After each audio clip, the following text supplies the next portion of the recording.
What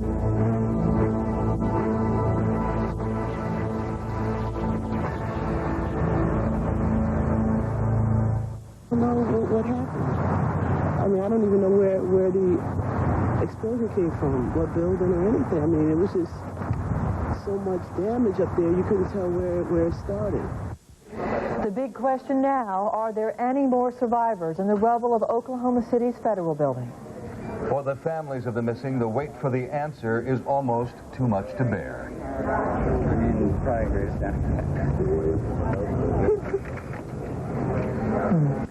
CNN's coverage of the bombing in Oklahoma City continues. Hello, I'm Natalie Allen. I'm Lou Waters. We will be going live to Oklahoma City in just a moment, but first, a new development on this story from overseas. CNN's Jim Clancy joins us with the story now from London. Jim. Well, the latest that we have, Natalie, is this, that the man that was turned back here at Heathrow Airport today after being detained is a Jordanian American. We are told now he is returning voluntarily to the United States, in his words, to clear his name. That is from British officials. We also hear now from the U.S. Justice Department, this man is considered to be more of a witness than a suspect, but he is returning nonetheless. The events today, when this man came into Heathrow Airport, he was questioned by immigration officials, he was detained and interviewed and then returned accompanied to the United States, is an indication, really, Natalie, of how wide the net has been cast in this investigation to ensure that no evidence, that no suspects could possibly get away. I think it's an indication of what the president himself said, President Clinton saying this is an awesome, intense, and comprehensive investigation. But what we do know at this hour is that the man is returning to the United States, where he will talk to federal officials, giving them whatever information he may or may not have about the case. And according to British officials, as we said earlier, it's in an effort, a voluntary effort on his part, to clear his name. Natalie? Well, Jim, any hint from officials there about what alarmed them about this person in the first place? Well, there's hints, and only hints, if we can say that much, Natalie. It's clear that a profile has been given to the officials here. There's a very large contingent, if you will, of the FBI that works out of Britain.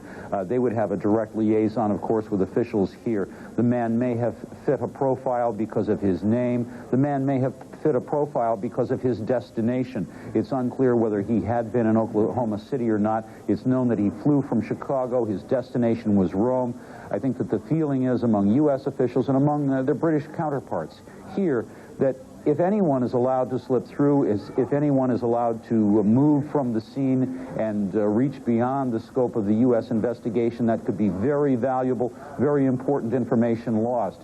And I think that's the real indication here, that the dragnet, the net, has been cast so very wide in this investigation. We might see other cases of this in the coming days. All right, Jim Clancy in London, thanks. We'll keep tabs with you as this story unfolds from London. Thank you. President Clinton is being briefed throughout today on developments in Oklahoma City. Also, he is proceeding with his scheduled events at the same time, including talks at the White House with Brazilian President Fernando Henrique Cardoso. Just a short while ago, the two leaders spoke with reporters. CNN senior White House correspondent Wolf Blitzer now joins us with the latest from the White House. Wolf. Lou, the president says that whoever perpetrated the act in Oklahoma City did an evil deed. It is wrong. It is an attack not only against the victims, but against the United States and the U.S. way of life. At the same time, the president said it would be wrong to jump to any conclusions. So far, he says, the United States does not know who is responsible. At the same time, though, in response to a question, the president effectively said that those responsible can run, but they can't hide. I would hope the American people would draw exactly the opposite conclusion from this. Our future lies in an open society, a free economy, in the free interchange of people and ideas and goods. In that kind of world, we cannot withdraw from the world, nor can we hide. Look what happened in Argentina. No one thinks the Argentines are out there meddling in the affairs of people throughout the world. No great country can hide. We have to stand up, fight this kind of madness, and take appropriate steps. Moreover, I will say again, we do not know who the perpetrator is. Technology gives power to people to do this sort of thing. Look at what happened in Japan, where there was no outside influence, but a radical group within Japan, able to take a little vial of gas and kill large numbers of people. This having happened twice now. So the lesson for my fellow citizens should be, we're going to stand with freedom-loving people throughout the world like President Cardozo, who despise this sort of evil, and we're going to stamp it out, and we're going to protect our people. Now, as to the second question, let me say again, I was briefed last night at midnight.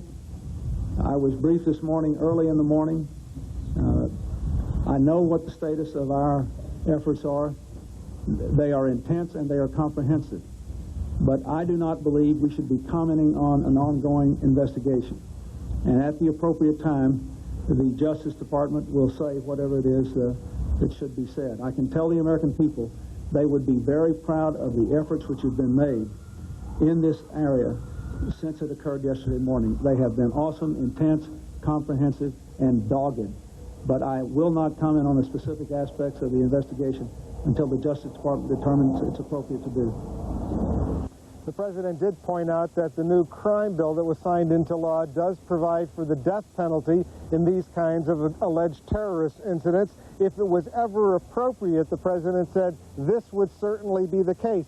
At the same time, though, he repeated that he has no evidence yet that any foreign countries or state sponsorship was involved in the Oklahoma City bombing. Wolf Blitzer, CNN, reporting live from the White House. Wolf, in the president's statement yesterday afternoon around 5 p.m., he noted that precautions were being taken at other federal facilities.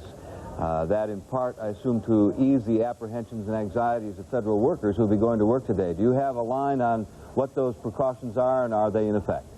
The order has been given by the president that all federal facilities around the country, and indeed around the world, U.S. embassies, diplomatic missions, should beef up their security strictly as a precaution.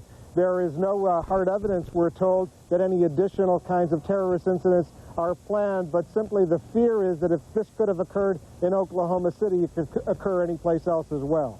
All right. Wolf Blitzer at the White House. We'll be back to you from time to time. Natalie? Well, as President Clinton emphasized, they do not know who is behind this bombing yet, and he emphasized caution on any speculation, but the question has been put forth over the past 24 hours. Did U.S. officials have any sign recently that perhaps the United States could be terrorized? Charles Feldman has been looking into that question, working his sources from Los Angeles. He joins us now on the telephone. CNN's Charles Feldman. Go ahead, Charles. Natalie, the answer to your question appears to be yes. CNN has learned that as long ago as 2 months ago, U.S. intelligence officials had information indicating that what they call groups of Middle Eastern Islamic fundamentalists had arrived in the United States, scattered around the United States, with a mission, if you will, to target various sites in the United States of America for terrorist attacks. This is according to a well-placed source who is familiar with the World Trade Center bombing investigations, and the source who has in the past provided very accurate and reliable information to CNN. The source goes on to say that he chides other government officials for what he says was dropping the ball on the money link. He says that tracing the money, the funding for terrorist cells in the United States is the key to all this. And the person went on to tell me that the information that he has, and this is a quote, turns his stomach. However, he emphasizes, and so I will emphasize as well, that U.S. intelligence officials, he says, did not, and I will repeat that, did not have any specific information that would have in any way, shape, or form stopped the bombing attack that we saw yesterday in Oklahoma City. Nor should I point out, is there any evidence at this time that my source has that would indicate that, in fact, the bombing in Oklahoma City was indeed caused by any sort of terrorist cell in this country. All he is saying, but it is significant nevertheless, is that as long ago as 2 months ago, there were strong indications, his words, among U.S. intelligence officials that there were groups in this country of Islamic fundamentalists from the Middle East whose design and purpose, if you will, was to mount terrorist attacks in the United States. He emphasizes also, I should point out, that needless to say, the majority, the overwhelming majority of Islamic fundamentalists are not interested in blowing up anything. We're talking about a handful of people, and we're talking about basically criminals. Natalie? Charles, stand by. We're now joined by CNN's Wolf Blitzer. He's at the White House. Wolf, information that you're hearing as you talk with folks there, how does this square with what you're hearing out from Charles Feldman?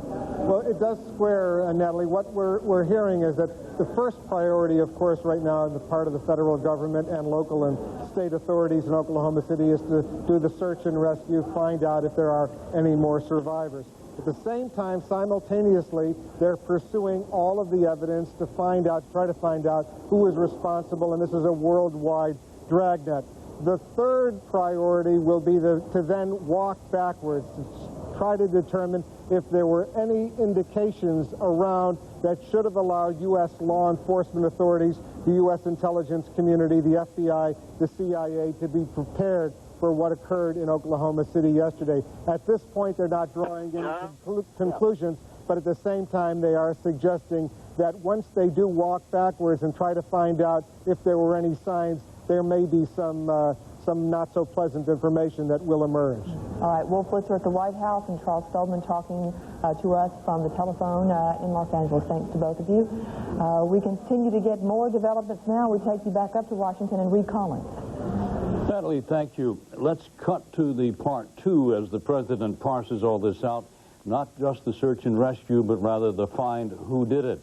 CNN's senior Washington correspondent Charles Beerbauer, you've been looking into a little bit of that, may have a presage of something to come. Quickly. Well, we've heard from a number of people on Capitol Hill from the intelligence committees, one of them Larry Combest of Texas, who chairs the House Select Intelligence Committee.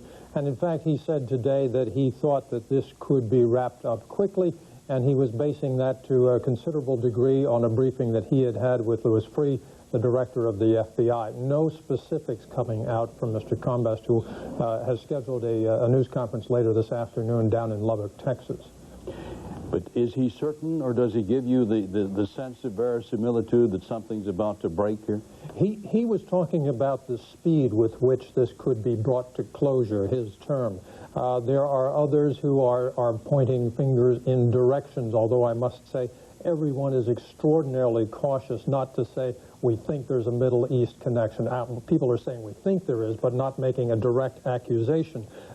Senator Inhofe of Oklahoma, who sits on the Senate Intelligence Committee, says not so much based on intelligence, but based on the feeling that he has and what he has seen, because he is out in Oklahoma City.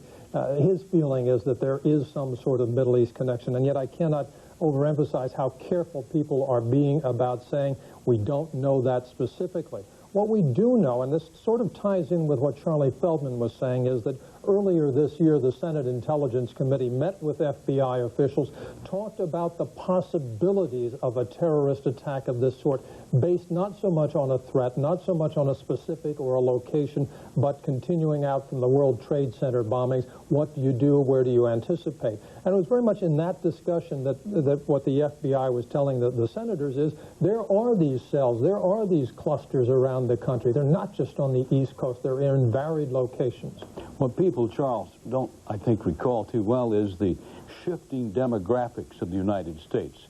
The old mental image that we had of these folks live here, those folks are there, is no longer true at all. Sure, all the immigrants are on the East Coast and the West Coast because that's where they landed first, and the middle is Anglo-Saxons and Indians. No, of course not. You do have a sizable Arab population in Oklahoma. You have one in Detroit. You have most unpredictable pockets. Some of the Southeast Asians have settled up in, I think, up in the upper Midwest and the Dakotas. Things you would not expect, but you should be alert to.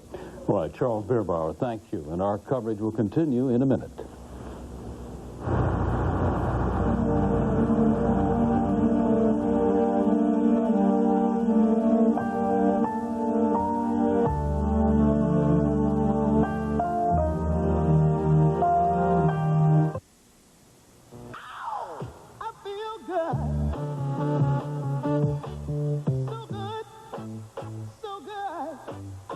Laxative tablets work like second nature overnight. Successful people share the following characteristic: a large and precise vocabulary. In fact, if you possess strong verbal skills, you're 85% more likely to achieve your career goals. Verbal Advantage audio cassettes are your connection to success. They'll give you the word power you need to move ahead, and it's so easy. With Verbal Advantage, all you do is listen. For information, call now, 1-800-999-1991. That's 999-1991.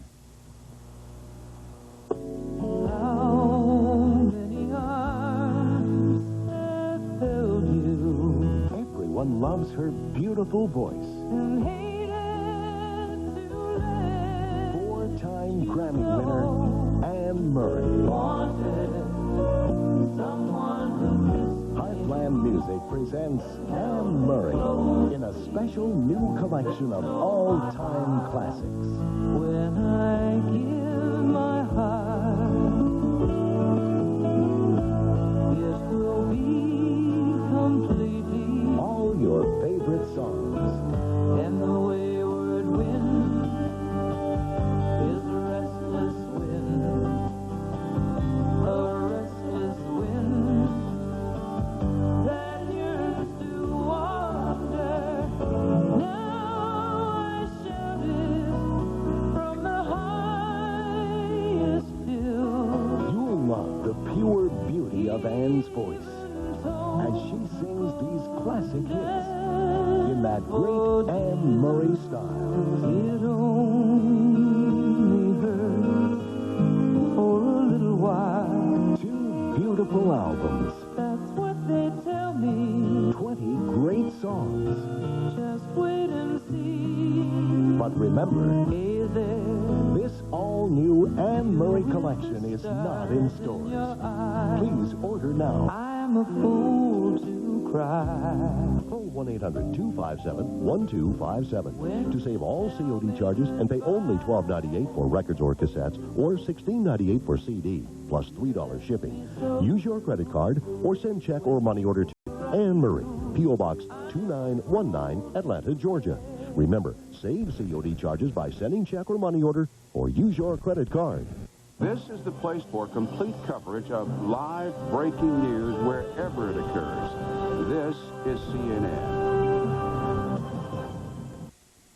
I have just recommended a Saturn to a friend of mine. As far as the dependability of the car goes, it's wonderful to know when I have an emergency at court, I can jump in my car and go, and that's what I love about my Saturn. I bought my Saturn because I love the sporty look without the sporty price. More car, less money. The all-new 95 Saturn SL1, fully equipped for just $13,280 at both Saturn of New Orleans on the West Bank and Saturn of Metairie Causeway Boulevard. The Saturn dealership treated me like a queen. SOS, the severely overstocked sale has begun on the West Bank in the Bone Zone at Don Bone Ford. Answer the SOS and save on over 300 fresh trays, all factory line, all price ranges. Some used cars and trucks are just $2,000. Or get like new factory program cars with new car warranty and new car financing. Low credit, no problem. Call the 24-hour credit hotline for an instant credit review now. Answer the SOS and save on the West Bank in the Bone Zone at Don Bone Ford. This is CNN.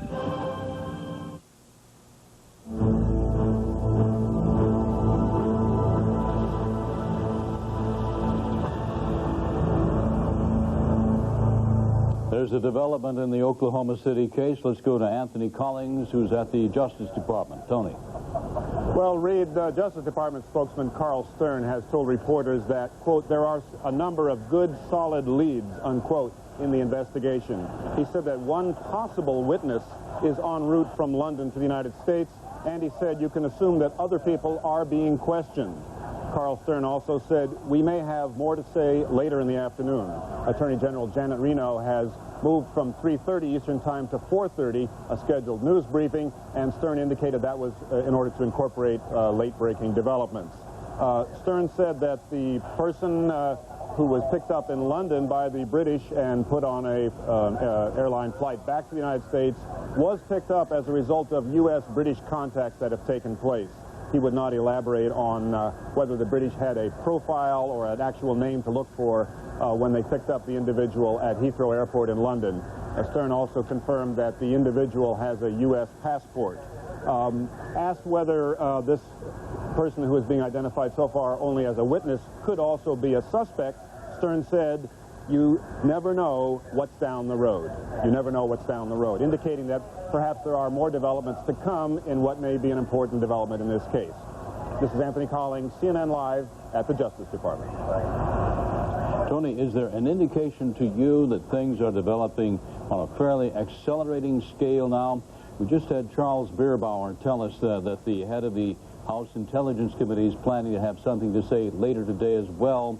He has talked with Louis Freeh, the director of the FBI, and gets the impression that things could be wrapped up, as he put it, fairly soon. I don't know whether things are going to be wrapped up fairly soon, but I do know that Justice Department officials are taking a totally different tone right now from earlier in the day when they refused to say whether there are any breakthroughs, whether the investigation was going anywhere. Now all of a sudden they're using terms like a number of good, solid leads. That's very unusual wording. All right, Anthony Collins live at the Justice Department, and to repeat, the Attorney General has delayed an announcement or a briefing for 1 full hour to incorporate late-breaking details. Natalie? And Reed will continue to keep the folks posted on the investigation, but in Oklahoma City, the focus now is on the bombed-out shell of the city's federal building and the search for survivors. Rescue crews with dogs and highly sensitive microphones are carefully making their way through the rubble, searching for signs of life. So far today, no luck. But authorities say they are ready to keep up their search for days, if necessary. There's void areas in the building we haven't been able to check yet. And based on history, based on what happened in California, where we had people trapped 2 or 3 days past the time of the incident, that leads us to believe that there's areas that we could have survivors. The official casualty toll from this disaster has not changed for several hours now. Emergency officials say they're concentrating on finding survivors right now, so the bodies that remained in the building may not be removed for a while. At this point, 36 people have been confirmed dead, 12 of those children. More than 400 people are injured. Nearly half of the A.P. Murrah Federal Building in Oklahoma City was destroyed yesterday by a massive car bomb. The explosion went off almost directly below a daycare center on the building's 2nd floor. CNN's Gary Tuckman is in Oklahoma City. Let's join him now live for the latest from there. Gary. Well, the detention of a possible suspect or witness is the only positive news of any kind people here in Oklahoma City have had today. The most important goal is finding survivors, and that has not happened. As a matter of fact, the last survivor who was found about 14 hours ago, late last night. A 15-year-old girl. She's now in the hospital in critical condition. There are now 35 would-be rescuers inside this federal office building behind me. They're going through it very carefully, trying not to move any equipment that could hurt anyone who is still alive. They have dogs and very sensitive microphones that would pick up any sounds that could possibly be heard. So far, those microphones have not picked up any sounds, but these people have faith. They're not giving up.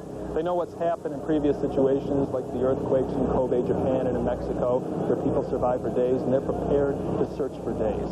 The death toll, as you said, is at 36. It's been 36 for quite a while, for several hours now, not because there are no more deaths to total up, but simply because they haven't brought the bodies out of the federal center right now to the morgue, because their top priority is trying to find survivors at this time. A short time ago, we talked with a man who worked in this federal office building. He was slightly injured, and the reason he was so lucky is because he was in the right part of the building. When it first happened, I had no idea. I was totally at a loss for knowing what had happened. I just had stuff falling down all around me. And what do you think it was? At first, I thought it was maybe a heating unit or some kind of a unit out of the ceiling. You know, they got the drop ceilings in there with the track and the ceiling tiles. And, how long did it take you to realize what it was? Well, that stuff just kept raining down. Yeah, I don't know, 2 or 3 minutes. I wasn't about to turn my head up until I could feel it not coming down anymore. How'd you get out of the building? Down the stairs. Feel lucky to be alive? Oh, yeah, I do. Made me feel real lucky. I could use up one more of those lives. How does it make you feel that something like this happened not only in your city, but in your office building? Well, it makes me wonder why our immigration laws have allowed this to happen. I think they need need to be looked at and changes made. We're too free with the kind of people we let in this country. Do you ever think something like this could happen? Not in Oklahoma City. Not. Never. Tell me why. Oklahoma City is not that kind of a place. We don't have that kind of people here. Yesterday, during the broad daylight hours, it was hard to survey the scene because there was a big fire burning. The fire is now out, and when you go around this neighborhood looking at the scene, it's just a scene of utter devastation. It's almost like a combination of an earthquake and a war zone and a hurricane. You just see buildings all up and down the blocks here in the center of downtown Oklahoma City, without windows, without doors, poles lying on top of cars and trucks, and of course this building behind me, which is a scene that you remember perhaps the American Embassy in Beirut, Lebanon in 1983, or the Colombian Police Headquarters in Bogota in 1989. It's a scene that people here in Oklahoma City, suffice it to say, never thought they would see. Lou, back to you. Gary, there seems to be a fine line between optimism and pessimism regarding survivors. We had a clip on from John Hanson, the assistant fire chief, just before we went to you, which he expressed a certain amount of optimism that there could be survivors. You seem to be indicating that the mood there is going the other way. What's the reason for the discrepancy? Well, Lou, they actually have a lot of faith. They think because people have survived in the earthquakes for a couple of days in Kobe, Japan, and in Mexico City years ago, that they could find people. The fact is, they would have hoped that in these daylight hours with the weather nice and them able to get a full team of searchers in there, that they would have heard some sounds by now. They haven't. Of course, later in a couple of hours, they could come back and tell us, since we are being kept 2 blocks from the scene, that they have heard some sounds, and perhaps they'll find some survivors. But right now, they have not heard the sounds they had hoped to hear. All right, Gary, and the families of some of those missing victims have not heard the sounds that they would like to hear, and we'll be talking to a family therapist who has been discussing matters with them when we come back.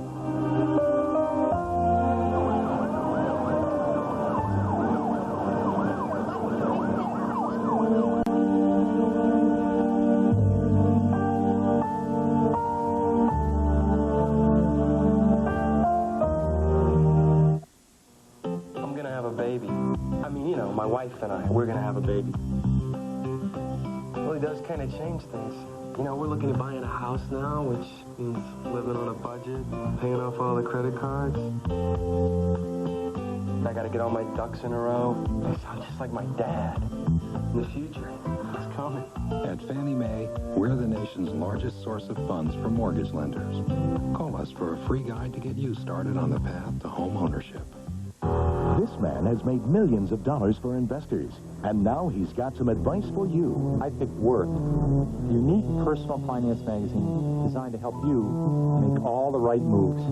Worth tells you where to find the best investments, where to get the best investment advice, even how to best take care of your children's future. And each month, the Need to Know section brings you news you can use and trends you can act on. Try Peter Lynch's latest pick free just by calling this number. If you like Worth, you'll get 9 more issues, 10 in all, for just $15. If not, mark the bill, cancel, and owe nothing. The free issue is yours to keep. Call now, and you'll also get the Worth Mutual Fund Guide free with your paid subscription. It's not often you can get free advice from Peter Lynch or a free issue of Worth magazine. So call now. Find out why I picked Worth. Call now for your free issue of Worth and the Mutual Fund Guide free with your paid subscription. Call now 1-800-641-6688. My allergies were terrible. No one medicine seemed right for me. Benadryl worked okay, but sometimes made me drowsy. My prescription medicine didn't make me drowsy, but wasn't always strong enough. Then my allergist recommended Dimetap. Compared to Benadryl, Dimetap is less likely to cause drowsiness. And he told me something else. A recent study showed its antihistamine provided better relief than a leading prescription. Dimetap. It's just right for me. Dimetap Extend Tabs, the right allergy medicine for you. Hi, I'm Linda Carter, and I'm here to tell you why ordering your contact lenses direct from Lens Express is such a great idea. We're America's largest contact lens replacement service. Call now for a free catalog and save up to 50% by ordering direct from Lens Express. And I get the exact lenses my doctor prescribed or my money back. Now that's what I call service. I couldn't do without Lens Express. Call this number now for a free Lens Express catalog. I'm Terry Keenan at the CNN Business News Desk in New York. Blue chip stocks are well into record territory, helped by strong earnings from IBM. Right now, the Dow Industrial's up more than 20 points at 42.27 in heavy volume. The broader and secondary market indexes all higher as well. And that is the latest in business headlines. Our continuing coverage of the Oklahoma City bombing will continue right now.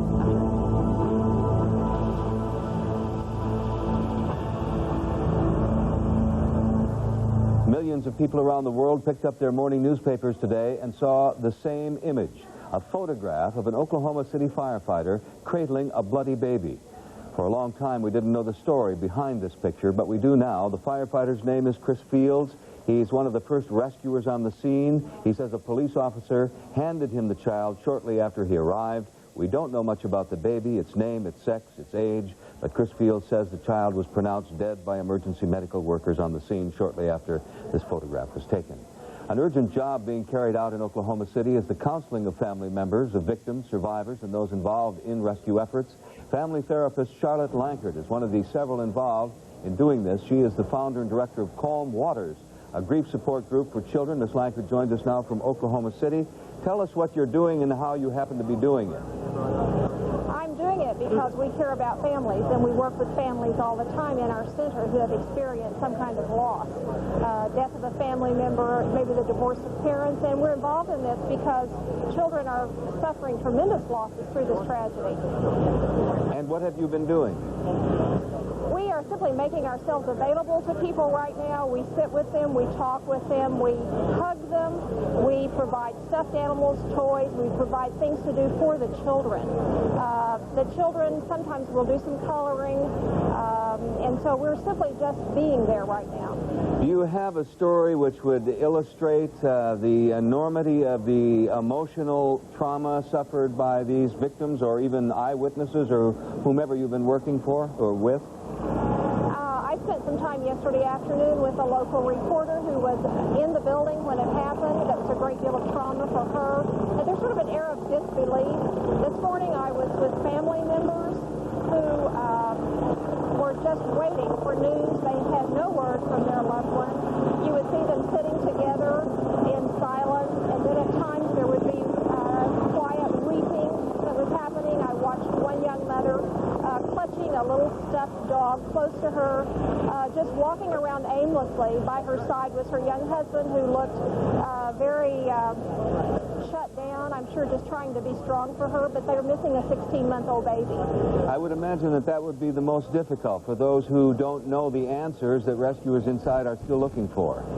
That's right, and they're all very hopeful. There's an air of, yes, he's going to walk in the door, yes, they're going to call my name, and he's going to be okay. But at the same time, the longer it goes, you sense this air of, oh, what if? And it's a very quiet, kind of painful thing that's happening over there. We heard from the Red Cross worker down there today who was telling us about the mental health specialists who are being called in and others who might be coming in later. Why is this work so important at this time now? It's simply important to be there and to let people know that whatever they're feeling or however they're behaving is normal. Some people will be expressing a lot of feelings, and some people will have none, and they will wonder what's wrong with me, that I'm not feeling anything. And our job is to tell them that that's okay. There's no right or wrong feelings. People will do it differently, and it's simply to be there to reassure them, to make sure they're not alone. And if someone does become very distraught, there are people there and doctors there able to help them. There were people who'd forgotten medication. One man had forgotten his high blood pressure medication, and he was being very lightheaded, and so there was a doctor there to write a prescription for 2 or 3 days. So the folks who are shut down, will they come to grips with this later on? These are the people we'll be concerned about the most, and so I suggest anyone who's in contact with family members or someone who had a loved one in the victim in the tragedy, to ask them, tell me what happened, tell me what you heard, tell me where you were when you first heard about it. So we encourage people to talk, because as people talk, they'll begin to get in touch with some tears and some anger and some of the feelings that need to be expressed also. I notice that you're a marriage and family therapist there in Oklahoma City. Would it be safe to assume that this may be one of the greatest challenges of your career, what you're going through this week? Oh, I think think so. I think we're not used to a trauma of this magnitude here in Oklahoma City, and so we're going to have to be very available to people. I work a lot with children who have gone through grief experiences. These are support groups for kids, and one of the things we want to encourage teachers and parents to do is to encourage the children to talk about it, encourage them to play out what's acting. Even in classrooms today, there were teachers calling in this morning saying, what do I do with my kids today, because they saw all this on TV yesterday, even if they were not directly involved. And so we're encouraging them to set up media booths, set up a triage center, let the kids act out and be a part. This way they'll express feelings and also be able to integrate this into some kind of experience for them. All right, Charlotte Lankford, good luck to you. Thanks for joining us. Thank you. Natalie.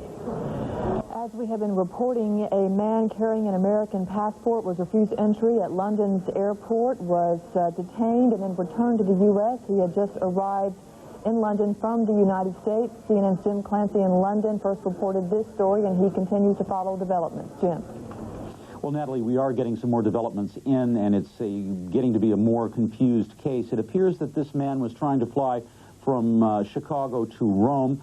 According to our sources, he was detained and spoken to by Italian airline officials and U.S. authorities in Chicago before he left. As a result of that, he missed his flight to Rome, and he then tried to go on to London instead and catch a connecting flight that would have taken him to the Italian capital. But as a result of the investigation, this investigation that President Clinton has said is awesome and comprehensive, it appears that he was stopped here in London by British immigration officials, questioned here, and is now being returned to the United States. We understand that his luggage, which was destined for Rome, has now been impounded by Italian officials. It is also going to be checked out. All of this really is a clear indication of just how broad the net is being thrown in this investigation. U.S. officials not willing to allow any information, any evidence, and certainly any suspects elude them.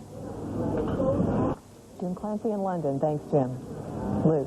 All right, we have this just in from Jim Polk, our CNN special assignment reporter in Oklahoma City, and that is that 2 Middle Eastern men have been taken into custody in a search warrant raid in Dallas last night, and another was taken into custody at a motel in Oklahoma City last night. To give you background on this story, those 3 men were driving away from Oklahoma City shortly after the bombing when they stopped an Oklahoma highway patrolman to ask for directions. He wrote down their license number before they went on their way. Now, a check of that license showed the plates did not belong on the vehicle the men were driving. Instead, they should have been in a blue Cavalier rented from National Car Rental at the Dallas-Fort Worth Airport. Later last night, the blue Cavalier was located at a motel, and the federal task force took into custody the following people: Assad Siddiqui.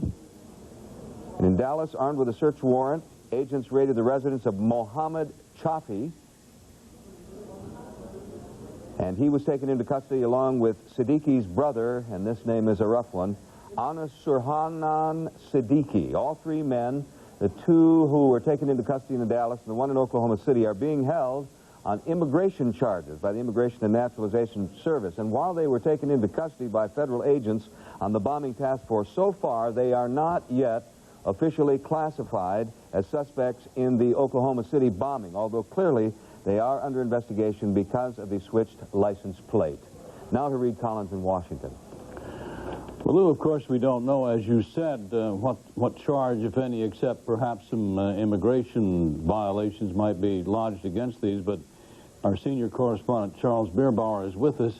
It is on such strange turns of events sometimes that cases unravel. Well, I think we saw something similar in the World Trade Center bombing, was it not, when one of the gentlemen involved sought a refund on the truck that was blown up from the place that he rented it. There are quirks in this, in the way these things unfold, and often you do catch people, the police catch people through the most inadvertent of ways. I suppose if you had blown up a building, you wouldn't ask a highway patrolman for directions. On a very serious element, there had been some hints that something might happen quickly. We were hearing them from Larry Combest, who's the congressman who chairs the House Intelligence Committee, to a great degree based on a conversation that he reported he had with FBI Director Louis Freeh. So it seems like things are happening very quickly.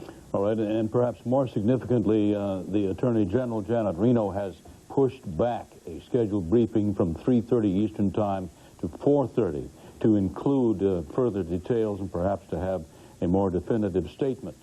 The gentleman who was turned back from London apparently is said to be by high authorities in London a Jordanian American who was traveling on to other points and is returning to this country or being returned, that's not too clear really yet, in order, some say, to clear his name. He may be a witness, he may not even be that, he may not even be so much as a suspected suspect. But at any rate, things are moving. Mr. Clinton gave us a hint that if we knew all that he is privy to, that perhaps Americans would take heart and would be particularly proud of the investigative force at work here. Well, that's encouraging. That's what the president is telling us, and we certainly have to go with that on the strong presumption that the president gets every bit of information before we certainly do. As for the gentleman in England, it's hard to tell exactly what the circumstances are. The British have a wonderful euphemism. It's called helping police with their inquiries. They won't say that someone is a suspect, but he is in there being questioned and helping with inquiries. Whether it was a witness or whether it is a potential suspect, I think we'll find out more about that later. One other thing, if I can point out, that we're going to hear more about later and probably hear quite a bit about in the days and weeks to come. Congressman Henry Hyde, who chairs the Judiciary Committee, has a news conference this afternoon. He is one of the sponsors of anti-terrorist legislation in the House. Senator Arlen Specter and Senator Joseph Biden, who are on the Judiciary Committee in the Senate, have similar legislation. This was proposed back in February. I would imagine that this would turn out to be very fast-track legislation when Congress reconvenes. All right, Charles Biraw, thank you. That's a little update. Natalie? Thank you, Reed. In Oklahoma City, rescuers are searching for possible survivors from yesterday's car bombing of the Alfred Murrah Federal Building. At least 36 people were killed, including 12 children, and 432 people are injured. About 200 still missing. Officials say they've identified specific areas of the building where survivors are most likely to be trapped. Teams are combing the rubble with cameras, bomb-sniffing dogs, and listening devices. The reason so many children were killed and injured is because the federal building housed a daycare center. The center was one part of the building that received the full force of the explosion. One of the numerous survivors of the bombing is Amy Petty, but her rescue last night came at a high price. Earlier today, I spoke with Dr. Gary Massad, who went to Petty's aid after she was found. Dr. Massad had to carry out a procedure he usually does not do. They had discovered a 20-year-old female in the basement of the federal building and were unable to access her or secure the area to allow access by the medical team until we got there around 12:30. At that point in time, most of the medical teams had left into a triage area several blocks away, and therefore our unit was the only one left. And there were several independent physicians on the premises who were asked to go down and assess the 20-year-old female. And at that point in time, we discovered that her leg was trapped under thousands of pounds of concrete and debris. And she was in a crawl space, only accessible on your hands and knees, and she was in 1.5 feet of water and had been that way for a couple of hours. When you found her, was she conscious? She was conscious. She was alert and talking. She remarkably asked about some of the colleagues around her. She also knew who we were and what we were trying to do. The unfortunate part of that was that it took another couple of hours in order to secure the area enough to where we felt that the surrounding concrete and the ceiling of the basement wasn't going to cave in on the firemen, the police officers, and the medical team. So we were removed from the area at least on 2 different occasions. The first time for another bomb discovery, which turned out to be false, and the second time because the wall began to vibrate and they felt like it was going to come down and crush us all. But her cry at that time was, "Please don't leave me."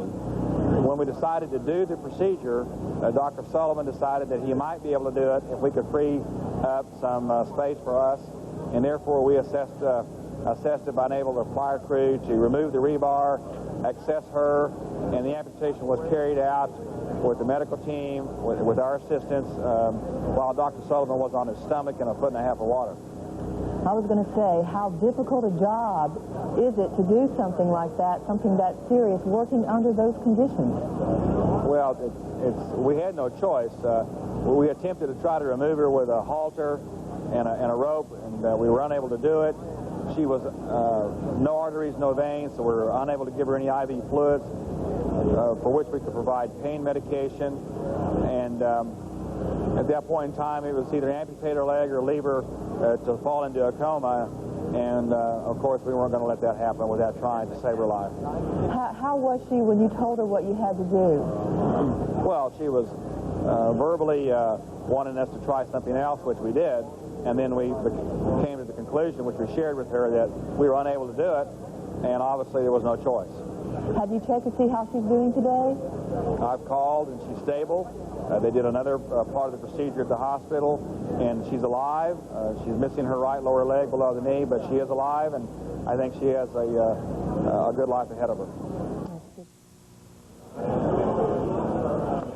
After being pulled from the bombed-out building, Amy Petty was taken to a hospital where she talked about her ordeal. No recollection of time. It could have been 5 minutes, it could have been 5 hours. I mean, I don't know. Tell me when they came back about that rescue, how they finally get When you they out. came back, he said, "This is Ron," and I was so excited that they really found me. And then it was a very long process. I know that they had to get a chainsaw, and they were cutting something around me. I still can't see anything at this point.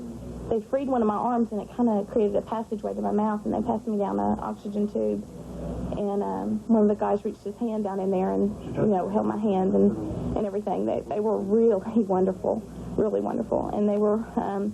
How'd they finally get you out? Did they pull you out? They dig down to you? They pull you out? Describe how you felt as they were lifting you out. It was very scary because it was very painful, but I knew that they had to do it. And at this point, I thought, I don't care, I just want out, And they tied ropes around me and pulled me out.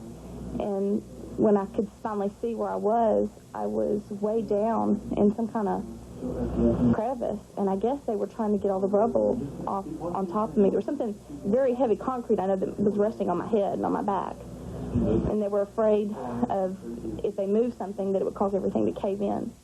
And how incredible as Amy lay there in all of that mess that she was able to ask how her colleagues were doing at work with her. That story coming from Dr. Massa that helped out in her rescue. Joining us to talk more about special medical aspects of the bombing is Dr. Joe Barbera. He's an advisor to the Federal Emergency Management Agency and in our Washington studio. Thanks for being with us. As you listen to that story that we just heard, tell us, how important is it the folks like this doctor that arrive at a scene to help out, who just volunteer? Well, it's very important, Natalie. This is one of the most difficult situations where you have critically injured, ill patients who are crushed and pinned. It's much more difficult than someone who's trapped within an automobile, where you can cut the automobile around them and fairly quickly get them out. Here, you can't move a lot of the debris, as we just heard, and it's a very laborious, very lengthy process. And you have a patient who's now been compressed for a period of time. You start to lift the compression from them. You now have blood flowing back to these injured areas, and a lot of bad things can happen. They can rapidly deteriorate and die. And in fact, there's a crush syndrome phenomenon that's called rescue death out there, where people are like this woman, able to talk to you and all of a sudden deteriorate and die after extrication. So you need to be able to have the medical expertise to get in there, to work closely with the rescue personnel, to be able to perform as much as you can within that tight space, and then be able to assist the patient in every way possible, to try to do what we do every day in emergency medicine and EMS, but to do it within the confined space. And what is FEMA's primary role in the overall operation there in Oklahoma City? Well, as I understand, FEMA has multiple urban search and rescue task forces on the scene, and at least 3 or 4 more en route to Oklahoma City. These are multidisciplinary task forces, 56 members on each task force, and the task forces are comprised of physicians, paramedics who are trained to provide medical care within the collapsed structure environment. It contains rescue personnel, search personnel who are trained and equipped to be able to find people under all this rubble and to reach them. It also includes structural engineers, hazardous materials experts, and others, so that you can take this multiple disciplinary approach and focus it on finding these very, very critically ill, injured patients and rapidly reaching and extricating them. So the task forces are operated then at the scene. Is there also some work under FEMA's organization taking place at the hospitals? To my knowledge, no. That would be more under ESF, Emergency Support Function 8, under the Public Health Service domain, rather than FEMA, which would be more the urban search and rescue and the medical care right on the scene. All right, Dr. Barbera, we'll continue our discussion with you right after this break.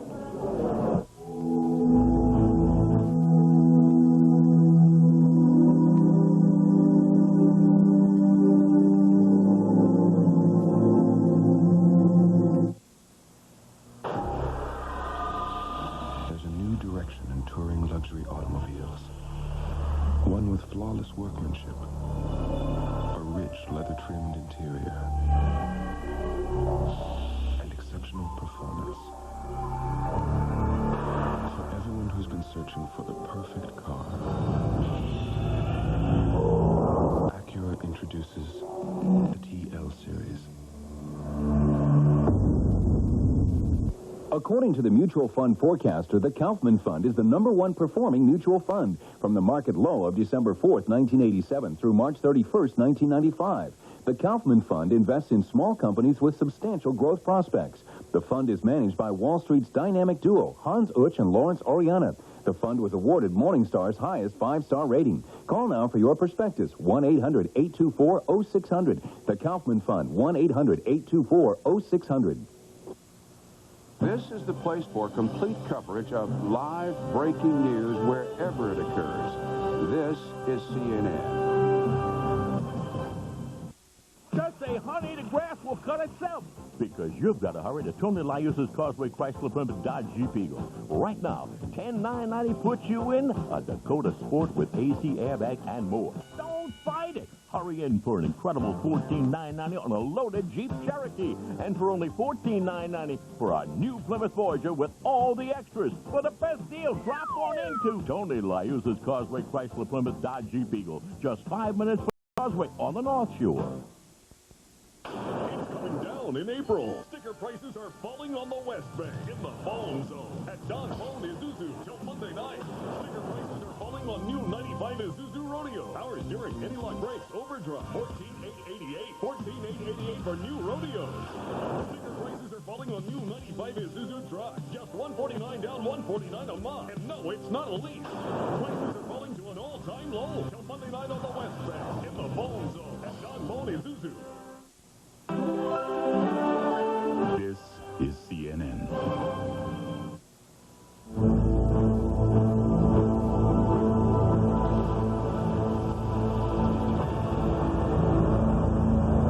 We're talking with Dr. Joe Barbera. He's in our Washington studio. He's an advisor to the Federal Emergency Management Agency. And Dr. Barbera, here we are a little over 24 hours since this first happened. What is the most important aspect right now for FEMA?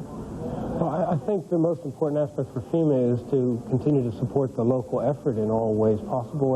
And the primary focus right now, as it appropriately should be, is to try to locate the any remaining alive victims and reach them and extricate them and get them to the hospital as quickly as possible. And I think that really is the primary focus right now. So when FEMA arrives on the scene, do they mainly back up what is already in place with local authorities, just acting as another arm for the locals that are working the scene? Well, the role of the entire federal government in a disaster response is to support the local rescue and the local disaster response effort. So their role would be to do just that, to support whatever is needed for the local response. I can't help wondering what parents are doing, what daughters and sons are doing that don't know the whereabouts of their parents that may be unaccounted for, the children that may be unaccounted for. How does FEMA work to coordinate that effort or work in that effort? I think that is covered primarily by the Public Health Service folks who are involved with the stress response. I think that FEMA helps coordinate that response and provide support in any manner possible there. I don't work for FEMA. I'm not a FEMA employee. I work at George Washington University and provide the medical expertise in the urban search and rescue, so I'd like not to speak too much for how FEMA is doing the rest of the response. Okay. Well, what is typically, in a situation like this, some of the hardest things that people have to cope with, do you think, from a medical standpoint of being there at the scene? Well, I think that you're certainly going to have family members around the scene, and having worked at collapsed structure scenes before, there is some interaction from the medical people with those family members. They're going to approach you and ask about any possible things that can be done further. To please don't leave until you completely cleared the facility and made sure no one's still alive. And that can be a very important role for medical personnel who aren't actively working with patients within the structure at the time. There are a lot of other things that the medical personnel have to look at there, including the high risks for the rescuers.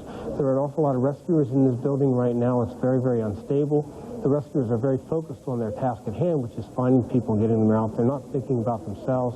They're not thinking about the fatigue that they're undergoing, about not taking the time to drink fluids, to eat. So there's the support of the rescuers in a medical and in a health maintenance sense. And then there's being prepared for the discovery and reaching and extricating of any victims. Victims who are still alive at this point, 24 hours into it, have a very high likelihood of being very critically injured and requiring medical care as soon as they are reached in order to survive. As a doctor, can you speak to any particular concerns that you'd have for children that go through something like this? Not only the physical trauma they are suffering, but I couldn't get help and everybody be struck by the pictures of these children as they are carried away, looking absolutely terrified. Yes, it's completely overwhelming for the children. They have no sense for why this happened. This is not anything in their experience or anything they can rationalize as we can at least think it through. And it is completely devastating. They can have a complete loss for their sense of security and their sense of everyday safety. It is very, very devastating for the children. And how have you felt about the overall effort that you've been seeing and reading about and hearing that has been going on? It seems that people are saying that overall it has gone well. I think this has been a tremendous response from the local response up through the federal response. I think that from the federal perspective, an awful lot has been learned in the last few years from the disaster responses, particularly that you've got to get there quickly, things have to happen efficiently, there have to be agreements in place beforehand so that you're not fooling around doing a lot of the bureaucratic things, and I think that the federal response has been superb. Obviously, the local response has been excellent. The physicians, the paramedics, the rescuers who have gone into these structures are often completely untrained in urban search and rescue and the heavy structural collapse, but they're obviously doing a very superb job. Joe Barbera, a doctor and advisor to FEMA, talking with us from Washington. Thank you. You're welcome. Once again, our report from Jim Polk is on CNN special assignment in Oklahoma City that 2 Middle Eastern men have been taken into custody in a search warrant raid in Dallas last night, another in Oklahoma City. The 3 were driving away from Oklahoma City in a car with a license plate that did not belong on the car. They stopped a highway patrolman to ask directions. The patrolman took note of the license plate. It was traced. Later in the night, the men were arrested. 2 of them in Dallas, 1 in Oklahoma City. As I mentioned, they are Assad Siddiqui and Mohammed Shafi. Those are the men who are arrested in Dallas. And in Oklahoma City, the brother of Assad Siddiqui, and that would be Ana Surhanan Siddiqui. All 3 men are being held on immigration charges by the Immigration and Naturalization Service. They're not officially suspects in the bombing in Oklahoma City, but they are being investigated for it. And then we have also the suspect witness who was detained by immigration in Great Britain and being returned to the United States. More on that as the afternoon rolls on. What makes this tragedy in Oklahoma City especially difficult for many to accept is that it was deliberate. Natural disaster may also cause death and destruction, but the human reaction is much different, as CNN's Ann McDermott reports. A bomb goes off. I don't know my dad is. I didn't see my dad. I think get there, okay? I don't believe this. This is just coming to get our sympathy. Hearts stop, lives change, children die. We've got a critical. And fear rules. It is one thing to be terrorized by, say, an earthquake, but that is the way of things, a common enough calamity for much of the world. It is terrible and it is terrifying, but there is some comfort in the thought that its devastation is entirely impersonal. Nature does not seek vengeance. Nature doesn't care. And that's the horror of a bomb. And the horror of a person who goes to the trouble of building a bomb, who goes to the trouble of hiding a bomb, who goes to the trouble of detonating a bomb. Such a person does care. Such a person does kill. And how such a person must hate to do this, to hurt them, to kill so coldly and so cruelly. What child on earth ever deserved this? And people are still trembling. And not just in Oklahoma. Anywhere, everywhere, this can make you feel just so damn scared and angry and helpless. Because you didn't know you were so vulnerable, you didn't know they were. Sure, you knew about disasters, the natural kind, the impersonal kind.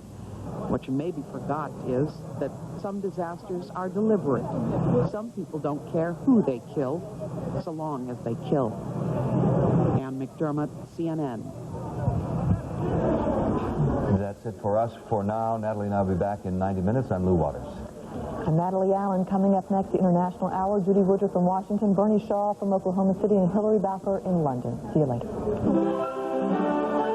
This is CNN.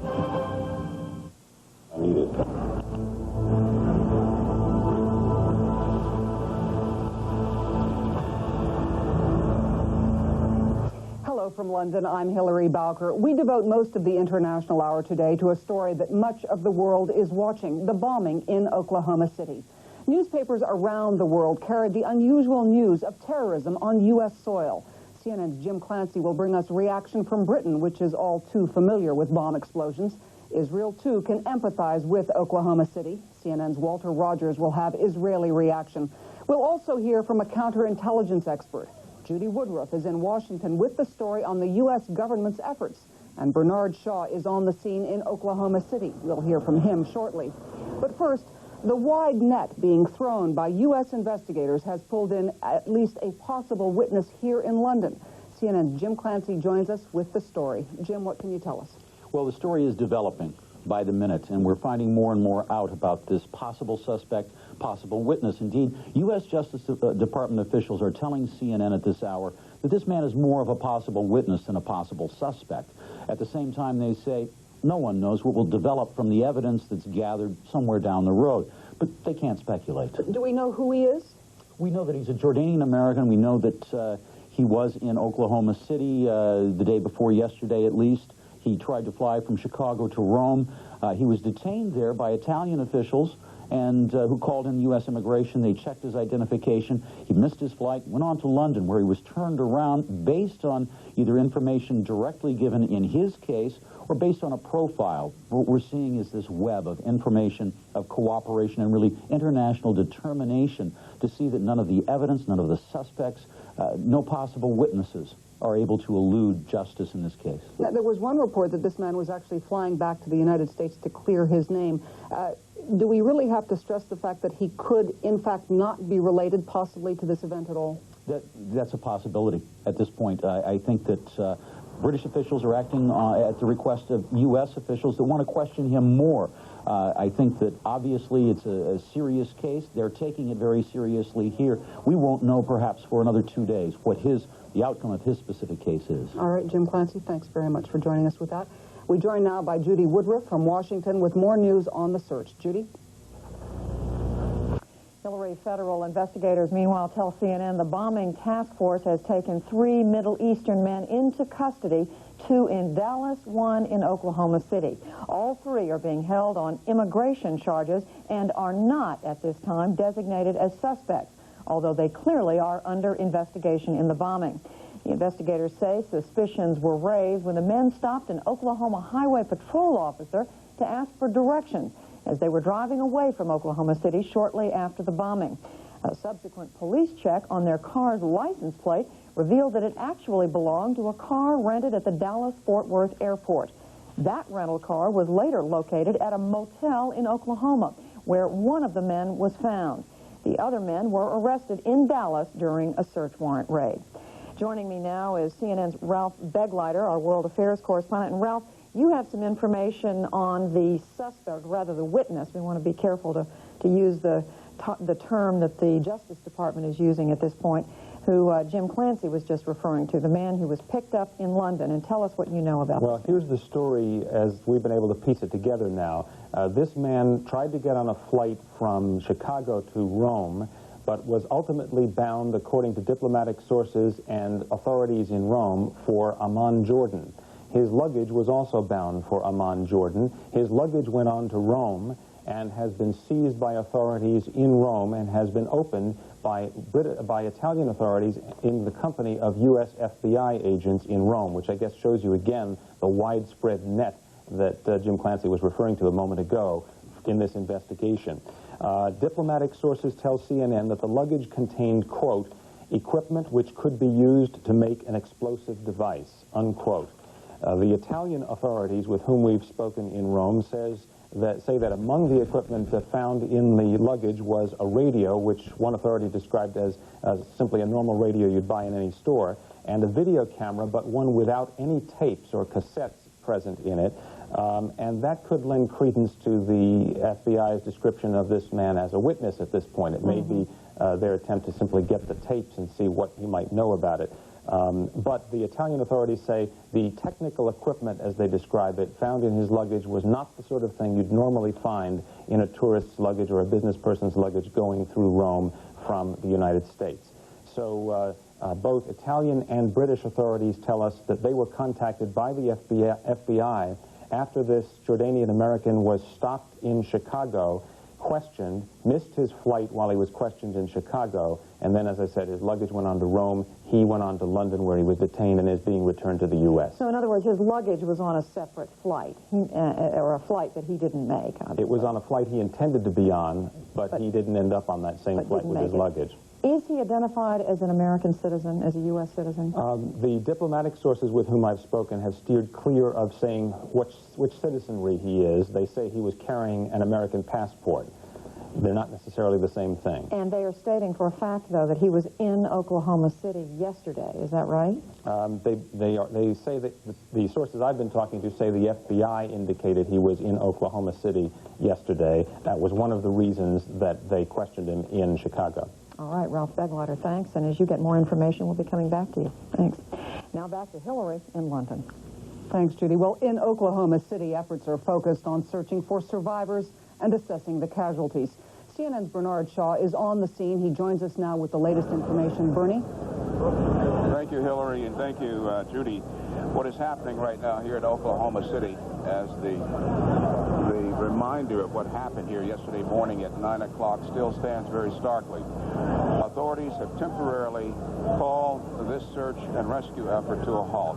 And the reason why is, as you can see, this is a very unstable building. All 9 floors that cascaded downward on one another and left that 9-foot crater. This building is very unstable, and for the last few hours, truck beds have been bringing in railroad ties, and officials are trying to shore up this building as much as possible so that the fire rescue teams can continue going in there, as well as the FBI teams that have been flown in under the direction of President Clinton. A Oklahoma City fireman did say that, and there's a chopper going over, so I might be speaking rather haltingly as I report to you what's going on. A short while ago, an Oklahoma City fireman who had worked 2 hours inside this building came out and said that he indeed counted 6 dead, 6 bodies. They have run out of body bags here at the scene. They've set out a call for sheets. Sheets, obviously, to be used when they bring out those people who unfortunately succumb in this disaster. We're also told, and we're going to be talking very shortly with a fire rescue man who just came out there working 2-hour shifts, that a woman has been spotted waving from the 8th floor. We'll try to get more details in a live interview with that rescuer who is about 20 feet away from me. There is so much to tell you, and CNN, of course, will continue telling you all that we can. There's going to be a news conference about an hour from now, and we're going to get an update on how things look. The official death toll, 36, 400 injured. Of course, in that death toll, those young kids ranging in ages 5 months to 5 years. Those who were taken to that second-floor nursery at 9 o'clock yesterday morning. When the bomb exploded, the little kids were eating breakfast. One picture that has been sent around the world is the picture of a policeman, a police sergeant from this city, bringing out one of the young victims. His name is Sergeant John Avery. He, along with other people, once they heard the explosion, once they sensed the tragedy, rushed to this federal office building. Sergeant Avery is standing here. Oh, it's more than 30 hours later. And before we came on the air, you said you were shown that picture for the first time? For the first time about 35, 40 minutes ago, yes. And I wasn't about to do it, but you said that you did not want to see that picture ever again. Well, I don't want to see it on the air again. It's a little emotional seeing the baby again, yes. Where were you when you heard and saw what you felt?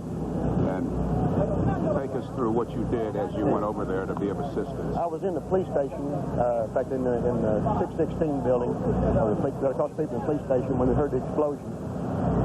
I stepped outside and saw smoke coming from this direction. I ran about 5 blocks to the federal building. As I stepped around front, someone said, there's a daycare center on the second floor. There was a policeman inside trying to get someone at the time, so I just went inside and we took 3 people out of the first room we went into, 3 adults, and then we went back into the center of the building and down the hallway, and we could hear several people back there crying and hollering. I heard a baby crying, and we started moving bricks and rocks back on top of it, and we found 2 babies. The officer I was with took one down one hallway, and I took my baby out the other way. One of the things that devastated me was the one rescuer who said that when he got inside, the only thing he found was a baby's finger and an American flag. I found nothing. I found people needing help, but I saw no body parts. There's a lot of brick and rubble and dust. There is hope here as we look at this picture of devastation. We reported the woman on the 8th floor who was seen just a short while ago waving, and even though the rescue mission has been called to a halt while they shore up this building, authorities are hoping that people somehow have miraculously positioned themselves in these pockets back there in the shadows as we look at this building, and they're hoping that when they go back in there, they can pull some of these people out. Definitely. The last 2 people we found were deep in pockets. In fact, there were 3 females, and we absolutely couldn't get to them. They were deep in the pockets. We could talk to them, and we could touch them through the holes, but we couldn't get to them inside. Well, this is going to take several days, and I appreciate you taking the time to talk with us. Thanks very much. As we indicated, Judy, you reported to the international audience of the arrest of the 3 men, 2 in Dallas, Texas, and 1 in Oklahoma City here last night. They are not under arrest in connection with the bombing per se, but on immigration charges, as James Polk of CNN Special Assignments reported. We have a rescue official, and just bear with us. We're out here in the field covering this story as best we can, and we're going to talk with this official. Sir, could you step up here for a moment, please? Could you step over here and step up here? Thank you. And we're going to talk with this gentleman who has agreed to come over and speak to us. And I had just informed Sergeant Avery of that, and he was quite surprised and noticeably pleased. Can you tell me your name, please? Lieutenant Gary Thurman. Lieutenant Gary Thurman. What can you tell us about the latest? The latest development I've been involved in personally has been in the last 45 minutes. Just prior to my arrival over to this side, Chief Hansen was informed by the structural people, the engineers and the contractors, that they were having a problem with the stability of the building. They backed all the rescue people out at this time. I was working in conjunction with a Major Monty Baxter. He works in conjunction with John Hanson. I was his assistant today. What they've done, they pulled all the emergency people out at this time, and they're shoring up and trying to stabilize the building. They're worried about collapse. And they think it's going to take 2 to 3 hours. 2 to 3 hours. And understand a woman has been spotted in the building alive? Well, I can't give you any information on that, but since I've been over here and they've just seen this happening, it's my speculation that it's the iron workers working up on those floors trying to stabilize the area, working with the crane operator.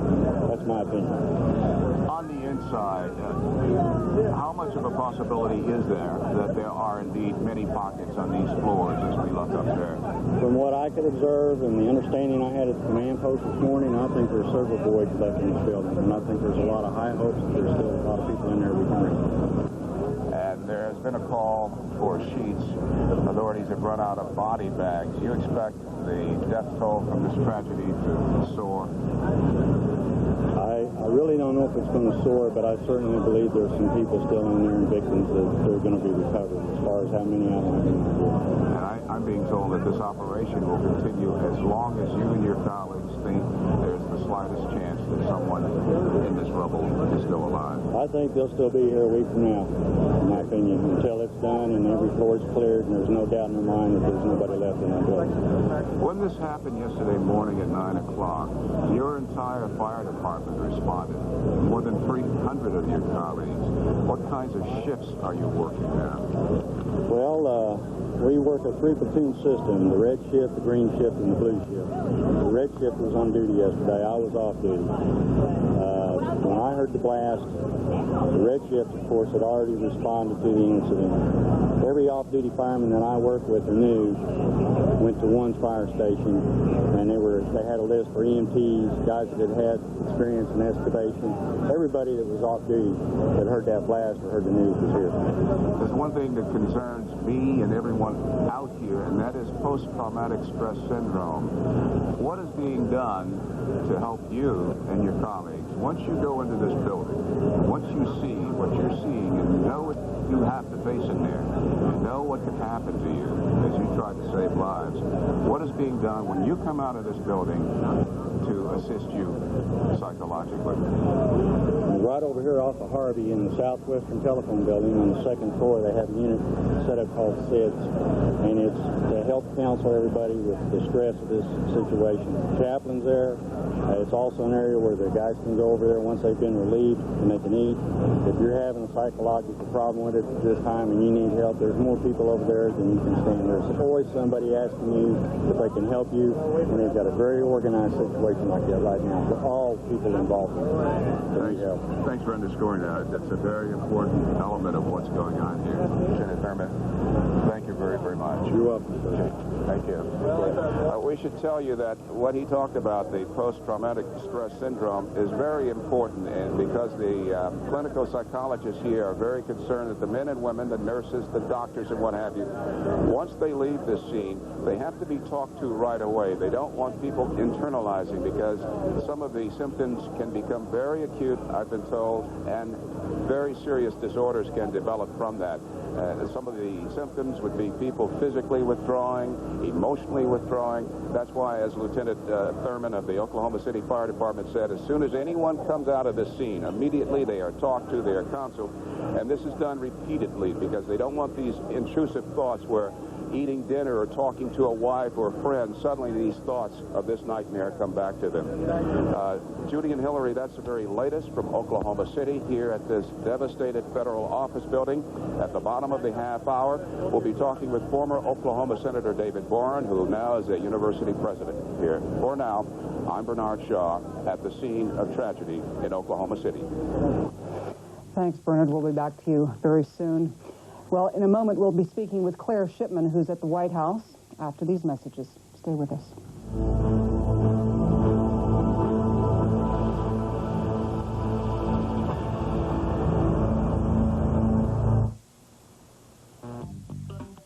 Hey, it's a great day for popcorn fish or chicken. It's big fish. Delicious bite-sized pieces of crispy, Wait, fish are chicken for you. Can you pop them? Pop them, slam them, dunk them. How about a hook? You popcorn fish or chicken, just $1.99 for a quarter-pound in fries at Long John Silver's, where great fish is a big deal. Who says big fish can't jump? Hi, Fit! You're gonna love Clairol's new herbal essences, shampoos, and conditioners. You'll be overwhelmed by the organic herbs, the all-natural botanicals, So good. washed in pure mountain water. And if you find that exciting, wait until you see your hair. I want to get the shampoo she's using. Clairol's new herbal essences, a totally organic experience. Jeff Johnston has a mutual fund manager in Tokyo working for him right now, and one in London, another in the U.S. Jeff Johnston has the advantage of Invesco, the worldwide firm that thinks globally but manages funds locally, providing a world of investment opportunities like international funds, U.S. growth funds, and the Invesco Industrial Income Fund, awarded 5 stars by Mutual Funds magazine. Call now and put our family of no-load funds to work for you and your family. We'll send you this free kit, Smart Choices for Your Future, filled with investment information designed to help you achieve your goals. Jeff has the advantage of having his funds managed from around the world, and you can too. Call this number now. Invesco, searching the world for new investment opportunities for you. Call for your free investment kit. Are you enjoying your swimming pool? Maybe you should rely on your BioGuard dealer for advice. BioGuard gives you a choice of pool care programs. The easy BioGuard 3-step program with longer-lasting smart sticks or new improved non-chlorine Soft Swim. Soft Swim is gentle on eyes, skin, and hair. And for a limited time, you get a Coleman Cooler free with your special purchase of Soft Swim. The choice is yours, only at your BioGuard authorized pool care center.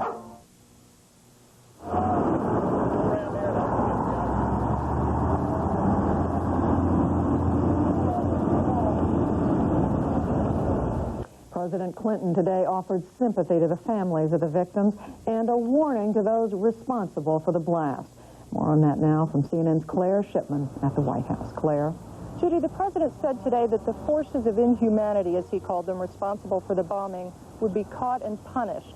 Mr. Clinton also asked that U.S. flags around the country at federal facilities be flown at half-staff.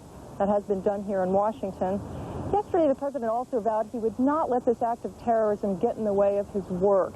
And indeed, he did go ahead with a meeting today with the Brazilian president. But both before and after that event, it was the tragedy in Oklahoma City that dominated, an ever-grim president vowing again to find the culprits. I don't want anyone to assume that we are accusing anybody or anything today. We do not know. On the other hand, let me reiterate what I said yesterday. Whoever did it, we will find out, and there will be justice that will be swift and certain and severe. And there is no place to hide. Nobody can hide any place in this country. Nobody can hide any place in this world from the terrible consequences of what have been done.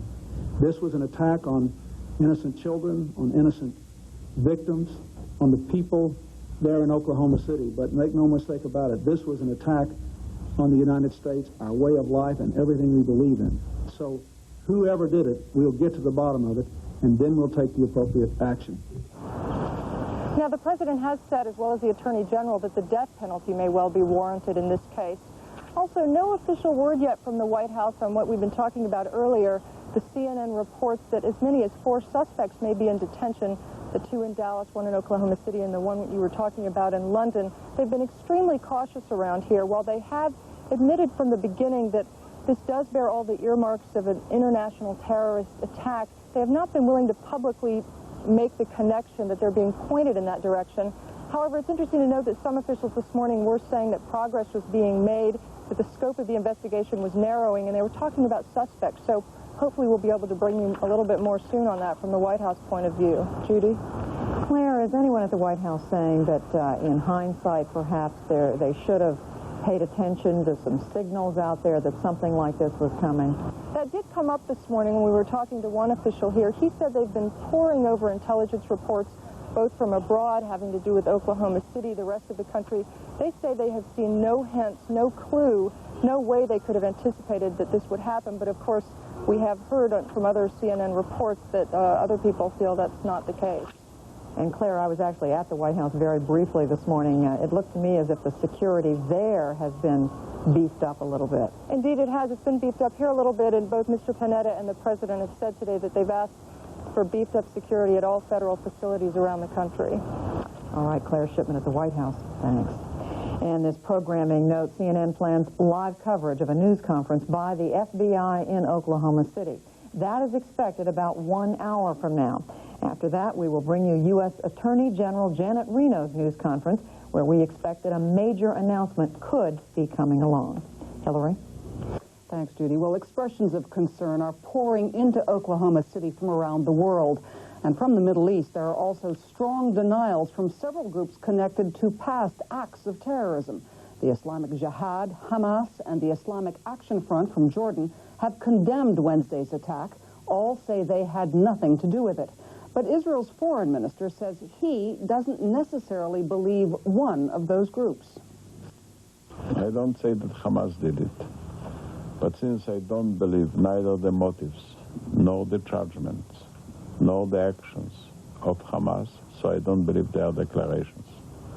A movement which is engaged in killing of innocent people cannot be taken seriously when it makes a public declaration.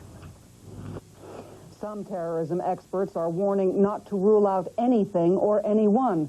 As for Israeli citizens, CNN's Walter Rogers reports that they believe it's a little too early to point fingers. Israelis huddling in small groups, reading about something they know all too well, terrorist bombing. Now in the United States, they need to think about it very hard about these things. But in a country with perhaps more experience with terrorism than any other, some are reluctant to suggest a Middle Eastern link without more evidence. Reading Iranian policy and their allies, Hezbollah, part of some of the Palestinian organizations, I would say that in recent years they have been extremely reluctant not to engage in what we call foreign operations, that is, overseas operations, especially concerning the United States. Terrorism in Israel tends to be identifiable with clear political motives or goals. It is committed by identifiable organizations like the Islamic Jihad or Hamas, which videotape claims of responsibility. From Hamas, at least, come denials of links to the Oklahoma bombing. We concentrate our struggle and our resistance here against the Israel occupation in Palestine and everywhere in Palestine because we think this is our land. But at least one Israeli terrorist expert was not so quick to rule out a Middle Eastern link to Oklahoma City. It's clear that they used certain methods which were used in the Middle East. I mean, using a car bomb, putting it in front of a building, and maybe implanting in the building itself. The task facing law enforcement officials, according to Israeli experts, is to determine what explosive was used and how much expertise was required to detonate the bomb, then go after the suspects. My feeling is that this was not just an explosion outside, which was clear that it was outside as well, but also inside the building. So it's more than one man. It's a network. For decades, Israelis have been digging their dead out of demolished buildings around the world. But even they are puzzled by the question, why Oklahoma City? Catching the terrorists, they say, will be very difficult. Does the American FBI and CIA have a good intelligence network in place? Are they capable of mounting an information gathering operation very quickly now? Because if they don't have the network in place, then they are basically searching in the dark. Experts say the United States and Israel have to adopt different strategies in fighting terrorism. Israel, being a small country, can afford a defensive posture. By contrast, they say the United States is such a large target, it has no choice but to go on the offensive and attack the terrorists in their cells. Walter Rogers, CNN, Jerusalem. And the International Hour will continue after these messages. Stay with us.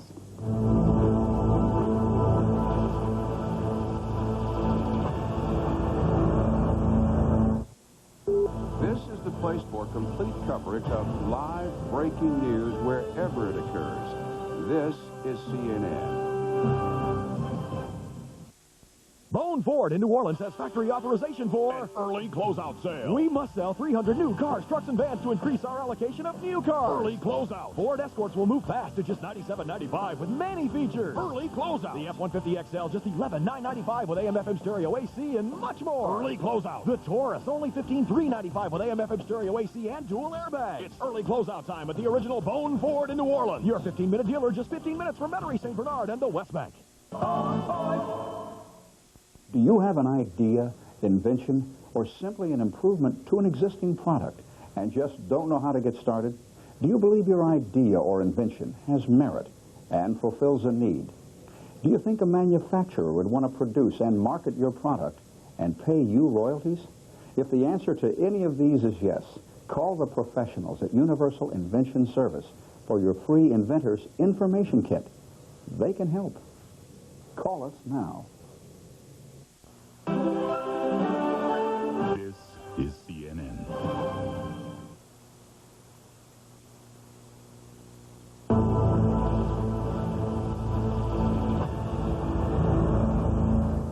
I'm Judy Woodruff. Welcome to the International Hour. By Terry Keenan at the... Hillary, thanks. Strong earnings from blue-chip companies lifting the Dow Industrials into record territory this afternoon. Stability in the dollar strengthened the credit markets, and positive quarterly earnings, all ingredients in today's rally. With a half hour of trading to go, the Dow Industrials up 34.5 points at 42.42 in heavy trading. The broader and secondary markets all higher as well. IBM, the biggest gainer on the big board, the world's largest computer maker, reporting first quarter earnings more than tripled. IBM shares up 2 5/8 at 89 3/4. Other Dow components reporting earnings today. General Motors unchanged at 44, the world's largest car maker, earning a record amount in the first quarter, more than double last year's profits. And Sears up $1, the merchandise group reporting a profit in the quarter. That compared with a loss a year ago. And that is business news for this hour. I'm Terry Keenan in New York. CNN's continuing coverage of the Oklahoma bombing is next.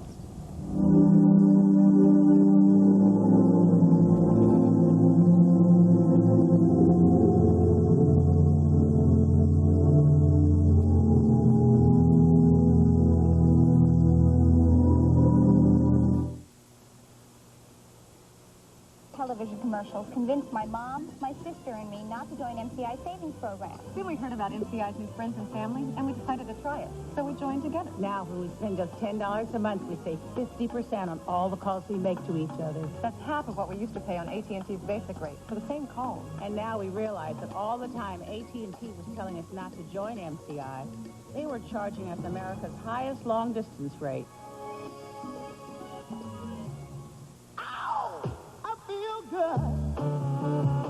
Even if it were raining, it wouldn't bother me. Senecot laxative tablets are like second nature overnight.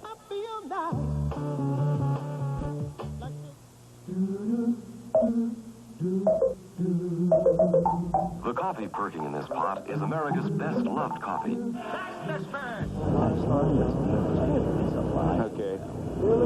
No. I'm Bertie. As long as lighthouses shine. Just as long as turns. Maxwell House will always be good to the last drop. Why don't you put on phonics for a second, it did not work. Why don't you put FAI behind that? Then I sent for You Can Read, and that was the miracle we've been looking for. Since I'm working with You Can Read, I'm getting A's, B's, and C's. It is the greatest teaching tool any parent... Yes, I'll get all of that from you. Yes, ma'am. Call 800-396-READ. Call within 30 minutes for up to 50% off additional programs. Call 800-396-READ. That's 800-396-READ.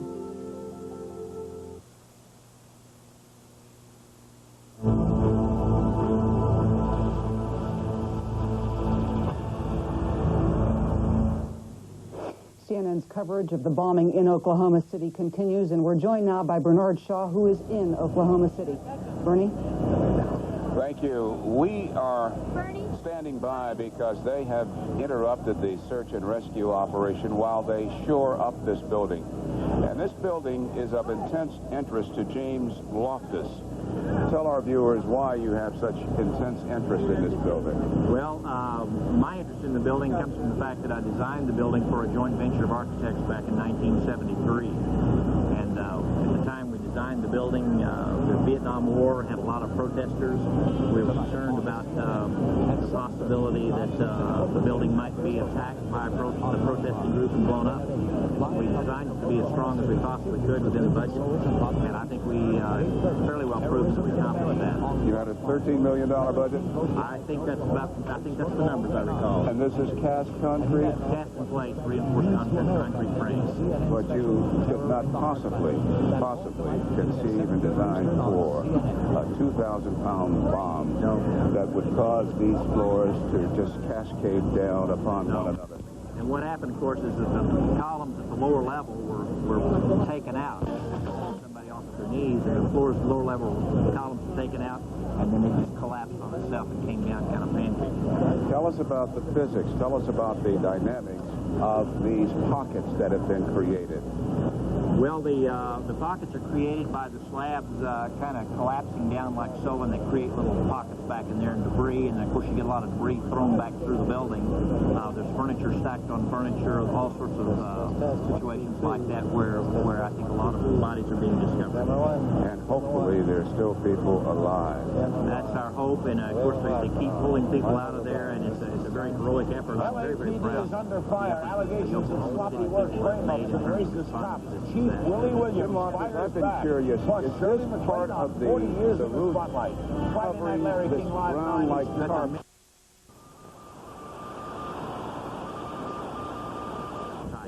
And when you take the slab out from under, it hangs down like a drape, like a fabric. Okay, thank you, James Loftus.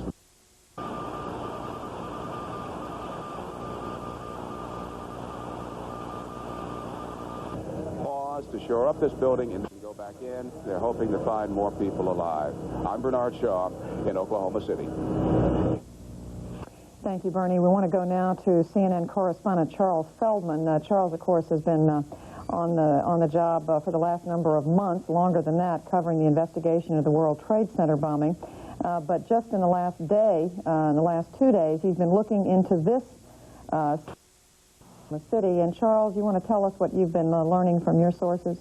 Yeah, Judy, CNN has learned that as far back as 2 months ago, U.S. intelligence agencies had information that groups of what were described to me as Middle Eastern Islamic fundamentalists had arrived in the United States, this over a period of several months. Their mission, according to the sources that I spoke with, to launch a series of terrorist attacks at various targets throughout the United States. Now, this information comes to CNN via a well-placed source familiar with the investigation of the World Trade Center bombing. That was back in February of 1993. This source has provided accurate and reliable information in the past to CNN, and it was as a result of the World Trade Center bombing that a Pandora's box of information, if you will, opened up, leading intelligence agencies to scatter all over the world to look for clues as to what was behind the Trade Center bombing, and also to look toward the future as to what the future course of terrorism might be within the United States. Now, how does this all relate to what happened in Oklahoma City? Well, according to the source that I spoke with, and that information I should point out has also been backed up by another independent source that I can describe as a former U.S. official, also familiar with intelligence gathering techniques. Both of these sources point out there is no, and I repeat that, no evidence that these groups of so-called Middle Eastern Islamic fundamentalists had anything to do, at this time no evidence, with the Oklahoma City bombing. But of course authorities are indeed following that line of inquiry. But at the moment there's no firm evidence that that is the case. And also the sources point out, and so will I, that the vast majority of Islamic fundamentalists are not interested in bombing anything. What they're talking about here are small groups of people, terrorist cells is the way it was described to us, who are basically a criminal element. The fact that they are fundamentalist is almost incidental to what their real motives are. But the important point here is that as long as 8 weeks ago, and perhaps even longer, there was information circulating about possible terrorist attacks. Now, another point that I want to emphasize is that according to the sources, the intelligence agencies had no information, they say, that could have prevented what happened yesterday in Oklahoma City. Judy? All right, Charles Feldman in Los Angeles, thanks. And joining us now here in Washington to talk more about the bombing and possible U.S. countermeasures is Ambassador Morris Busby. He was the director of the U.S. Office of Counterterrorism at the State Department from 1989 to 91. He has also served as ambassador to Colombia. Ambassador Busby, first of all, is it feasible to you that intelligence sources in the U.S. would have gotten this sort of information that Charles Feldman was just describing and not acted on it? No, it's not. It's not. There's an absolute rule among all of the intelligence agencies and everyone that deals with this that you never hang on to threat information for any reason whatsoever. And certainly we track, the FBI tracks fundamentalist groups, anyone who might seek to do damage to the United States on a continual basis. But any indication that one of these groups is actually going to carry out an attack is acted on immediately. And you always hear these things after an event like this, but in my experience, the FBI and other people who conduct these investigations are the most professional people you could find. Well, in fairness, Charles did point out that his source said that he did not believe there was specific information that was received that would tie to the Oklahoma City situation. What do officials, let me ask you this, these terrorist cells, what are they? What is a terrorist cell?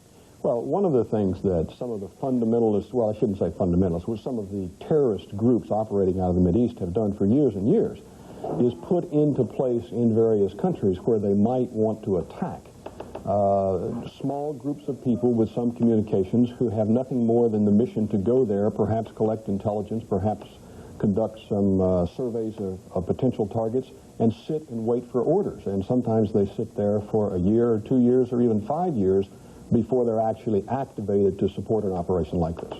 Based on what we know about this bomb, this car bombing, does it look to you as if it was put together by some sort of Middle Eastern terrorist organization? Well, I think you'd be jumping to conclusions to say a Middle Eastern terrorist organization. What I would say is that the size of the weapon, the techniques that were employed are indicative of professional terrorist attacks. This was not something which was done by an amateur or a group of people who just got together and decided to go blow up a federal building. There's an enormous amount of planning that goes into carrying out an operation like this, and this one, unfortunately, was done very well. What looks professional? What, 1,000 to 1,200 pound the bomb? The size of the weapon, the placement You called of it the a nitrous, what did you call it? A nitrous? Well, the speculation is that it's ammonium nitrate or some compound like that, which is constructed out of fertilizer and fuel oil. And that sounds simple, but how simple is it to make something like that? Well, you need a certain amount of knowledge to construct a weapon like that, and particularly a weapon of this size. And it's dangerous material to work with, but the fact that something that simple was used to create a blast like this does not denote someone who doesn't know what they're doing, and in fact something very similar to that was used in the World Trade Center bombing.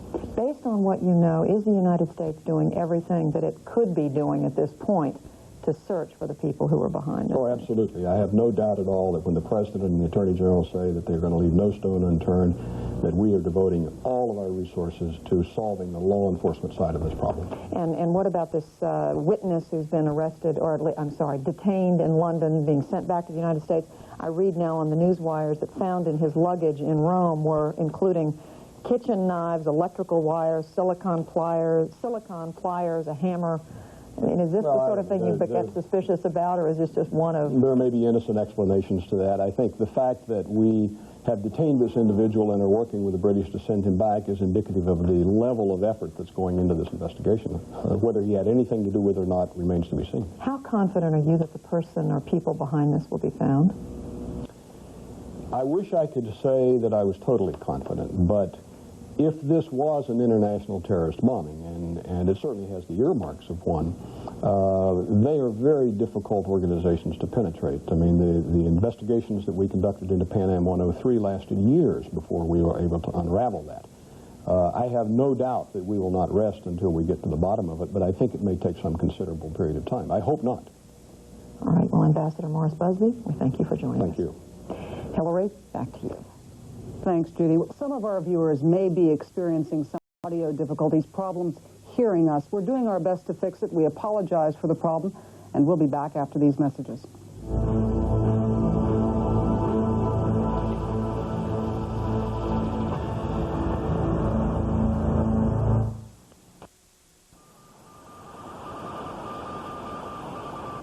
Television commercials convinced my mom, my sister, and me not to join MCI savings program. Then we heard about MCI's new friends and family, and we decided to try it. So we joined together. Now, when we spend just $10 a month, we save 50% on all the calls we make to each other. That's half of what we used to pay on AT&T's basic rate for the same calls. And now we realize that all the time AT&T was telling us not to join MCI, they were charging us America's highest long-distance rate.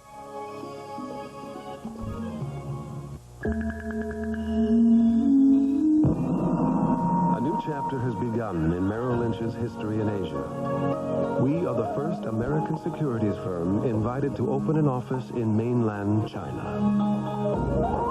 Being there gives our financial consultants a different perspective, which makes a difference for our clients. The difference is Merrill Lynch. Take the weight off your hair so it can really move, really shine. Flex Light and Free. Shampoos and conditioners that are light and free of the residue that can weigh down your hair. Hide its shine. Flex Light and Free. No heavy detergents that can strip your hair. No dulling hair flattening residue. Just an incredible clean. Fresh light scent. Flex Light and Free from Revlon. This is LDL cholesterol. If left untreated, it can clog the walls of coronary arteries and result in heart attack. Although much progress has been made in the fight against heart attack, it is still the leading cause of death for men and women. But there is hope. It may be possible to stymie the destructive process of LDL cholesterol and prevent heart attacks. We're working on it. Call today for a free booklet on heart attacks from America's pharmaceutical research companies. Kellogg's Raisin Bran tastes so good, people forget it's good for them. So while you're eating, I'll read about the nutrition, and then you can give me your thoughts, okay? Okay. Here we go. Wheat bran, vitamin D, this tastes fiber, good. It's iron. really good. Okay, listen up here. Listen up here. love this stuff. The raisins and the bran together. Keep listening. Vitamin D. Nobody's listening. There are two reasons to eat Kellogg's Raisin Bran. The taste. I think I hit a raisin. Does it say anything about nutrition?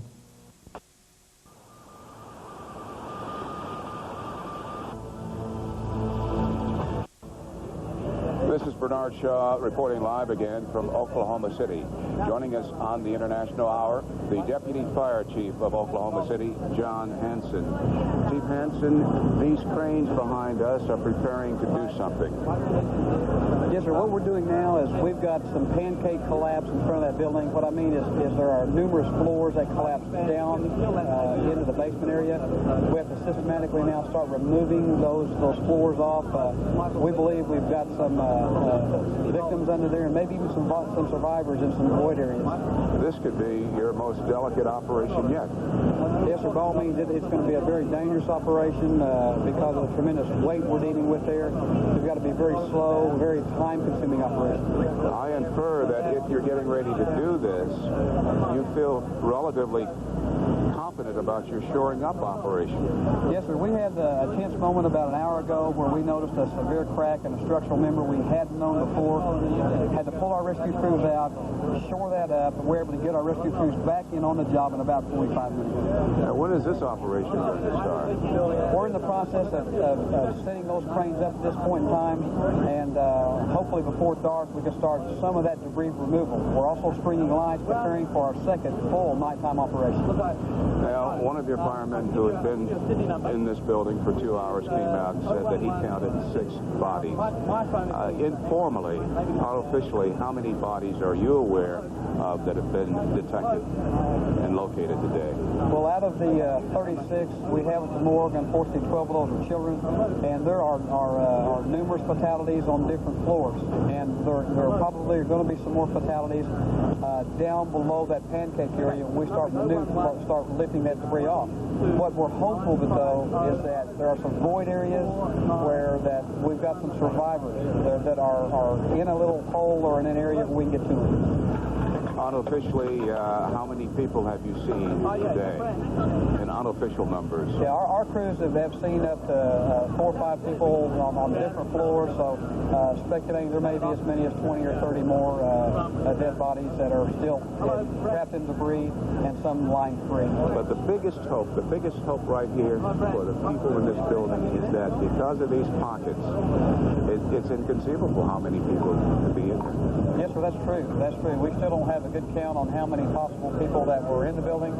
432 people were treated in local hospitals, but that also includes surrounding buildings. So as many as 600 to 700 people possibly could have been in the building at the time of explosion. Chief Hansen, looking at this damage, what conclusions do you draw about the person or the persons responsible for this? Well, of course, there's nothing that can justify a tragedy like this, let alone with kids. You know, the kids are the worst. We've got 12 children that have died, and that hits us much harder than adults. John Hansen, the Assistant Fire Chief here in Oklahoma City. Thank you, sir. Thank you, sir. Appreciate your taking the time. I'm Bernard Shaw in Oklahoma City. Now back to Hillary Bowker in London. Thanks, Bernie. Well, to answer some of the questions raised about security inside the United States and abroad, we're joined now by Martin Smith, the Senior Director of Corporate Security for Kroll Associates Limited here in Britain. His areas of expertise include counterterrorism and intelligence. Martin Smith, thanks for joining us. While the bombing that happened in Oklahoma City is almost unheard of, there have been a number of terrorist attacks on U.S. interests outside of the United States. Why now? Why this shift now, do you think, to an attack on U.S. soil? As you know, we've had a lot of problems like this in the UK with the IRA, and there was a saying many years ago, which is true, that one bomb on the mainland is worth 100 overseas, and I think that's probably the reason here.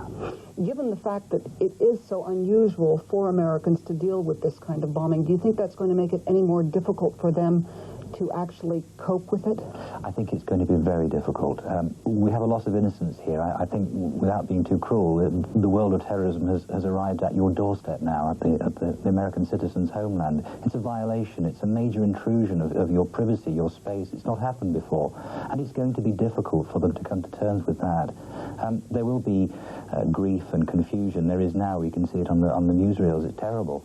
Then there'll be anger, and that's natural and it's good. And the American people must turn that anger, the way that the British have, and many other countries, the Dutch, the Germans, the French, turn that anger into constructive defense against the threat. We will not be beaten by it. We will not be cowed by it. We will beat these people. We will not bow to the bully. As an observer looking at what's happening over there from over here, how would you reflect on the way Americans are dealing with it so far? Well, I think it's entirely natural. It's a major disaster. I mean, the pictures are awful, and of course it's going to hit very, very hard. It's the pictures of the children. They're all terrible, terrible scenes, and it's entirely natural that the American people should be taking this so hard. We understand. We grieve with them. We've lived with this for many, many years, and I'm sure everybody's hearts go to them. But it will pass. The the grief will pass and the anger will return, and they will do something about it. And the good news is that there are many countries that can help them fight this new threat that they face. There's a lot of help that's available to them, and I'm sure we'll all give it to you. At this stage, are you surprised that no one has claimed responsibility for this attack? No, I'm not surprised at all. There are many options going on, and we can see from the reports as well that it's still too early to comment. There could be many reasons for this, but I'm not surprised at all. Looking forward now, and the fact that U.S. citizens are going to have to cope with the idea of terrorism on their own soil, do you think that it will be more difficult in the United States, given the incredible belief in individual freedom there? I think that's a strength, quite frankly. I think it's a strength that the American people must hold on to, that they will not give in to this. Of course there are going to be intrusions. Of course there are going to be things that they're going to have to do now that they haven't done in the past. But it becomes part of life, and to give into it, to change that freedom that you spoke about, is to let the terrorist win, and that must not happen. What would be the most important message that you could give to the American people now? I think that there are ways of dealing with this. There are ways of defending yourself against it, and there are people all over the world that are ready to help them and advise them just on that. All right, Martin Smith, thanks very much for joining us. You're welcome. Okay. Martin Smith of Kroll Associates Limited. Judy? Thank you, Hillary. Back in Washington, we are waiting within the next hour. What we are told will be two news conferences, one in Oklahoma City, another in Washington, which could yield important new information on the investigation. CNN will, of course, bring you those live just as soon as they get underway. At a time like this, I think we cannot get enough information about what experts believe may have happened here. So we want to talk now to someone who is especially grounded in this whole subject. His name is Stan Bedlington. He's a counterterrorism expert. He's having been with the CIA for 18 years. He served for 6 years as a senior analyst to the CIA's Counterterrorism Center. One thing I want to ask you, first of all, Mr. Bedlington, thank you for joining us, is are there distinct similarities between what happened in Oklahoma City and what happened at the World Trade Center bombing? Of course, it's too early to say unless the FBI announcement makes it clear that, in fact, there was a Middle East connection to the bombing of in Oklahoma City. But having said that, the similarities in some ways are really quite striking. First of all, there was a very successful operation in which the bomb was placed and went off. But then, again, the similarity between Oklahoma City and the World Trade Center is that the people who actually perpetrated the attack, or we believe may have perpetrated the attack, did not make very careful preparations for getting away. So you had, after the World Trade Center, some immediate arrest by the FBI, and similarly we seem to have at least been moving in the direction of some detentions, or whatever you want to call it, of people who may be implicated in the bombing in Oklahoma City. Is it your sense that we've been talking all afternoon, I think, about whether the U.S. should have known, whether there were signals of some sort that something like this was coming? What happens at a time like this? Does the intelligence community go back and look at information it had before to make sure there wasn't something overlooked? That is an ongoing process. The organization that I worked in for many years, the Counterterrorist Center, in fact, has people from every government agency involved in counterterrorism, from the FBI, from the State Department, from the military, from the FAA, from alcohol, tobacco, and firearms. And the examination of information that comes in is an ongoing process, 24 hours a day. With regard to the information that I heard just now on CNN about the possibility of terrorists coming to this country, say 6 months ago, I think it's been known for some time that there have been groups in this country, maybe as long as 2 years ago and more, who have in fact come into this country and do represent certain terrorist groups overseas, which is not to say they came here for the specific purpose of carrying out terrorism inside the United States. Their activities may well have been connected with fundraising, for example, or perhaps of aiding operations in the Middle East. But are you saying that one of these groups could have very well been responsible? And these are groups that that intelligence officials know about, right? It's an FBI responsibility, and perhaps we should sort of look at what they say at 4 o'clock. But they're known to be here. In the United States, yes. Mm-hmm. And how much was known, we'll learn more. Well, Mr. Bedlington, we want you to stay around because we are going to be listening to that news conference coming from the FBI, and then later on we expect one from Attorney General Janet Reno. Stan Bedlington, thank you for being with us. Thank you very much. And as we say, coming up in the next hour, a news conference by the FBI in Oklahoma City and a news conference by the Attorney General, Janet Reno. In Washington, I'm Judy Woodruff. And in London, I'm Hillary Bowker. Stay with CNN for the very latest on the Oklahoma City bombing.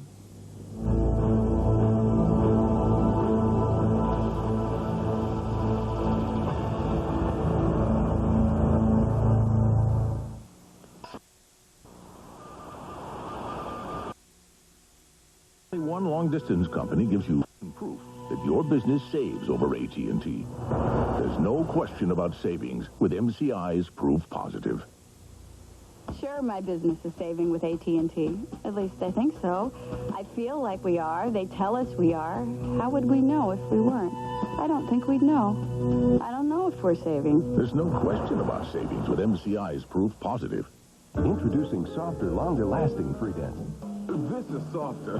Lots easier to chew. The flavor, it just keeps going and going. Softer chewing, longer lasting. Now this is great gum. Try new non-stick Freedent. It's better than ever. The 3M Filtrete microparticle air filter outperforms all other 1-inch filters by getting more of the small stuff that's in your air out, like more dust particles. It also traps pollen and mold, particles that could irritate your allergies. It even gets animal dander. Try the Filtrete microparticle air filter. It gets more of the small aggravating things in your air out, even smoke. Look for the complete line of 3M filters wherever you buy furnace and air conditioner filters.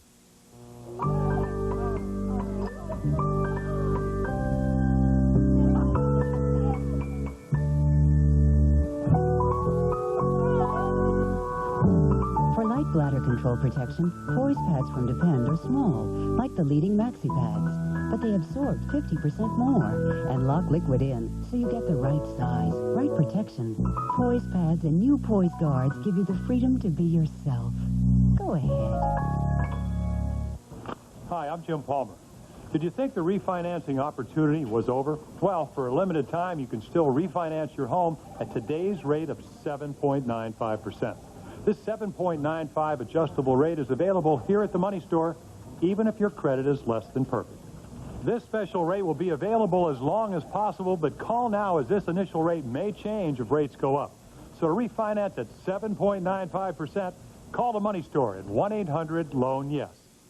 It's the X14 Challenge. Today we're asking shoppers to compare their Dow to X14 Soap Scum Remover. X14 side is very clean, squeaky clean. This is much better. X14 Soap Scum Remover. X14 some powerful stuff.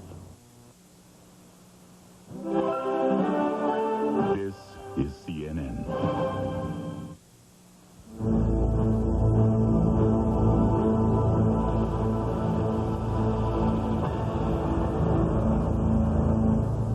I'm Judy Woodruff in Washington. CNN's continuing coverage of the aftermath of the bombing in Oklahoma City continues.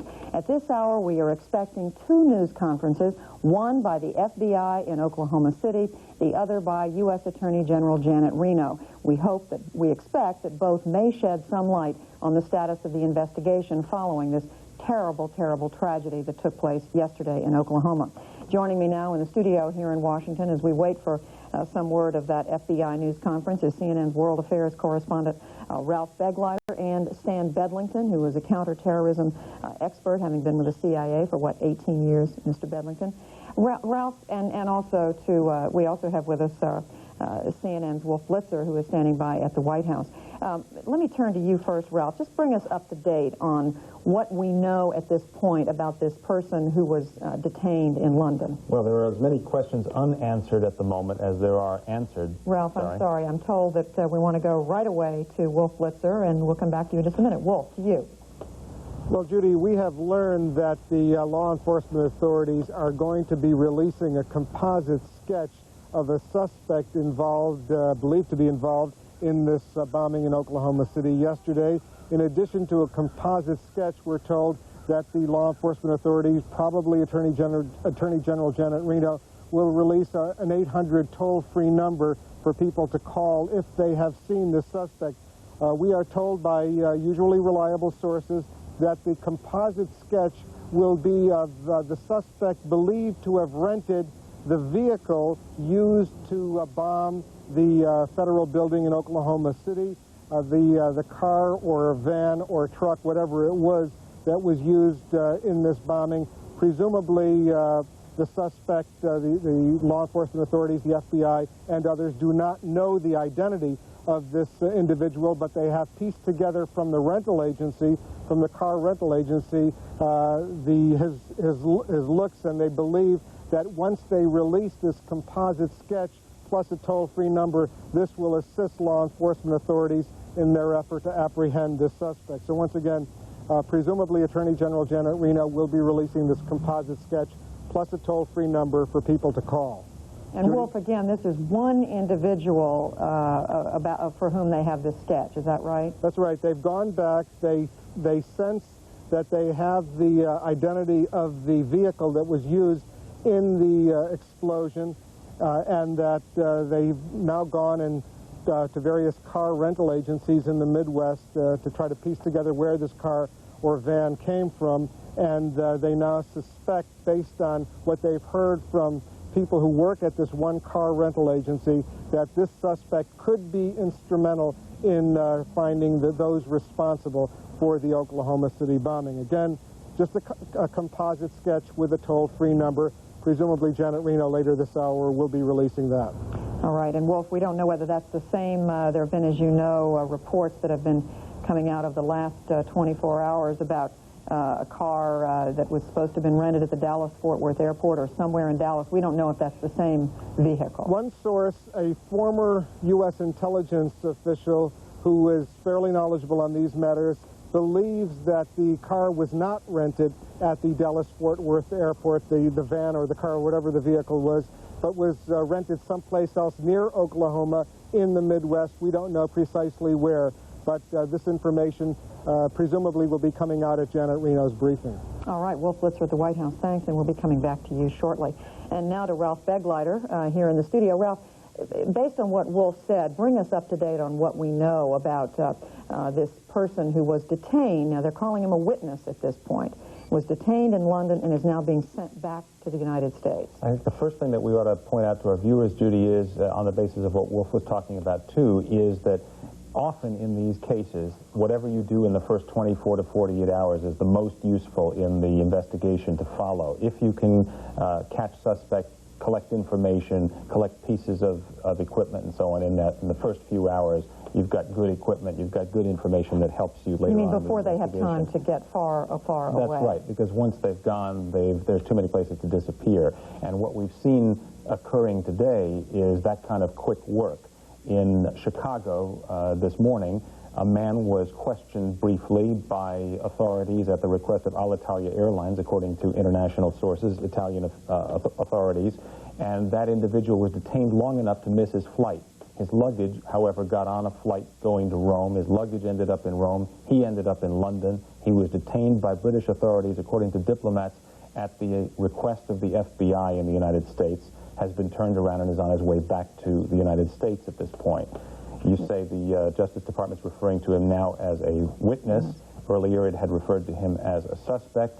We'll see where that goes in the investigation. Stan Bedlington, I want to bring you in here because you told us just before the hour that one of the similarities you saw between what happened in Oklahoma City and what happened at the World Trade Center bombing was the fact that the perpetrators didn't seem to have a very well organized plan afterwards for covering their tracks. And you talked about the fact that they nailed down the rental vehicle in New York City, and the same thing's happening here, apparently.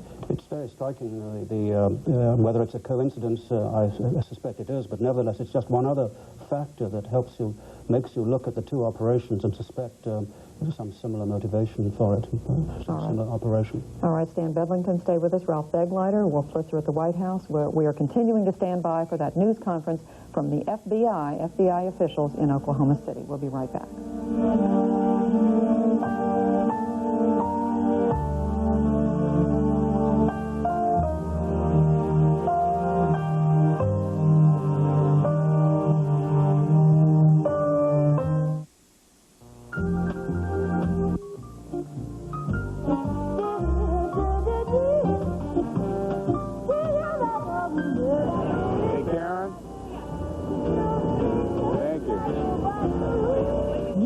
Guards from Depend have all the bladder control protection you need. Plus, Poise Guards lock liquid in better than the leading SuperGuard, so you're drier, comfortable. New Poise Guards give you the freedom to be yourself. Go ahead. Kellogg's Raisin Bran tastes so good, people forget it's good for them. So while you're eating, I'll read about the nutrition, and then you can give me your thoughts, okay? Okay. Here we go. Wheat bran, vitamin D, this tastes fiber, good. iron. Really good. Okay, listen up here. I really love this stuff. Raisins and the bran together. Keep listening. Vitamin D. Nobody's listening. There are two reasons to eat Kellogg's Raisin Bran. The taste. I think I hit a raisin. Does it say anything about nutrition? This?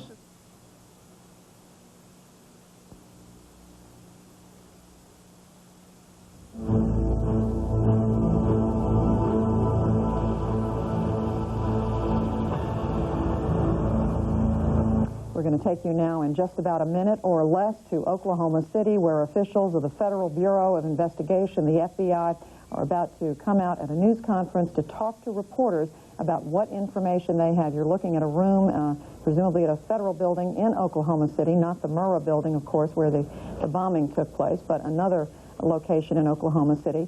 We've been given about a 1-minute warning. At this point, we know, based on what Wolf Blitzer told us just a moment ago from the White House, that federal officials have what they are going to put out. It will be a composite sketch of a suspect. Wolf, is this information that Janet Reno, the Attorney General, is going to be putting out? Maybe we should pause here. It looks like the people who are going to be talking are stepping forward to the lectern. The people who may be talking are Special Agent Bob Ricks, who has been a spokesman. Let's listen. I'm with the FBI here in Oklahoma City. At this time, I would like to introduce Special Agent in Charge Weldon Kennedy, who is going to read a brief statement, and then we will open it to questions. Thank you. Mr. Kennedy.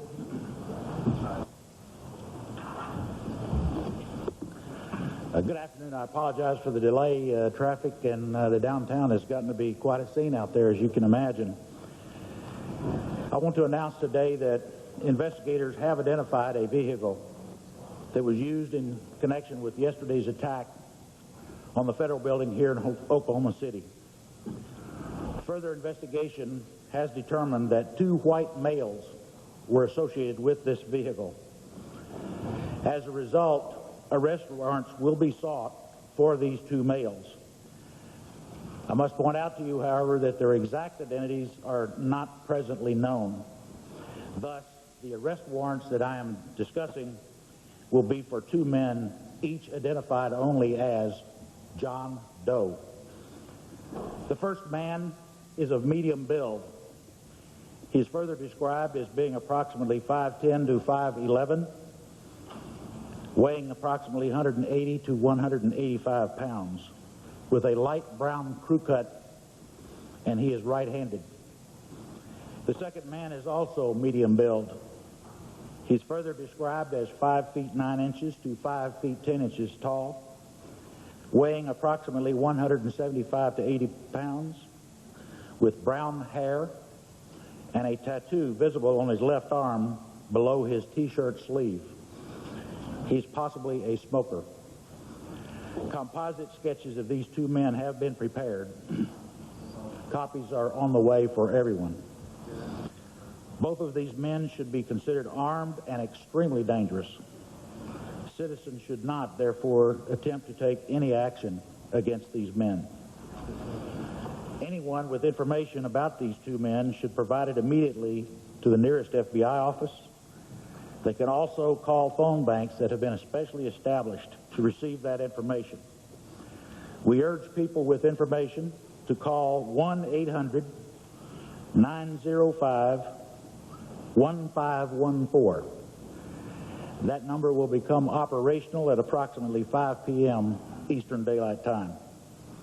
This information has been communicated to law enforcement at all levels, domestic and international. Questions? Yes, sir.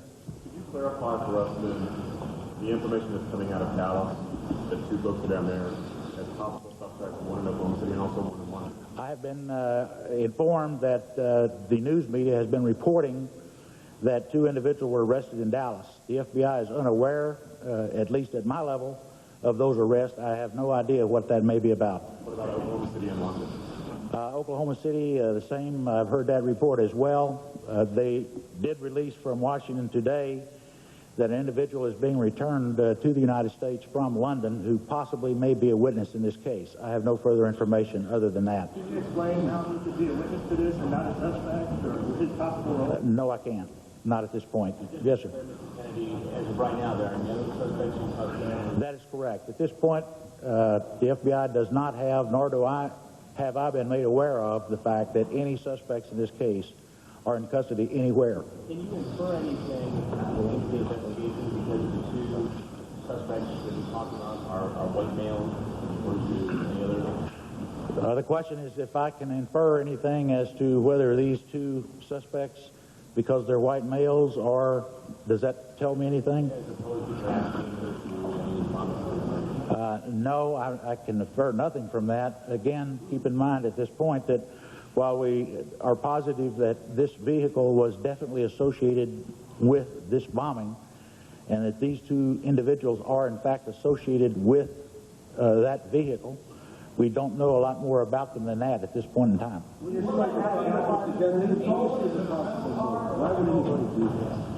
There could be any number of motives for it. It could be the fact that there's some revenge involved here against the federal government as an entity, or specifically against one of the agencies housed in that building. But in that case, your guess is as good as mine. How are you able to establish that these two men are going to now? Which vehicle was the one that exploded, or another vehicle? This vehicle that we are seeking here was identified as being a vehicle containing the explosive device. But how do you know what it was? I'm sorry? At this point, it's very early to tell, but we do believe that this explosive used in this consisted of fertilizer and fuel oil. But how do you know that? You have somebody who got that from you and said this is exactly what. The question is, how do I know that this vehicle? I'm sorry? No, that's from the crime scene itself. What kind of vehicle is it? Yes, sir. What type of vehicle and what was the origin of it? Is it rented? The question is what kind of a vehicle and what is its origin. It is a truck, and I will not describe it much further than that, and it was rented. How did you arrive at such a detailed description of the We have determined where that vehicle was rented, and we're following up as we speak on that aspect of the case.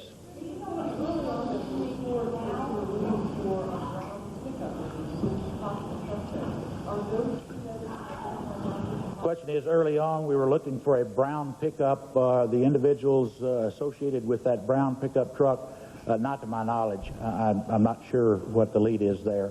Over here, I had a question. Yes, sir.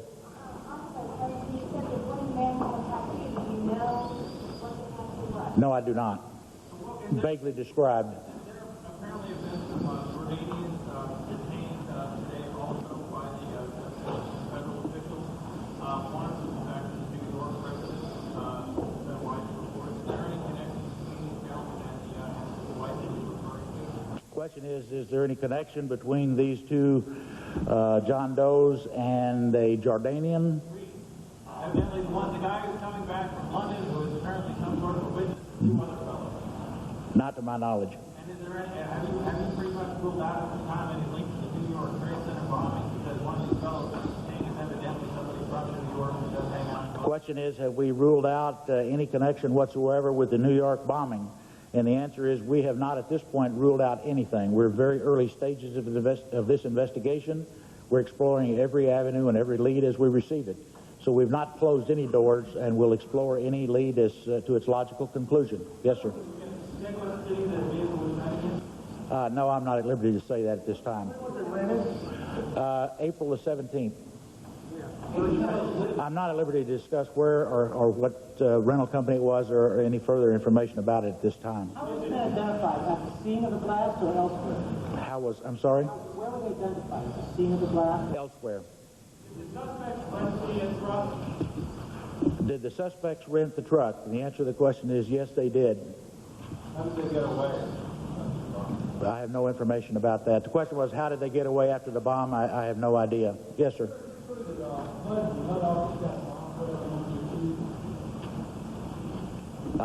Not to my knowledge. Does the fire department or anyone else possibly have that information? The question was, did the HUD office receive a bomb threat? I don't know. Has the government at any time received any claims of responsibility for this bombing or any threats now prior to this? The question was, has the government received any claims of responsibility for this bombing? Not to my knowledge at this time. Could you clarify more about the fertilizer on a wide range of folks here? You said white. Are we talking Caucasian? That could be Middle Eastern, yes, no? At this point, all I can say is that they're a white male. I'd have no further information than that at this point. Do you have a description of the tattoo? Military side? The question is, do I have a description of the tattoo? No, I do not. The general description is all I have at this time. I have no idea. I'm sorry. The question is, where do they live? Well, if I did, we would be arresting them very soon. No, I'm sorry. Yes, sir. Did they, when the vehicle was rented, has it been determined that the names given were aliases or where they got those names from? It appears that the names furnished were in fact, aliases or not proper identification. Over here. I could not comment on that. The question was, do I have a witness that could identify them? I couldn't comment on that. Yes. British authorities detain that gentleman and not American ones in Chicago. I'm asked a question again, which I cannot answer, about the British authorities detaining a gentleman in London. And what was the rest of the question? Why was he not detained by Chicago? Why he was not detained in Chicago? I'm sorry, I cannot answer that question. Yes. With the bomb device, the one that actually exploded, you believe they transferred by? No, I'll go back to my statement. We have identified the vehicle associated with the bomb itself and have tracked back from there. Yes.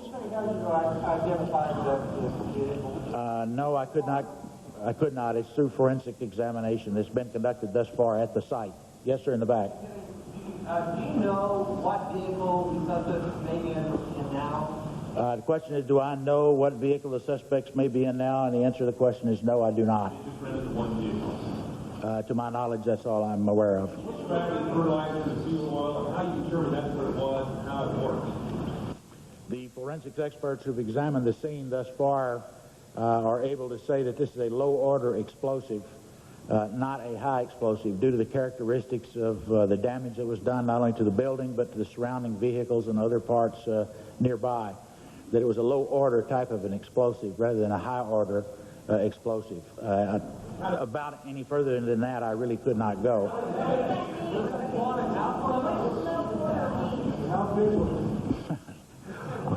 The question was, what does low order mean? I'm sorry, I'm not an explosive expert. Those are the words that were given to me. And how big was it? I am told very, very large indeed. Probably several thousand pounds in weight. The question is, has an initiating device been identified? I do not have that information. Detective, a two-part question. What about this brown pickup that everybody's been talking about? Is that erroneous as far as you know? And also, what about the report that an Oklahoma State trooper stumbled across these possible suspects earlier by checking the license plate and didn't check out the car? I have no information about either of those instances. State Police representative here. So the brown pickup is erroneous as far as... I don't have any information about it at all. I'm not saying it's erroneous or not. I just don't have any information about that vehicle. Too many armed and dangerous would lead us to believe that maybe you've had some experience with these two and you're not identifying them. It's fine, but what from your experience, has anybody been able to ID them either with mugshots going against the sketches that you put together, or do you know the background or any group they might be affiliated with? No, at this point, I emphasize, we only know them as John Doe. We do not have a further identity. I'm sorry? A possible witness was the way it was described to me. How could he be a possible witness and not a suspect? Question is, how could he be a possible witness and not a suspect? There's quite a bit of difference between a witness and a suspect. I don't know how I can further explain that to you. Why did you produce a description rather than try to produce it without... Question is, why did I make a release now of their description? Instead of pursuing them without it. Because we're going to release to you composite sketches of these two individuals. I re-emphasize these are known only to us at this point as John Doe. We do not know their identities, and we need the public's assistance in determining what their identities are. That's the purpose of the 800 number and the purpose of this request. Yes, sir. I couldn't comment any further on that. How sophisticated was this bomb, and any other ones used in the last 2 years elsewhere? The question was, how sophisticated is this bomb, and is it similar to others used elsewhere? Not being a forensics or explosive expert, I couldn't comment any further on that. I have no information about that. Over here. Yes, sir. Do you know what part of the country the suspects may be in, and do you know if they're heading towards one or the other border? The question is, do I know where these suspects may be, and have they headed for the border? No, I do not have that information. Any idea as to a geographic area in the country? No, I do not have any information as to geography. From our investigation thus far, tracking back the vehicle that we have identified. From the fact that the vehicle was rented, yes. It's been very, very widely reported that this truck was rented at DFW Airport. Can you confirm that in the hopes that maybe that would help lead to some witnesses who may have seen it? Comment is, it's been widely reported that the vehicle was rented at DFW Airport. Can I confirm that? No, I cannot confirm that. Yes. If they were armed. The question is, do I have evidence that they were armed? No, we do not. That is a probability based on the actions of these very brutal people. Yes, sir. The question is, do I have reason, or do we have reason to believe that there may be others involved? At this point, it's way too early for us to tell. I have no information about that. Yes. Before I heard them very straight on having a credit card or direct money, is this maybe a small credit card when they We would pursue every possible angle about the vehicle that we can pursue. Yes. Yes, sir. The question is, was it ammonium nitride and diesel fuel, and what kind of container it was in? We are still conducting the forensic examination, sir. I do not have that sort of specificity at this point. It was a low-order explosive, as I previously stated. Yes. They were able to identify the truck or vehicle identification. Is that what you guys have found as well? The question was, were we able to identify this vehicle through a vehicle identification number? Again, I'm not at this point cannot comment on the methods used to get backwards on this vehicle. Yes, over here. If you've not been able to go to the site, there's a...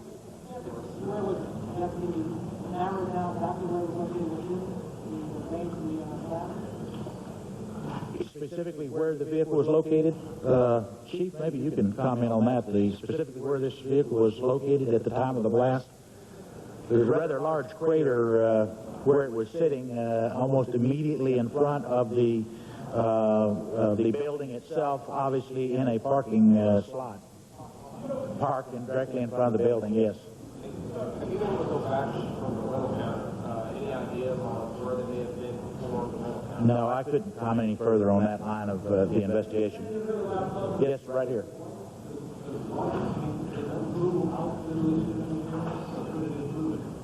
The question was, does white rule out Middle Eastern appearance? Certainly not. The description is very, very vague that we have at this time. Yes. I'm sorry?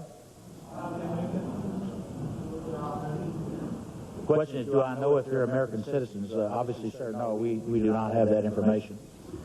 Right there.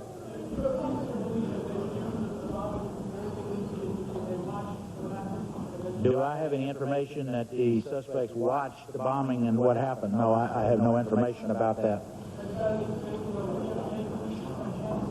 No. Someone has asked where my sketches are. Have we arrived with those yet? We'll have them available after the question. Let me take one more question. I believe there's one right, where is she? Right there that has not asked me one. There she is.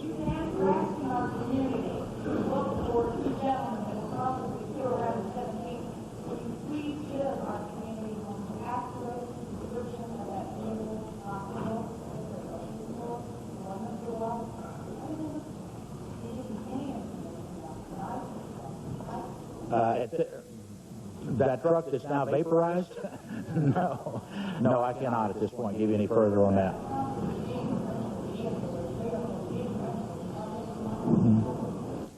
At this point, I'd rather not comment any further on that. Do we have those available here?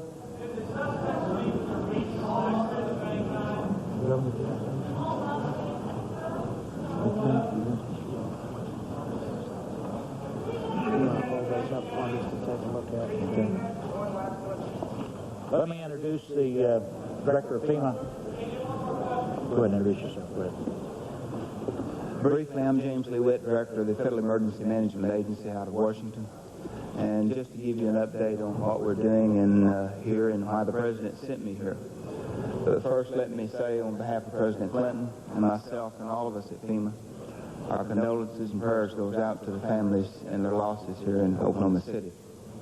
The President asked me to come down to coordinate the federal response and resources and the recovery of this disaster. We've been supporting in conjunction with the FBI and whatever resources they need, and also the state emergency management agency, Tom Prewarren, and they have really worked hard and done an excellent job. We've also supported the city and the local elected officials in the city and their fire chief and their search and rescue efforts as well, and whatever resources that we need to provide for them. We have 6 search and rescue teams. All of those teams will be on the ground by tonight. We have 3 teams working now.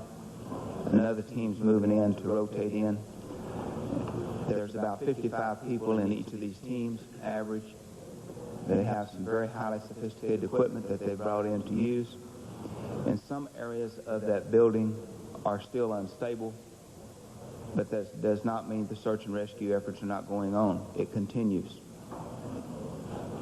They are bringing in some special support braces and stuff that the engineers recommended to put in those areas so they can continue the search and rescue efforts there.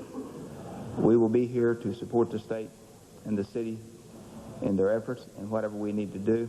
The President has committed that, and I'll be happy to answer any of your questions. Yes.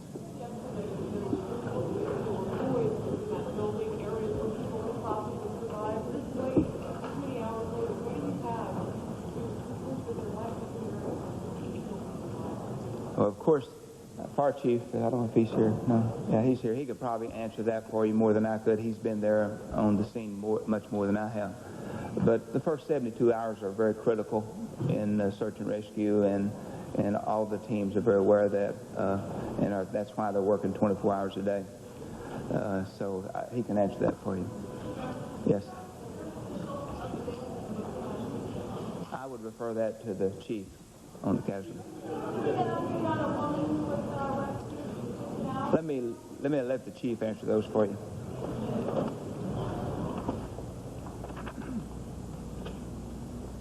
Just moments ago, the FBI announced that based on the vehicle, which it believes was used in connection with the bombing yesterday in Oklahoma City, they have identified 2 what they describe as white males who were associated with that vehicle. They are described as John Doe number 1. They do not have the names of these individuals.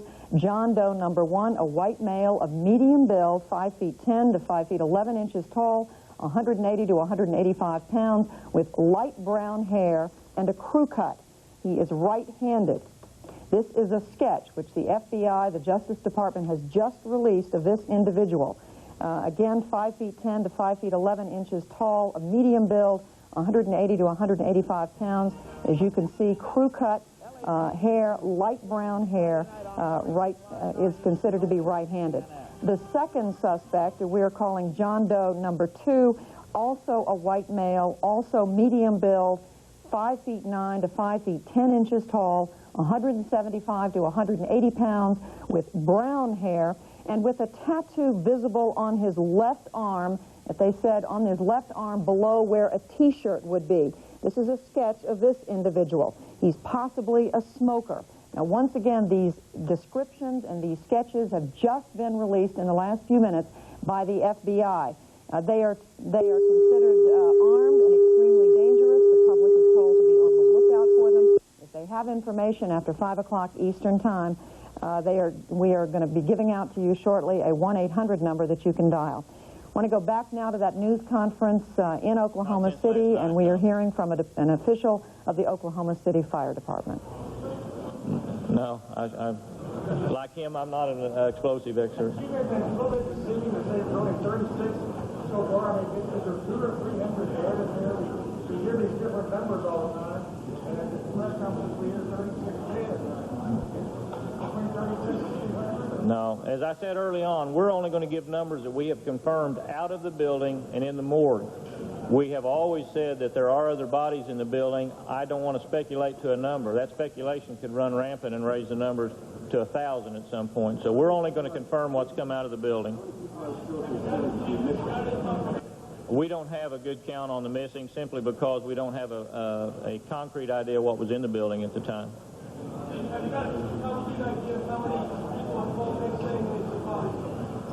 I believe this morning the mayor reported 700 had called the number to say that they were in the building and had gotten out. I believe this morning the mayor reported. The figures we were given early on was that the employees roster for that building was somewhere in the 550 range. How many other citizens and people would be in there, we don't have any idea.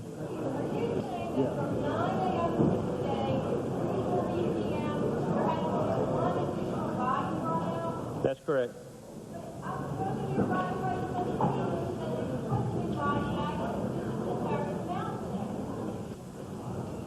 Well, I don't know that they've done that yet.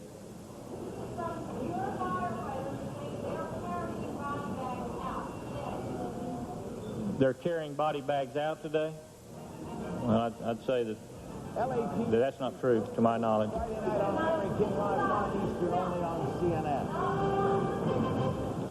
Today? Yes, there were some come out earlier. We raised it to 36. Yes.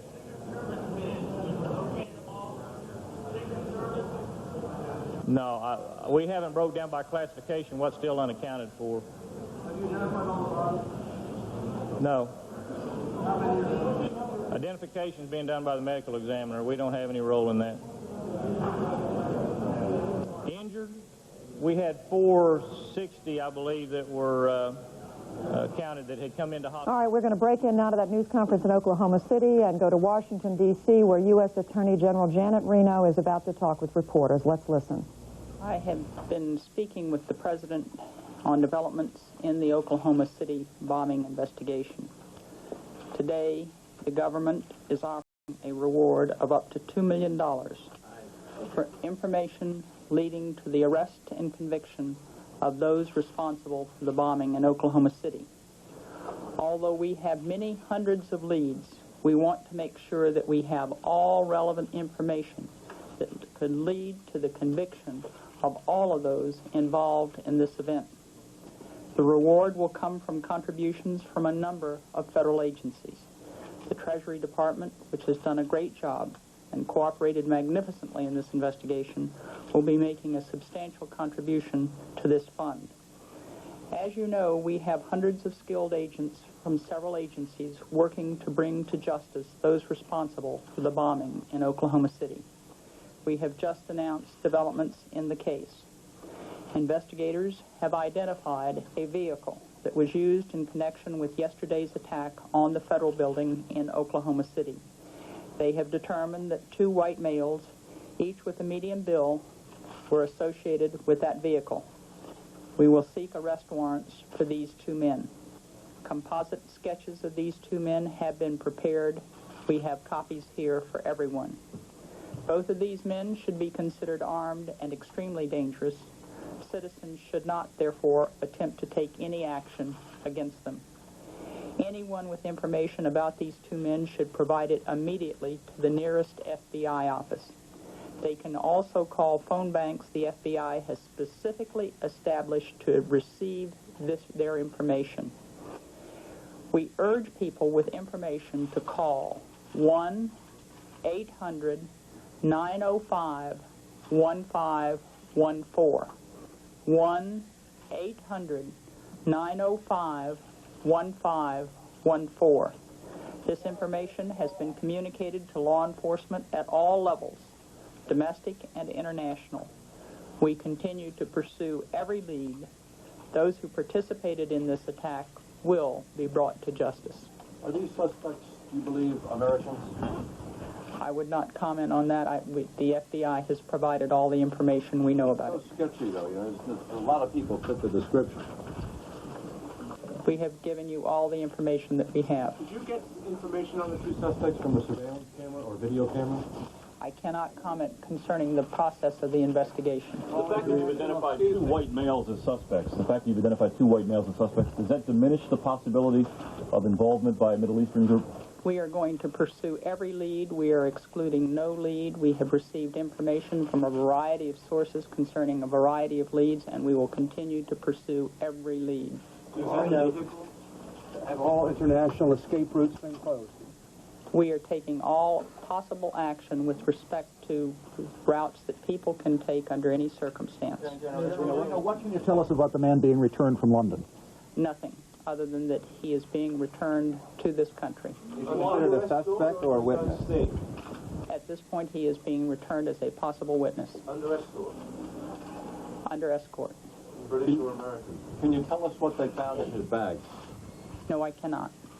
Ma'am, did the FBI get any warning from different people? There have been several reports of people saying that they had reported to the FBI that a big bombing might be coming up in the heartland. Anything like that? Again, we cannot comment on any evidence that might be relevant to the case. Would that be evidence? I don't think so. That would just be reports made to the FBI, which some people are saying the FBI didn't follow through on these, checking up on these. I can assure you that the FBI follows up on everything with regards to these issues that we can possibly follow up on. Can you say how this vehicle was used in connection with the bombing? No, I cannot. That it was used in connection. No, I cannot. Can you tell us the origin of the rental? No, I cannot. Ms. Reno, for either you or Director Free, I would not comment. for either you or Director Free, can you characterize for us where in the investigation we are?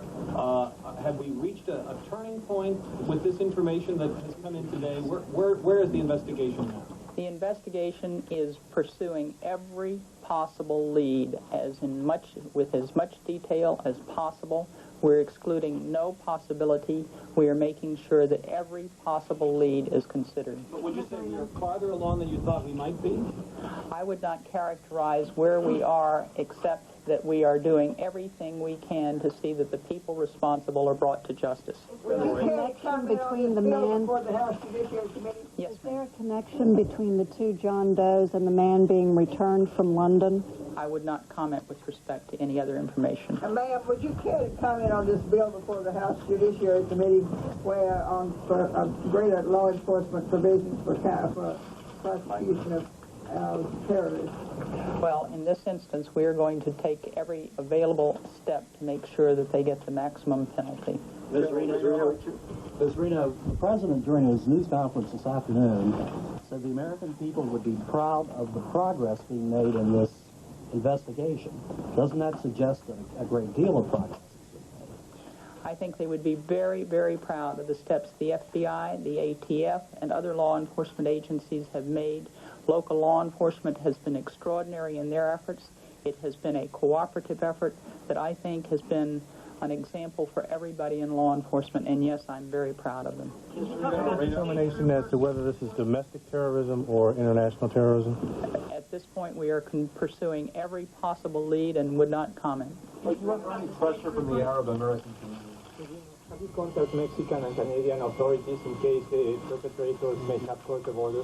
We have made appropriate contacts with the international and local law enforcement. Mr. General Reno? Will the arrest warrant in this case charge these people with violating a specific statute, and if so? we will make that available as is appropriate. General Reno, the broadcast reports of 2 men arrested in Dallas and 1 in Oklahoma. Are those reports incorrect? I could not confirm that. I don't have any knowledge of that. Reports concerning a New York City cab driver identified as Assad Siddiqui and his brother and another man, Mohammed. Neither Director Free nor I have any information to that effect. Can you confirm or deny the accuracy of the reports about the 2 state troopers stopping the vehicle? I don't have any information on that. Are you rethinking security of federal buildings? I know that you have had a heightened state of alertness at federal buildings since this explosion, but are you rethinking what kind of security there should be and whether there should be daycare centers in federal buildings? What we have tried to do is to take all possible steps at this time and to take reasonable precautions. Obviously, our first goal right now is to make sure that everything possible is done to support and aid the victims and their families, and from the law enforcement perspective, to do everything possible to follow every lead immediately to see that these people are brought to justice. Based on this investigation, we obviously will continue to review all steps that should be taken in similar circumstances. Ms. Reno, is it fair to conclude from these composite drawings that at least the first 2 suspects are not of Arab origin? I don't think that you should conclude anything until the evidence is in, and that, I think, is important. We are trying to pursue every lead. It is important that the people of this country not be confused by any conclusion that is not based on solid fact, and we ask you to cooperate with us in making sure that we get to the American people as soon as we possibly can information that is relevant to the investigation, that will not harm the investigation, but that at the same time we be permitted to go forward and investigate this case the right way without excluding any lead. What advice do you give to parents right now? For example, there was a report out of Baltimore today that a group of parents pulled their children off a bus that was heading to Washington for a day trip because of, are people panicking, and should they be? I think it's important for all Americans to take reasonable precautions, to continue to lead their lives. We will work with everyone concerned to try to take reasonable steps as we have in these last days. But when we face something like this, we must face it as a nation, supporting the victims and their families, and learn from this experience what we can do consistent with our Constitution to ensure the protection of our people. What is a reasonable precaution and what is an unreasonable precaution? One of the things that we have tried to do today is to make sure that there are appropriate checks at all federal offices. The General Services Administration has been working with other authorities, and we will continue those efforts. Ms. Reno, does the Oklahoma bombing indicate a need for the federal government to shift its law enforcement resources more toward the prevention of terrorism within the United States? I think what we will continue to do is everything that we can to address the issue of terrorism, of domestic terrorism, of violence in this country, in whatever form. And I think it indicates a need to continue to review whatever is possible. When this investigation is complete, when we know what happened, we will obviously be looking at it to see what, if anything, can be done to prevent it. To suggest that we can prevent all the crimes that occur in this nation, of course, is not realistic, but we must do everything humanly possible to avoid the tragedies like this and in other situations. Can you share with us your hunch as to whether this is domestic or international terrorism? I don't do hunches. This gentleman, I don't think, has had a time. You said that the reward would be up to $2 million. What's the criteria on determining the amount of reward that will be available? We will review the information and review people's participation, but what we are looking for is information that leads to the arrest and conviction Ms. Reno, of the people responsible. Have there been any credible claims of responsibility? Again, I would not comment on any aspect of the claims or anything that we have received, whether we've received them or not. Ms. Reno, the size of the explosive device yet? Excuse me? You know the size, the quantity of the explosive device yet? I would not comment on that. I don't think we can comment. Do you have any further breakdown on where the $2 million is coming from? the Treasury, the Department of Justice, and government agencies involved in this whole effort will be responsible for it. General, to follow up from earlier, can you say whether law enforcement had any intelligence prior to this incident about a bombing anywhere in the Midwest and Oklahoma? Again, I would not comment on any information that would be involved in the investigation. Ma'am, did the justice... How is it determined that demanding return from Britain is a possible witness? And I would not comment on any aspect of his return. Ma'am, did the department get any report? There were stories in New York today that were raising some question about whether or not the current trial involving the World Trade bombing suspects might be adversely affected by news of this bombing. Do you have any concern on this? We're going to continue to take all the steps appropriate to make sure that there is not comment related to the New York trial. General, well, you are making various admonitions to the American people. Do you want to say anything about the problem of a group libel of people because of the accident of their work? Arab Americans specifically? I don't know of any situation in which anybody is being characterized. What we're trying to do in this case, focusing on this case, is pursue every possible lead and take it to its conclusion so that justice is done. The last time that a reward like this was announced, it was in conjunction with some suspects being put on the FBI's 10 most wanted list, because that triggered certain publications and certain dissemination. Are these people now on the FBI's 10 most wanted list, and does that trigger any particular activity overseas? That is, the distribution of these photos, are they being distributed around the world, not just here? Director Freed? The composites are being distributed not just nationally but around the world. They are not technically on the top 10 list, but they are as important to us and law enforcement as anybody on that list.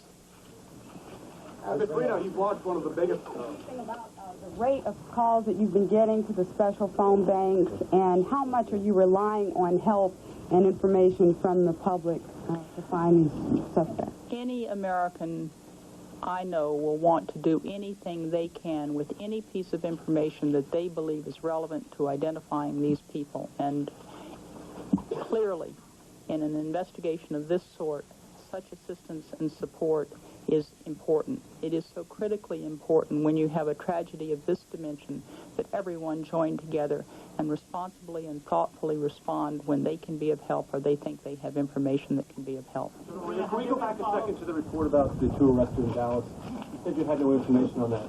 I assume you know if anyone has been arrested. Do you assume that report is therefore false?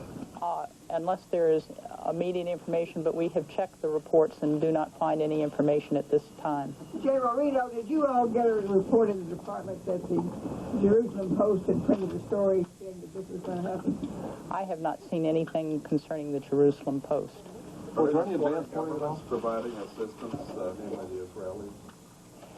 Everyone, I think, around the world that can be of assistance has been supportive, and so far as I know, everyone is cooperating when we have reached out to them.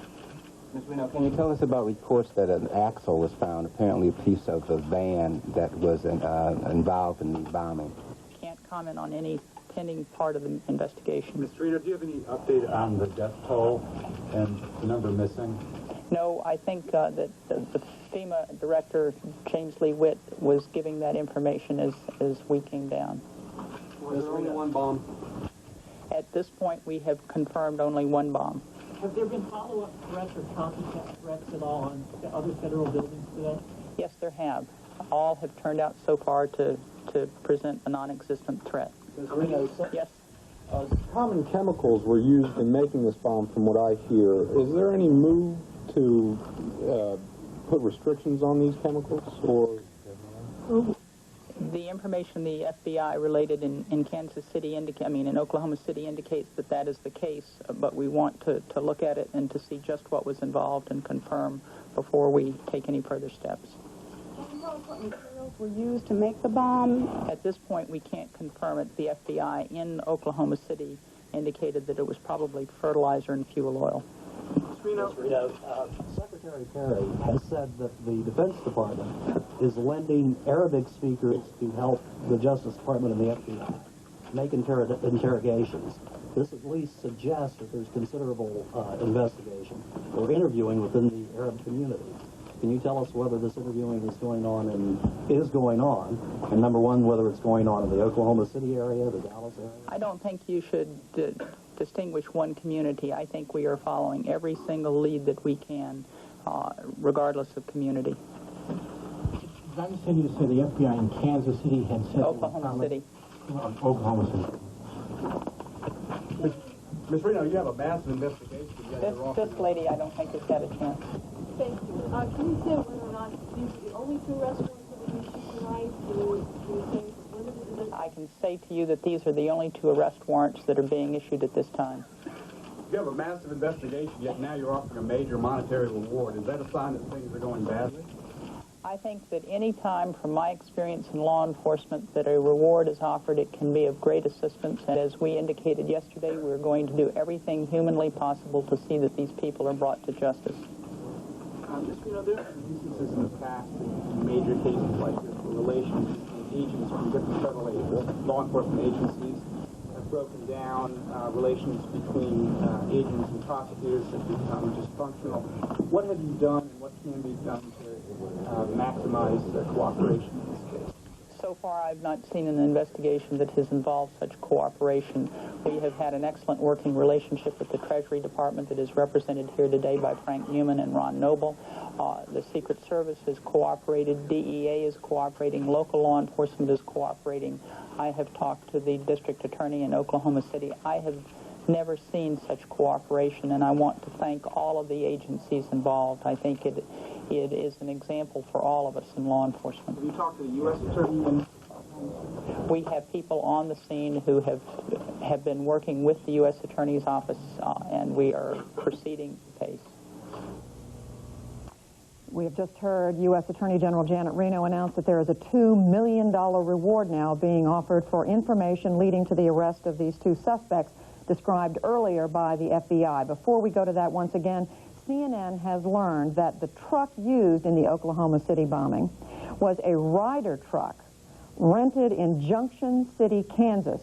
A spokesman from Ryder Rental Headquarters, a man named Dave Russell, answered the phone at that Ryder location, told CNN, quote, "We have been contacted by the FBI. We are turning all inquiries over to them. We've been asked not to comment." The spokesman would not say when the truck was rented or what size it was. He would not answer any further questions. This is further information from what we were given just a little less than an hour ago by FBI Special Agent Weldon Kennedy, who held a news conference in Oklahoma City to announce that based on the vehicle they had identified used in connection with the bombing, they have now come up with the description of two suspects, and they are identified as John Doe 1, a white male, medium build, light brown crew cut, and John Doe number 2, also of medium build, 5 feet 9 to 10 inches tall, 175 pounds to 180 pounds, brown hair, with a tattoo visible. There is a tattoo visible on his left arm. We have sketches that were provided to us by the FBI, composite sketches. Of course, based on the descriptions by eyewitnesses, the FBI will not say who these witnesses were of these individuals. This is the sketch of John Doe number 1. This now you're looking at John Doe number 2. Again, both described as white males of a medium build. The first one 5 feet 10, the second one 5 feet 9 inches tall. We'll have more information as soon as we get it. We're going to go to a break now. We'll be right back.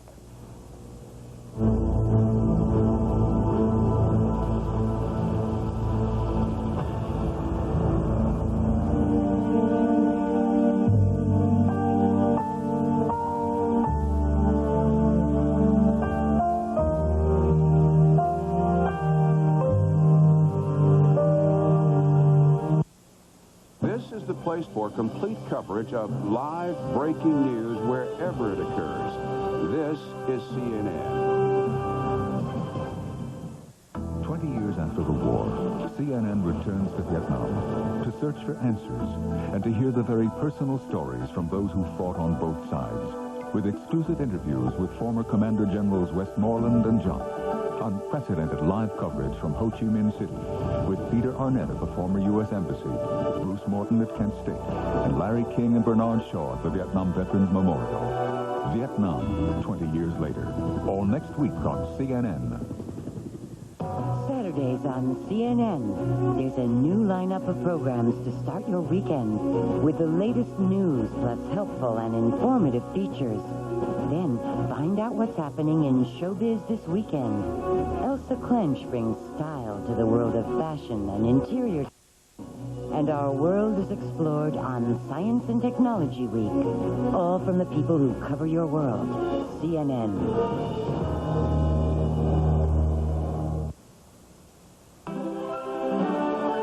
This is CNN. You started putting money away for my college when I was little, right? Smartest thing I ever did. I guess I gotta start thinking about stuff like that. Talk to my guy, Dan Weber. He got you through college. Broker? Do I want to be in stocks right now? I thought the same thing when I started saving for you.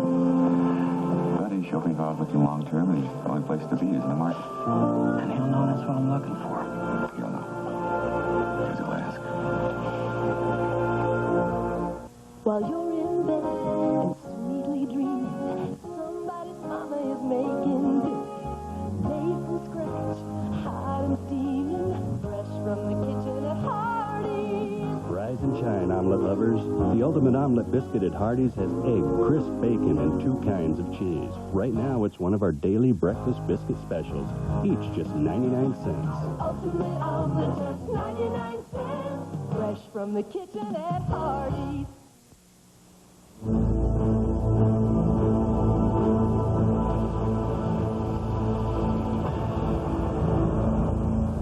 CNN's continuous coverage of the aftermath of yesterday's bombing in Oklahoma City continues. We've had several important announcements, developments in this case within the last hour.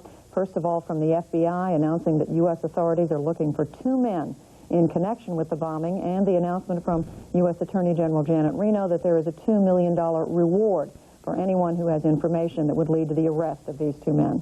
All this information came initially from FBI Special Agent Weldon Kennedy at a news conference exactly 1 hour ago in Oklahoma City. Here's what he had to say. I want to announce today that investigators have identified a vehicle that was used in connection with yesterday's attack on the federal building here in Oklahoma City. Further investigation has determined that 2 white males were associated with this vehicle. As a result, arrest warrants will be sought for these 2 males. I must point out to you, however, that their exact identities are not presently known. Thus, the arrest warrants that I am discussing will be for 2 men, each identified only as John Doe. The first man is of medium build. He's further described as being approximately 5'10" to 5'11", weighing approximately 180 to 185 pounds, with a light brown crew cut, and he is right-handed.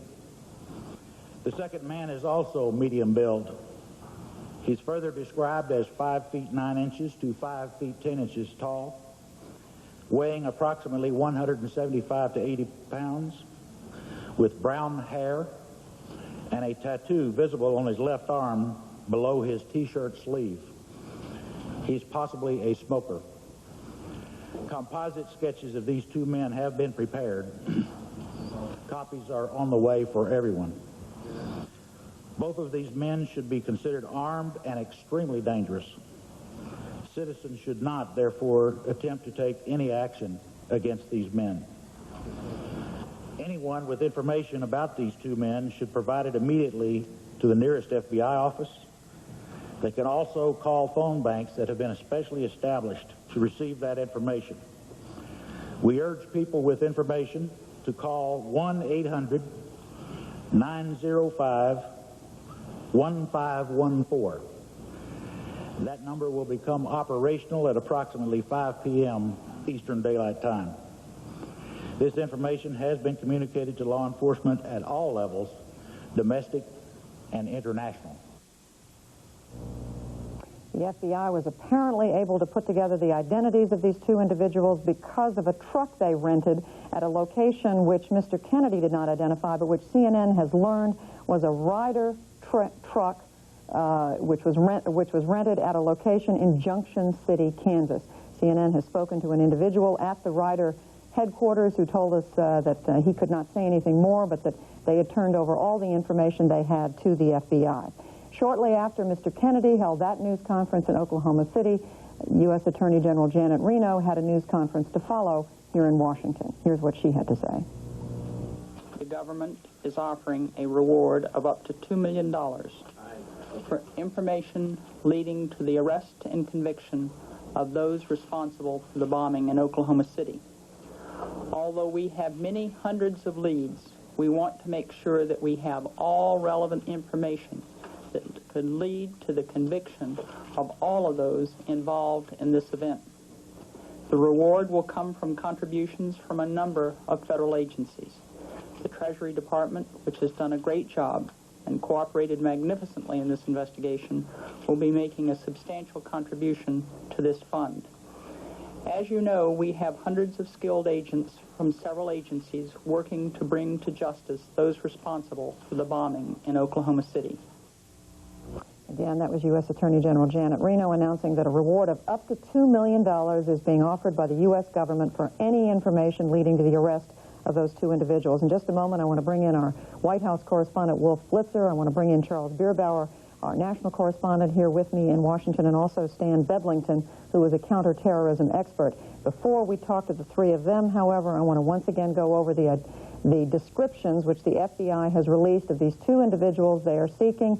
They don't have the names, obviously. They are calling them John Doe. John Doe number 1, a white male, medium build, 5 feet 10 to 5 feet 11 inches tall, 180 to 185 pounds, with light brown hair, crew cut, and right-handed.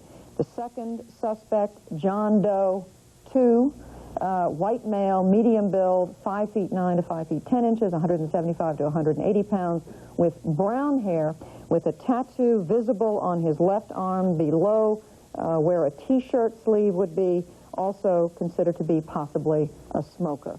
Now, again, joining me in the studio here, Charles Bierbauer, Stan Bedlington, counterterrorism expert, and at the White House, Wolf Blitzer. Wolf, what does this say to you about, because you've been a correspondent for many years, you've covered the Middle East for many years, based on this amount of information that the administration is able to put out at this point, what does this tell you about how far they've come in their investigation? Well, it's very impressive so far. They've managed to identify the vehicle, in this particular case, a truck, which the FBI says was parked directly in front of the federal building in Oklahoma City. The FBI has now concluded that the bomb, which was thousands of pounds, not simply 1,000 or 1,200 pounds, thousands of pounds, according to the FBI agent in charge, consisted of both fertilizer and fuel oil, a combination that has been used in previous car bombings. The truck was, as I said, parked directly in front of the building. The FBI director, Louis Freeh, says that while these two individuals, these two suspects, are not yet on the 10 most wanted list, they are as important as any others, and that's why this $2 million reward is being offered. As far as a Middle East connection, the FBI, as well as Attorney General Janet Reno, refused to speculate, refused to say whether there is or is not. They refuse to say whether these two men are of Middle Eastern origin. All of this remains very, very unclear at this point. A lot of speculation given the nature of the bombing that it could have been some sort of Middle East-related incident. But at this point, the FBI and the Attorney General are staying very far away from making any of those hard and fast allegations. All right, Wolf Blitzer, stay with us for just a minute. It might be interesting to point out right now that just recently the FBI upped the reward for the suspected bombers of the Pan Am 101 flight to $4 million, and they put the two Libyans on the FBI's 10 most wanted list. So it gives you some idea of the amount of money that's out there. With me in the studio now, Charles Bierbauer, I want to come to you, but Stan Bedlington, to you first. You worked at the CIA for a number of years, and as we were listening to the FBI news conference, you said there was a clear ambiguity in what Mr. Kennedy was saying. Yes, I think that was raised by some of the questioners. I think the new information seems to change the direction of the investigation somewhat. The various reports we received during the day seemed possibly to suggest a Middle East or an international connection. Of course, the detention of the witness in London being a manifestation of that. Now we have composite pictures of white males, perhaps indicating there is a domestic connection. This ambiguity is yet to be resolved. Charles Bierbauer, it struck me that what Agent Kennedy said was very carefully limited to the information they have about the vehicle. In fact, he didn't even give us the information that it came from Ryder Truck Rentals. He said it was a vehicle, it was used in the bombing, and these two individuals, he said, have been identified in connection with that truck. He was very careful not to comment on any of the other theories, stories, or whatever that are out there. Well, that's, I think, the way a good FBI agent is trained to be. You can do a lot with small pieces of a vehicle, even after it's been blown up. Apparently, they did find the vehicle identification number, which every car or truck carries, and you start to trace things back from there. Yes, and there's great caution in this town about pointing any fingers towards anyone, particularly towards the Middle East, because no one wants to particularly make that mistake. And yet, many people I've been talking to, mostly on Capitol Hill, say that this had all the earmarks of a Middle Eastern type terrorism. These are people who are on the Senate and the House Intelligence Committees. I think Mr. Beddington's right. This has thrown a new element in here, but white male does not exclude people who are necessarily of Middle Eastern backgrounds. It does not exclude a connection.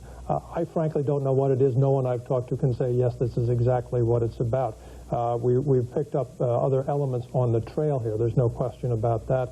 And it will remain to see exactly where they lead, but there are some good details there. Well, Mr. Bedlington, I mean, we keep, everyone, as Charles just said, keeps talking about the Middle East signature for this type bombing. Car bombing, the fertilizer, fuel oil, explosive, the same sort of thing used in the World Trade Center bombing. Are there any other terrorist acts that you can think of in recent times that would point in some other direction, domestic or international? No, not at all. I have no recollection of any sort of similar attack. I would, however, point out that there is something called the copycat effect. We've had successful car bombings by other terrorist groups, including the World Trade Center. This is being well publicized. There are a number of books available to tell people how to construct one of these bombs. So the copycat effect could come into play here. Right, and you also have the Pan Am 103, which I mentioned a minute ago. Yep. The flight, 3-4 years ago now, where they are still searching for the suspects there. And as we just said a moment ago, they are raising the reward that the U.S. government is willing to pay for information leading to that. In the Pan Am case, the suspects are 2 Libyans who are ensconced in Libya and have not been turned over. So there's a different circumstance very much at play there. And thank you for pointing that out. Wolf, are people that you talk to at the White House telling you that there's any more or much more information out there that they are on the verge of releasing, or are they telling you that this is really all they have to go on at this point? Well, they're suggesting that this investigation is moving along very impressively and that there is more information out there, but this is as far as the FBI is willing to go publicly at this point. Weldon Kennedy, the FBI agent in charge, did say something very intriguing in response to tough questioning from reporters in Oklahoma City. He suggested that there could be some element of revenge given the nature of all of the various federal agencies that were located in that federal building in Oklahoma City. The fact that these two are white males does not necessarily preclude a Middle East connection. It doesn't necessarily suggest that there is one. We do know that earlier today, the Defense Secretary, William Perry, did publicly say at a photo opportunity here in Washington that the Pentagon was detailing several Arabic language interpreters to the FBI to help in the investigation. We do know from senior administration officials here at the White House and elsewhere in Washington that their working assumption over the past 24 hours has been that there probably was some sort of Middle East connection, although they're stopping short of actually saying that. There is always, of course, the possibility, and this is pure speculation, that some non-Middle Easterners could have been hired out, freelance, or whatever, to go rent a truck if that were, in fact, what the FBI is suggesting in this particular case. The bottom line is, though, we simply don't know if there was a Middle East connection or not. The FBI and the Attorney General are refusing to go that far. That's right. And in fact, when Attorney General Reno was asked about that comment by the Secretary of Defense, she said that she didn't want to make any characterizations, that all leads were being followed, and she didn't want to say whether that was going to lead to something specific or not. All right, I want to say thanks to all three of our panel members, to Wolf Blitzer at the White House, to Charles Bierbauer here in the studio with me, and to Stan Bedlington. Thank you all for being with us, and now we want to go to Atlanta for our continuing coverage of the aftermath of yesterday's bombing in Oklahoma City. Now to Lou Waters and to Natalie Allen.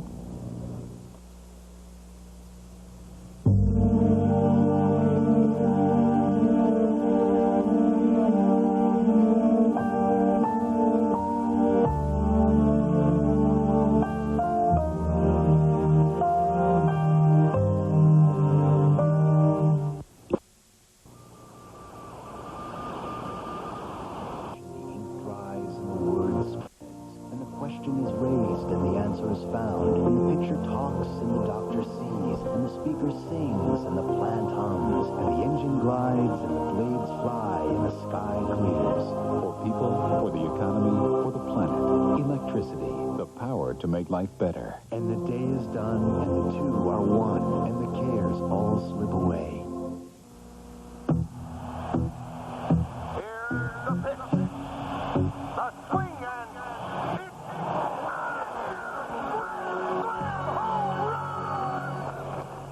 They keep missing out. Those men over 50 who have symptomatic BPH, an enlargement of the prostate which causes urinary symptoms. Think about it. Does going to the bathroom keep you from getting a good night's sleep? Are you bothered by the frequent need to go? The feeling of urgency? Then the sensation that your bladder isn't completely empty? Now there's help. Read about it in this informative free brochure. Call toll-free now for your complimentary copy. It includes an important questionnaire for you to complete and discuss with your doctor. The brochure also offers information about BPH, its symptoms and treatment options. Urinary symptoms might also be a sign of a more serious condition. To order your helpful free brochure, call now 1-800-424-5533.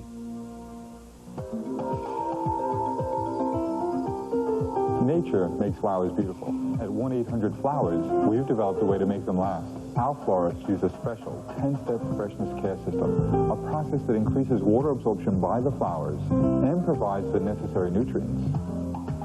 That's why at 1-800-Flowers, we can guarantee your arrangements will stay fresh for a week.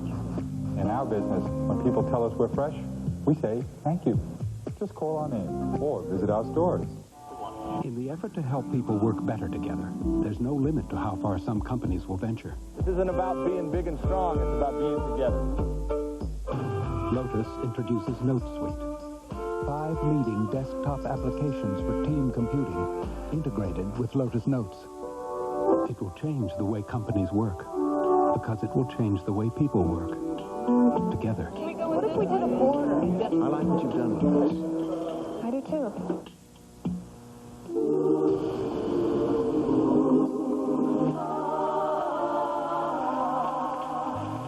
It's the ultimate. Crisp bacon, egg, and 2 cheeses on a fresh made-from-scratch biscuit. The ultimate omelet biscuit at Hardee's. Right now available on our 99-cent breakfast value menu for your ultimate enjoyment. Fresh from the kitchen at Hardee's.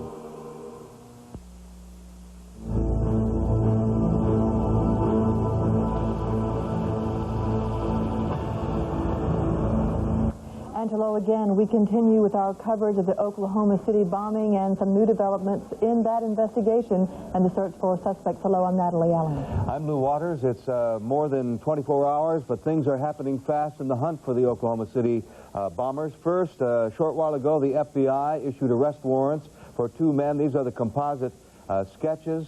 The names are unknown, both described as medium height, 5'9", 5'10", one with a crew cut, one with longer brown hair. The one on the right of your screen has a tattoo on his left arm. The names, as I said, are unknown. The hotline number for information and a $2 million award for the arrest and conviction of the men is listed on your screen. The FBI says the bomb used in yesterday's attack probably weighed several thousand pounds. The FBI agent in charge in Oklahoma City said he is not aware of any suspects in custody in connection with the case. In another development, a man described as a Jordanian American is being flown to the United States from Britain. He is described as a possible witness. The Italian news agency ANSA names that man as Abraham Abdullah Ahmad. FBI sources tell CNN the man is believed to have been in Oklahoma City yesterday. Diplomatic sources tell CNN's Ralph Begleiter the man's luggage, which arrived ahead of him in Rome, contained equipment that, quote, could be used to make an explosive device. Rescuers are still combing the bomb ruins of the federal building, but they are searching very carefully because the severely damaged building could collapse further. Structural engineers have identified sections most likely to shelter survivors, and the search has focused on those areas. The searchers are using sensitive microphones and trained dogs. Their chief concern, find the living. But more often than not, they have had to do their work by crawling over the dead. At this point, 36 people have been confirmed dead, 12 of those children. More than 400 people are injured. CNN's Bernard Shaw is in Oklahoma City, where he's been covering events. He joins us now. Bernie? Thank you, Natalie. As word ripples through Oklahoma City about the announced suspects, the people in this building are concentrating on the business at hand. We talked a short while ago with Deputy Fire Chief John Hanson. He told us that unofficially at least 20, maybe 22 bodies had been located, even though the official toll is what you just reported. A call went out some time ago for bed sheets. They had run out of body bags. They expect to find more bodies. One fireman who had been in there on his 2-hour stint reported seeing at least 6 bodies. But officials here are hoping that there are people still alive inside this building behind us in pockets, if they could only reach them.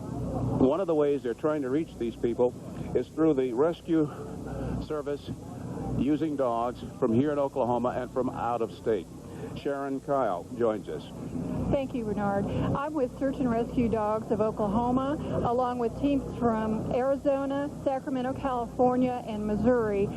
We train our own dogs that we own. We train them in air scenting and trailing. These are disaster-trained dogs. They're trained to go through rubble and find the scent of a live human being. Now, this is Raven, and she's 2 years old. What kind of dog is she? She's a flat-coated retriever. Now, the dog corps here, if I can call them that, you've had some successes in the last 24 hours. That's correct. 2 members from our team were searching from 11 yesterday morning till 3 this morning. Their dogs both had alerts. That is, their dogs picked up the scent of that 15-year-old female that was later extricated from the basement area. She came out at 10:30 last night. I believe so. What does a dog like Raven do once she spots someone alive in that wreckage?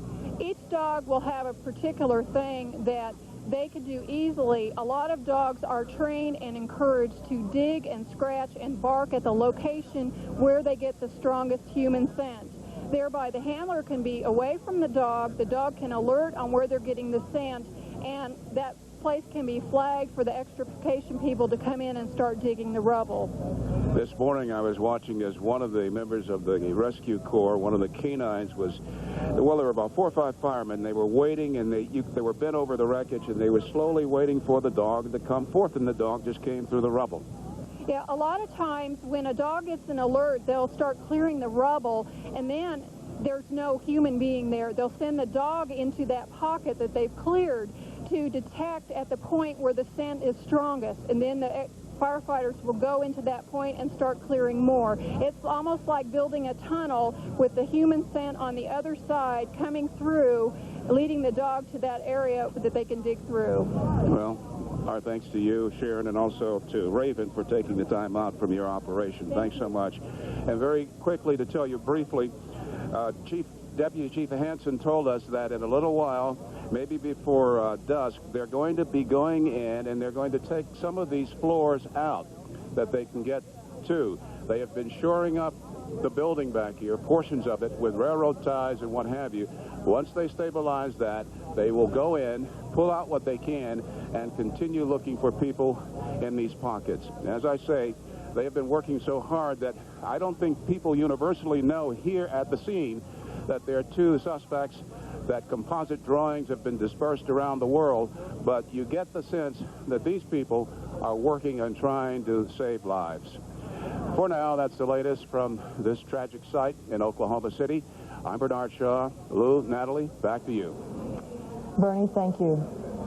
The picture of an anguished firefighter clutching a baby filled the front pages of newspapers around the world today. The bloody child became a symbol of the Oklahoma horror and the innocence of its victims. It's now known the child died at the scene, one of at least 12 children known dead. Firefighter Chris Field says a police officer handed the child to him covered with insulation and dust. Field says he never learned the child's name, age, or sex. He says all he could think about was his own 2-year-old son. Many of the youngest victims had just been dropped off at the second-floor daycare center at the Alfred Murrah Federal Building. Hundreds of workers helped set up the on-site facility a few years ago. They were proud of it, so they could drop in on their kids during their workday. But it could be days before rescue and recovery teams even reach what was once that center. Well, unfortunately, the daycare center area is one of those that's under the pancake collapse, and they're doing their best to come in from the backside as best they can with, again, the listening devices and the cameras. But that's going to be the longer, tedious process is the rubble outside the building. And the best guess I got from the team this morning was after putting their heads together through the night and looking at it, we're probably looking at 4 to 6 days before they can give me any high percentage of assurance that the building is clear. The process is at times painstakingly slow as rescue crews try to locate survivors without further injuring people or destroying evidence that could lead to suspects. Rescue workers in Oklahoma City have been having trouble, as we said, getting through the rubble to trap victims. They're afraid the weakened structure might collapse further. But yesterday, rescuers actually were crawling through the ruins, and one of them, a doctor, participated in a procedure he never thought he'd have to perform. They had discovered a 20-year-old female in the basement of the federal building and were unable to access her or secure the area to allow access by the medical team until we got there around 12:30. At that point in time, most of the medical teams had left into a triage area several blocks away, and therefore our unit was the only one left. And there were several independent physicians on the premises who were asked to go down and assess the 20-year-old female. And at that point in time, we discovered that her leg was trapped under thousands of pounds of concrete and debris, and she was in a crawl space, only accessible on your hands and knees, and she was in 1.5 foot of water and had been that way for a couple of hours. When you found her, was she conscious? She was conscious. She was alert and talking. She remarkably asked about some of the colleagues around her. She also knew who we were and what we were trying to do. The unfortunate part of that was that it took another couple of hours in order to secure the area enough to where we felt that the surrounding concrete and the ceiling of the basement wasn't going to cave in on the firemen, the police officers, and the medical team. So we were removed from the area at least on 2 different occasions. The first time for another bomb discovery, which turned out to be false, and the second time because the wall began to vibrate and they felt like it was going to come down and crush us all. But her cry at that time was, "Please don't leave me." When we decided to do the procedure, Dr. Sullivan decided that he might be able to do it if we could free up some space for us, and therefore we assessed it by enabling the fire crew to remove the rebar, access her, and the amputation was carried out with the medical team, with our assistance, while Dr. Sullivan was on his stomach in 1.5 foot of water. I was going to say, how difficult a job is it to do something like that, something that serious, working under those conditions? Well, we had no choice. We attempted to try to remove her with a halter and a rope, and we were unable to do it. She was no arteries, no veins, so we were unable to give her any IV fluids for which we could provide pain medication. And at that point in time, it was either amputate her leg or leave her to fall into a coma. And, of course, we weren't going to let that happen without trying to save her life. How was she when you told her what you had to do? Well, she was verbally wanting us to try something else, which we did, and then we came to the conclusion, which we shared with her, that we were unable to do it, and obviously there was no choice. Have you checked to see how she's doing today? I've called, and she's stable. They did another part of the procedure at the hospital, and she's alive. She's missing her right lower leg below the knee, but she is alive, and I think she has a good life ahead of her.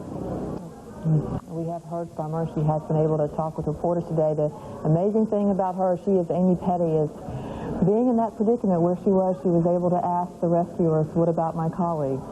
One of the wonderful stories about a tragedy like this is the human factor that comes together like it has in Oklahoma City.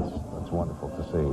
We, in a couple of minutes, will be talking to Martha Crenshaw, who's a professor of government at Wesleyan University in Middletown, Connecticut, who is an expert on terrorism. Will talk to us about that and the Oklahoma explosion. That's when we come back.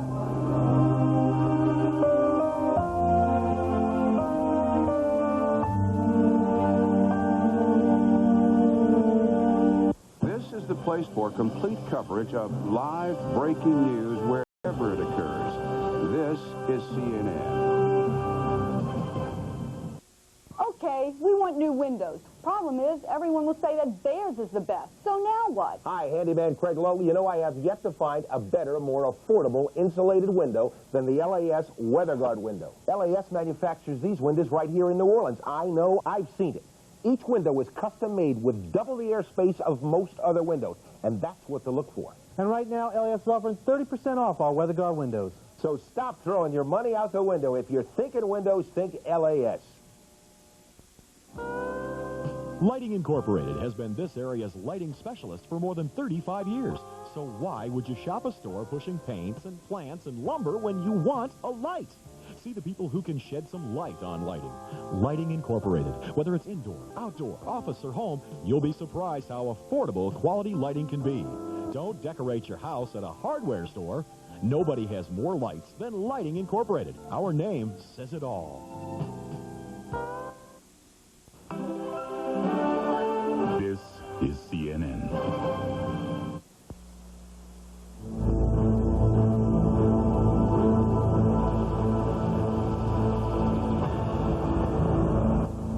The explosion in Oklahoma has inspired a tightening of security in federal buildings all across the United States. New Yorkers trying to get into the Jacob Javits Federal Building had to go through an elaborate screening process today. The White House has ordered all federal facilities to take any necessary precautions to prevent further attacks.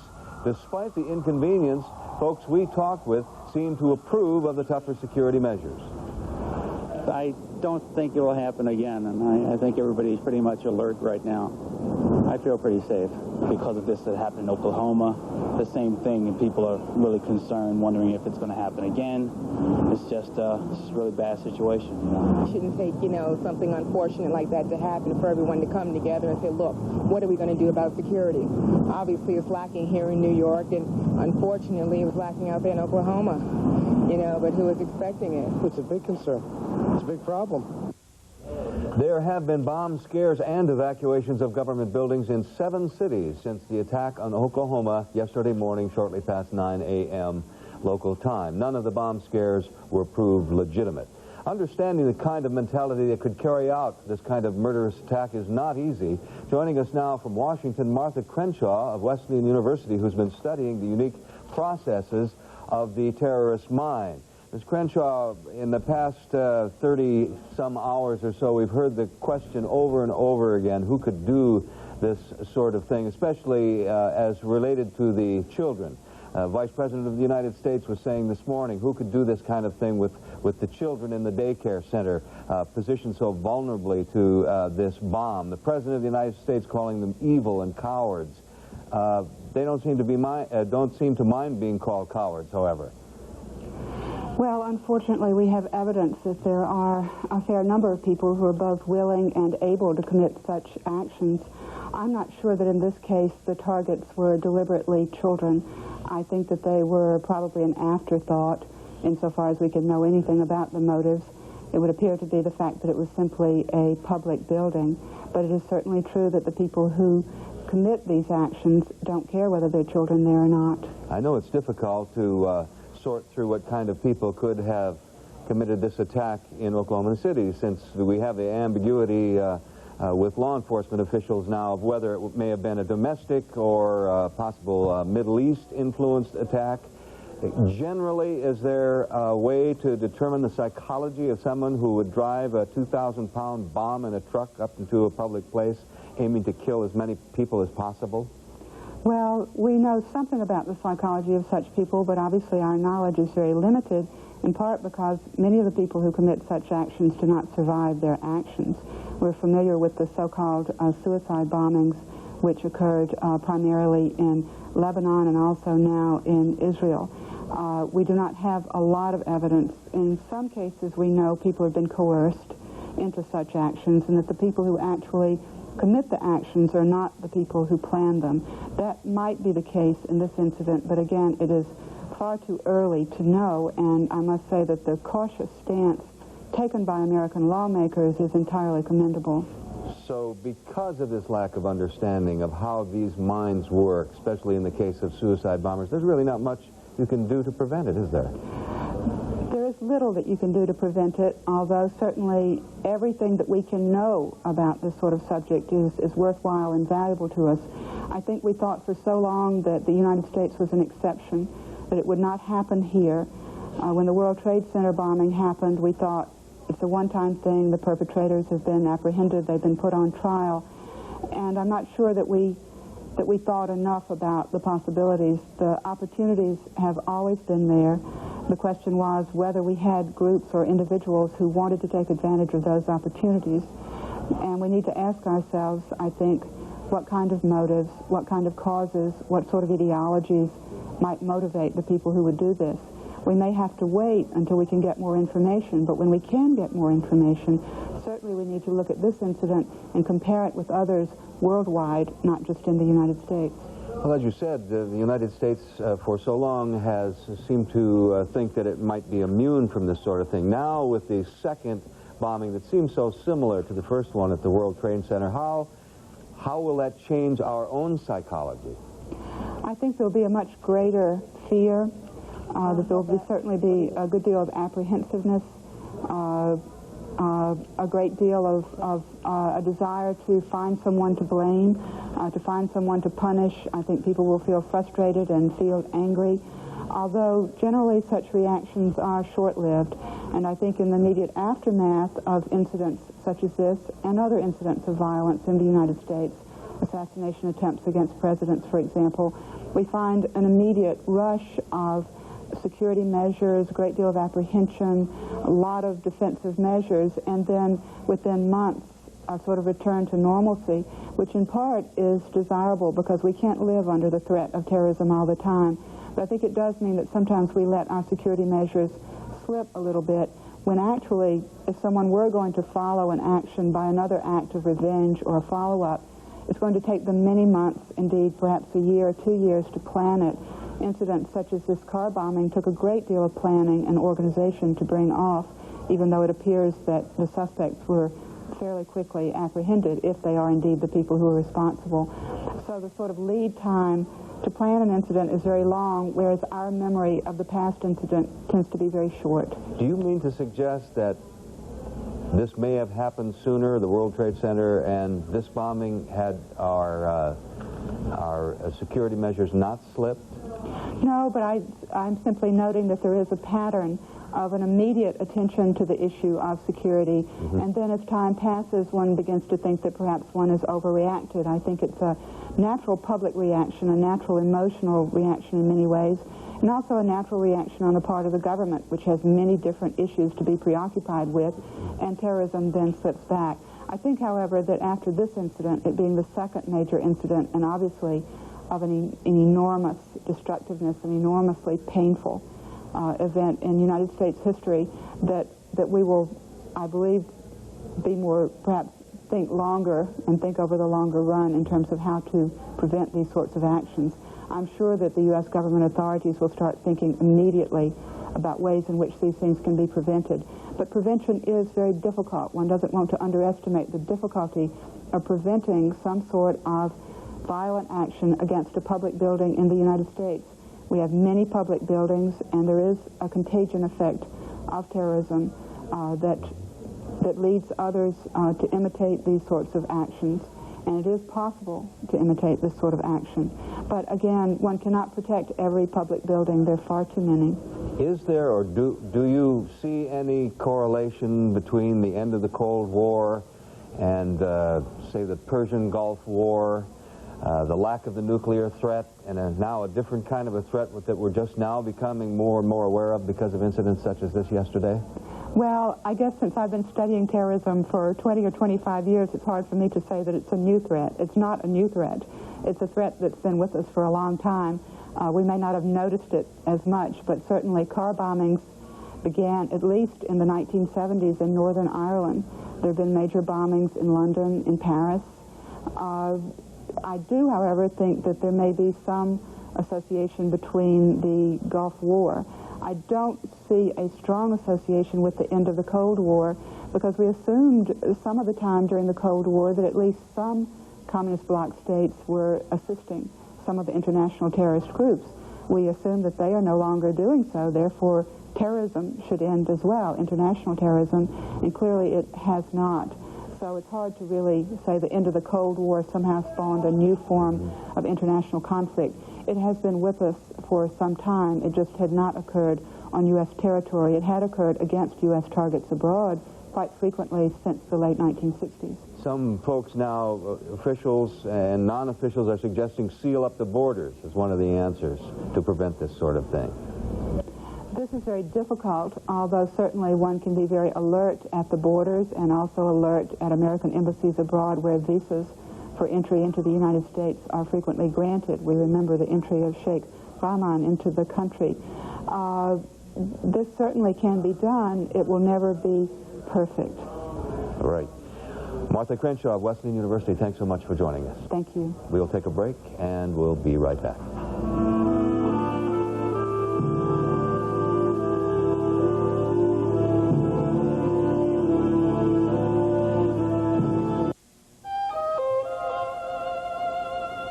The all-new Lincoln Continental has an exclusive system that lets you change the way it handles. At the push of a button, you choose the ideal suspension and steering settings to more precisely handle whatever the road presents. An attribute for which the Ming Dynasty is eternally grateful. The all-new Lincoln Continental with a V8 Intech system, the perfect balance of luxury and technology. This is LDL cholesterol. If left untreated, it can clog the walls of coronary arteries and result in heart attack. Although much progress has been made in the fight against heart attack, it is still the leading cause of death for men and women. But there is hope. It may be possible to stymie the destructive process of LDL cholesterol and prevent heart attacks. We're working on it. We're America's pharmaceutical research companies. At Turner Broadcasting, we're providing quality entertainment for a growing audience. With the world's largest collection of cartoons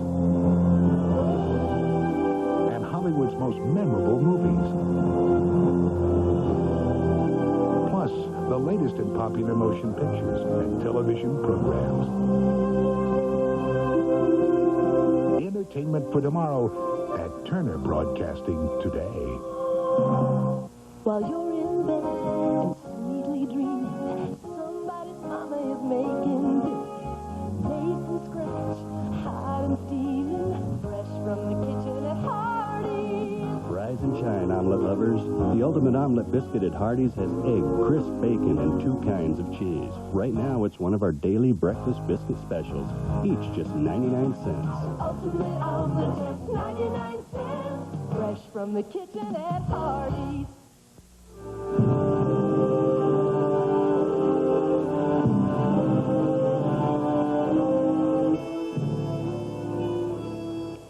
Vowing the terrorists have no place to hide, President Clinton is promising the people behind the blast will be brought to justice. Investigators are hinting off the record They have some solid leads in the case, and Attorney General Janet Reno has offered a federal reward. Did you get information on the two suspects from a surveillance camera or video camera? I cannot comment concerning the process of the investigation. Let me say again, those responsible will be brought to justice. They will be tried, convicted, and punished. We will never let the forces of inhumanity prevail in the United States. At this moment, the rescue efforts in Oklahoma City continue, and we hold out hope that more survivors will be found. To all those carrying on this dangerous work, to the families and loved ones of those still missing, our prayers are with you. And to all those here watching, and those who are watching us through the airwaves, I have ordered all our flags today throughout the United States to be flown at half-mast.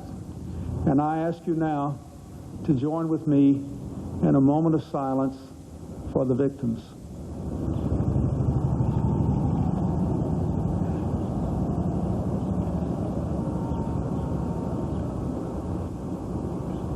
May God's grace be with them.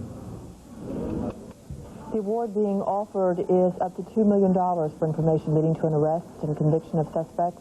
The signs of mourning are all over the nation's capital today. By presidential order, the flags at all federal facilities have been lowered to half-staff until Monday in memory of the victims.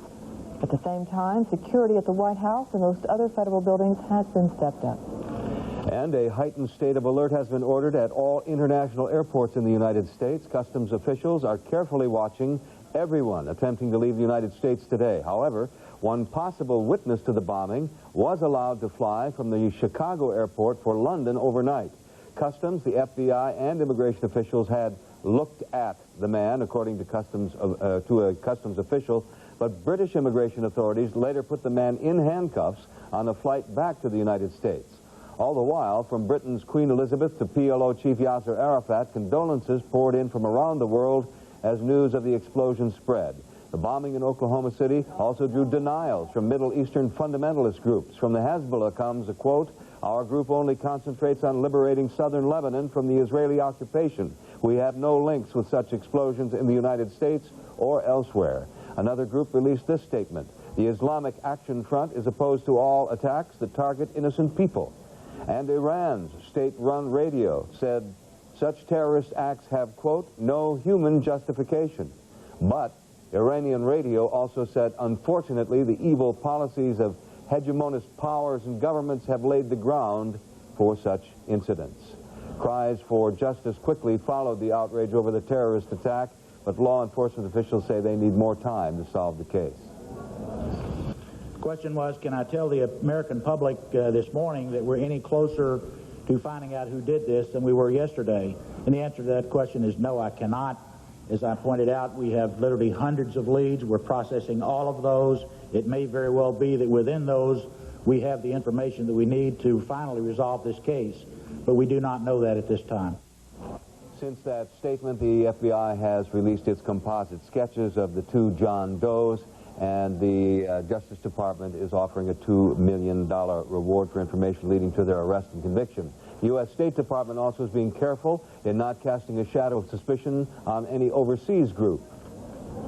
Obviously, all of us as Americans are outraged at what happened yesterday.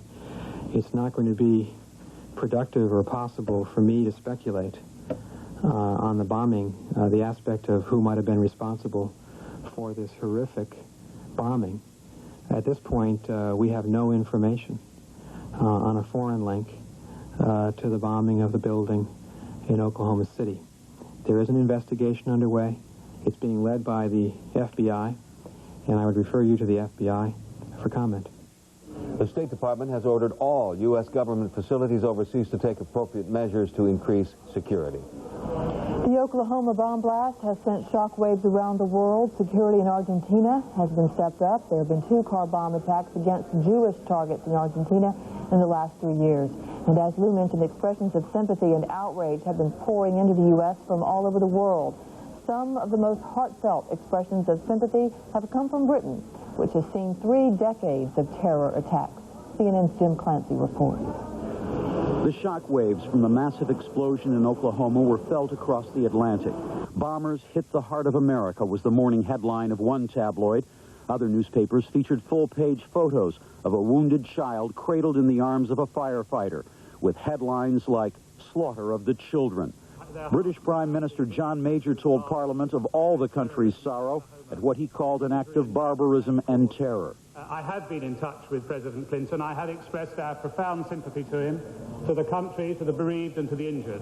And I have told the President that we're ready to help in any way we can. Terrorist violence is no stranger to Britons, whose historic battle with the Irish Republican Army only ended last September with the declaration of a ceasefire and the opening of peace talks. Britons have grieved at the funerals of their own children. They have looked on as terror shattered quiet towns and peaceful lives. They're traumatized, obviously, I should imagine, especially in a country like that where they don't have history of terrorism or bombings. They must be devastated, really. Some see a new era unfolding, an era in which the vulnerability of the U.S. will be exploited by terrorists. And they warn that Americans may all pay a high price. The cost is in the loss of confidence, the loss of innocence, the fear, the mistrust, the constant alertness that you're going to have to display. Those are the real losses. The wanton killing in Oklahoma shocked most people in this nation. Many seemed deeply hurt by the news so many children were among the victims. There are some things about terrorism that Britons understand all too well. The experts may sift through the debris and find evidence that will point to a list of suspects. But no amount of searching through the rubble will ever answer the question, why did these innocent people, these innocent children, have to die? That's a question that even here has never been answered. Jim Clancy, CNN, London. When we come back, more on the rescues and the rescuers. Stay with us.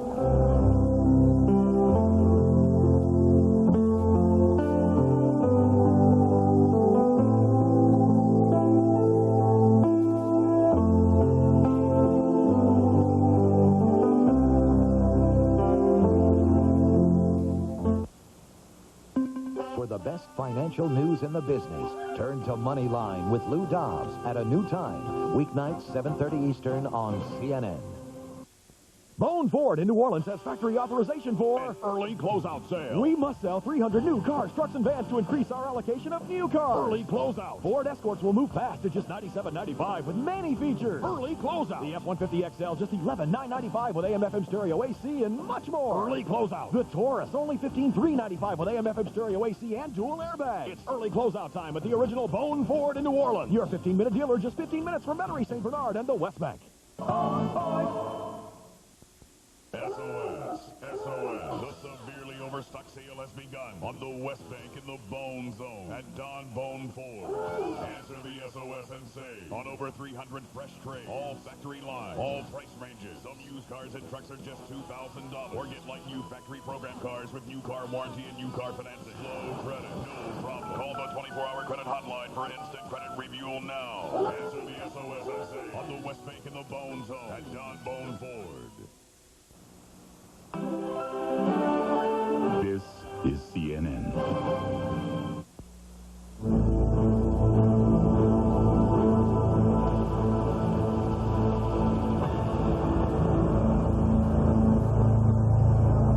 The chaos surrounding the terror in Oklahoma City led to many heroic rescue efforts, but as victims were transported to hospitals, many emergency crews, of course, lost touch with those they had assisted.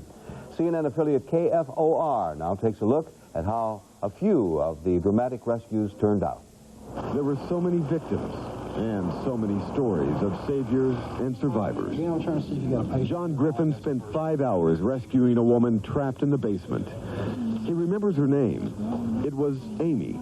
She was just worried that if we were going to get her out, and I said, yeah, we're going to get you out, but it's just going to take a long time by the looks of all the stuff that's in, on, and around you. Amy was saved. They tied ropes around me and pulled me out, and when I could finally see where I was way down in some kind of crevice, and I guess they were trying to get all the rubble off on top of me. In the bowels of the building was another woman. Her leg was crushed. She was trapped. There was only one option. amputation. The right leg was trapped, and it was really an unsecured area. The Oklahoma City Fire Department did a marvelous job securing it. They gave us everything we needed to assist her. She had no pain medication hardly during the amputation. Gradually, the victim's shock is turning to anger. I went home and watched the news. I know there's a lot of people dead. I'm sure there's people that I saw every day that walked by my window as they went to work in the federal building. I'm sure, given just a very short time, I'm going to be very, very angry. These people are an extremely low form of life. The adults didn't understand why, so how could the children comprehend?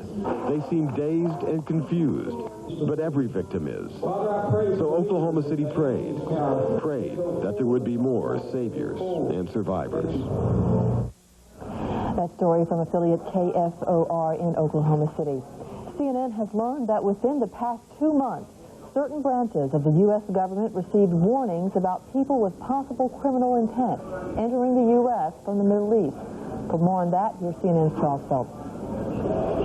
The bombing of the World Trade Center back in 1993 led investigators into a deep, dark world of terrorism and opened avenues of inquiry previously unimagined.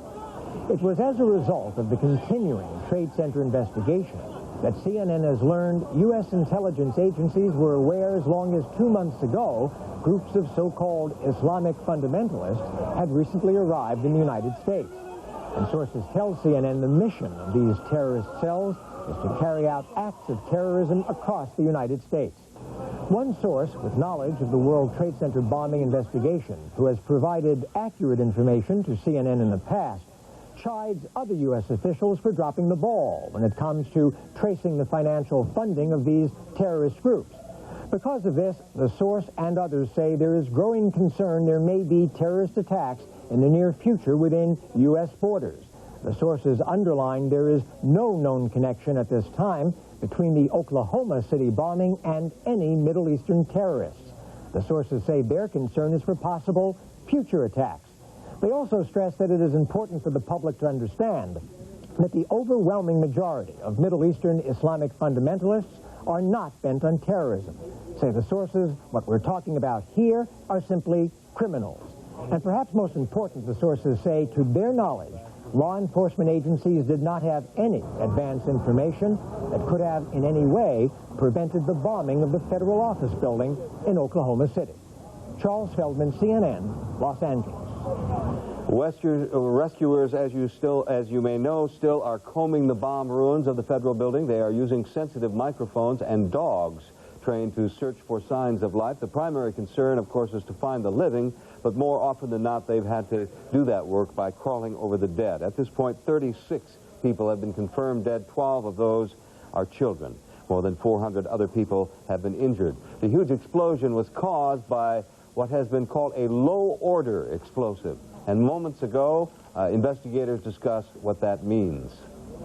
The forensics experts who've examined the scene thus far are able to say that this is a low-order explosive, not a high explosive, due to the characteristics of the damage that was done not only to the building but to the surrounding vehicles and other parts nearby, that it was a low-order type of an explosive rather than a high-order explosive. About any further than that, I really could not go.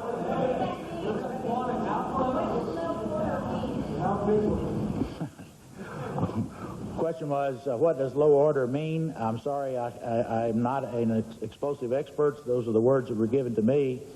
And how big was it? I am told very, very large indeed. Probably several thousand pounds in weight. For both victims and rescue workers, the pain, the confusion, and the lack of control can make time almost disappear during major disasters. One Oklahoma survivor, Amy Petty, talked from her hospital bed about her thoughts and emotions as she waited for help. No recollection of time. It could have been 5 minutes, it could have been 5 hours. I mean, I don't know. Tell me when they came back about that rescue, how they finally get when you out. When they came back, he said, "This is Ron," and I was so excited that they really found me. And then it was a very long process. I know that they had to get a chainsaw, and they were cutting something around me. I still can't see anything at this point. they freed one of my arms, and it kind of created a passageway to my mouth, and they passed me down an oxygen tube. And one of the guys reached his hand down in there and, you know, held my hands and everything. They were really wonderful, really wonderful. And they were... How did they finally get you out? Did they pull you up? They dig down to you? They pull you out? Describe how you felt as they were lifting you out. It was very scary because it was very painful, but I knew that they had to do it. And at this point, I thought, I don't care, I just want out, you know. And they tied ropes around me and pulled me out. And when I could finally see where I was way down in some kind of crevice, and I guess they were trying to get all the rubble off on top of me. There was something very heavy concrete, I know, that was resting on my head and on my back, and they were afraid of, if they moved something, that it would cause everything to cave in. Amy was one of the 400 people injured in yesterday's bombing. Once again, the latest on the law enforcement effort. Late this afternoon, the FBI issued 2 sketches for 2 white men wanted in connection with the bombing in Oklahoma City. They are identified as John Doe because, as the FBI agent in charge said, we don't know who they are. John Doe number 1 is a white male, medium build, 5'10 to 5'11, 180 to 185 pounds, a light brown crew cut, and he's right-handed. This is the composite sketch of John Doe number 1. There's a second John Doe arrest warrant issued for a white male, medium build, 5'9 to 5'10, 175 to 180 pounds, longer brown hair, a tattoo on his left arm, the composite sketch of the second man wanted in connection. Now, this is in connection with the rental of the Ryder truck that was rented in Junction City, Kansas, which has been identified as the truck used to carry the bomb to the federal building in Oklahoma City. These are the composite sketches. The FBI is asking for your help by offering this phone number. A $2 million reward has been offered for the arrest and conviction of the people responsible for the bombing in Oklahoma City. We will continue to keep you posted on the search for possible survivors and for suspects. I'm Natalie Allen. I'm Lou Waters. Take care.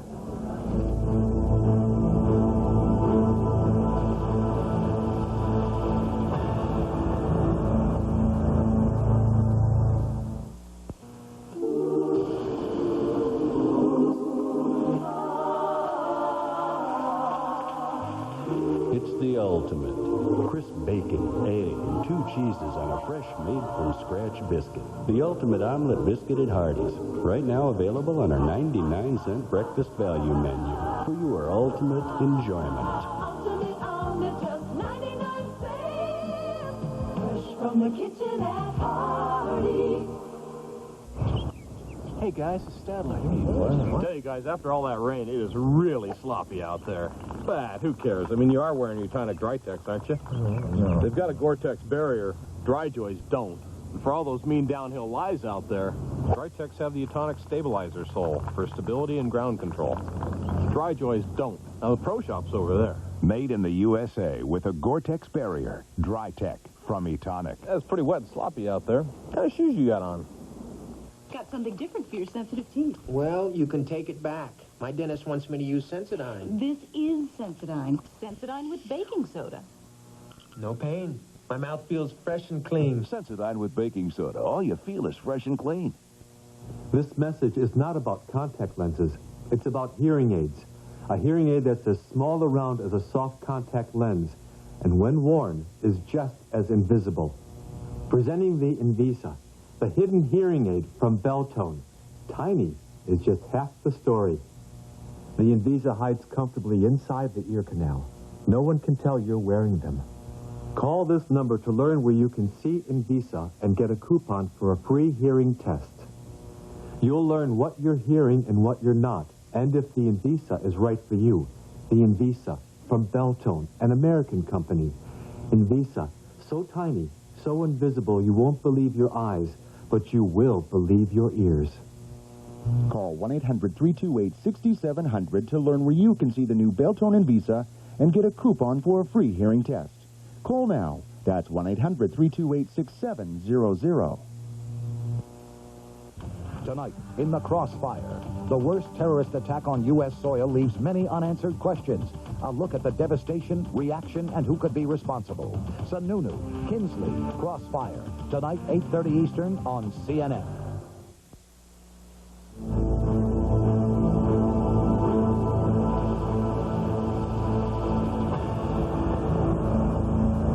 Good evening. I'm Bernard Shaw, reporting live from Oklahoma City. And I'm Judy Woodruff in Washington. This is the world today. During the next hour, we will have complete coverage of the Oklahoma City bombing. Should be considered armed and extremely dangerous. Citizens should not, therefore, attempt to take any action against these men. They are two of the most wanted men in the world, the first official suspects in the Oklahoma City bombing. And at the scene of the crime, rescue crews battle time in a search for survivors. The investigation into Wednesday's bombing in Oklahoma City has produced 2 suspects and a $2 million reward offer. At the bombing scene, the top priority right now remains the search for survivors.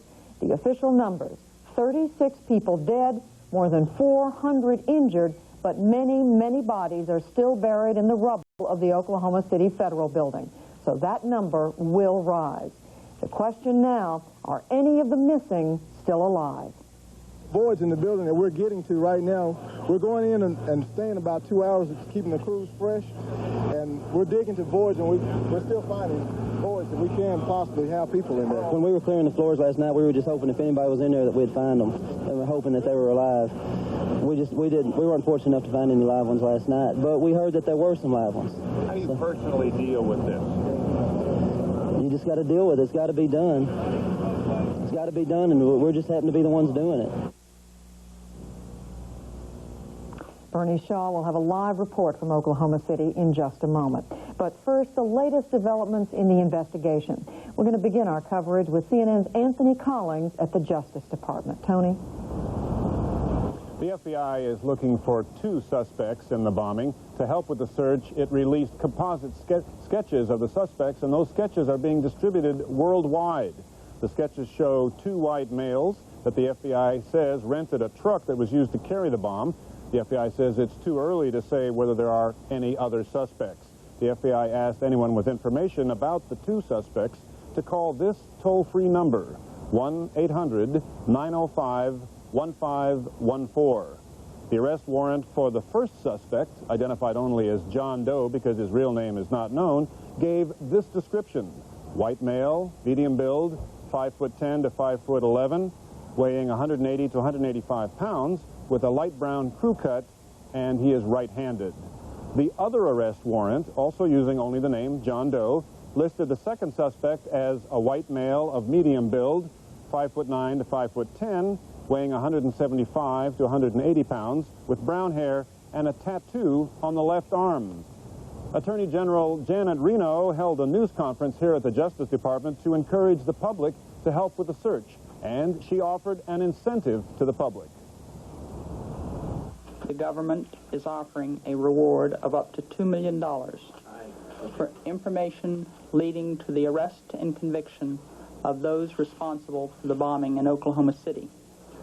Although we have many hundreds of leads, we want to make sure that we have all relevant information that could lead to the conviction of all of those involved in this event. The reward will come from contributions from a number of federal agencies. The Treasury Department, which has done a great job and cooperated magnificently in this investigation, will be making a substantial contribution to this fund. As you know, we have hundreds of skilled agents from several agencies working to bring to justice those responsible for the bombing in Oklahoma City. Attorney General Reno warned the public that these suspects are armed and believed dangerous, and that people should not try to stop them themselves, but they should notify the FBI if they have any information. She declined comment on the investigation, but earlier in the day, Justice Department spokesman Carl Stern said that there have been a number of what he called good, solid leads. He said that a possible witness to the bombing had been denied entrance to Britain and was being sent back to the United States for questioning, and he said you can assume that other people are being questioned. Anthony Collins, CNN Live at the Justice Department. Thank you, Tony. We want to go now to our colleague Bernard Shaw, who has been at the site of yesterday's bombing in Oklahoma City all day long. Bernie. Thank you, Judy. One statement made in this city by the FBI has had quite an impression on people here. The statement, quote, from an afternoon news conference, quote, the man possibly may be a witness in this case, unquote. For more on the man and what might be unfolding very, very shortly, let's go live now to CNN's Carl Rochelle at Dulles International Airport just outside Washington. Bernie, we expect that man to come back here to this airport in about 2 hours from now, sometime within the next 2 hours. He is a man who officials believe could have been a possible witness to the events in Oklahoma City. More proof that we think we're right on the money. If we can move the camera around a little bit, we'll show you. Off to our side here is a line of cars. You can see right beyond this person, if you look down on the ground, this is a line of official vehicles that has just pulled up here within the last 5 to 10 minutes.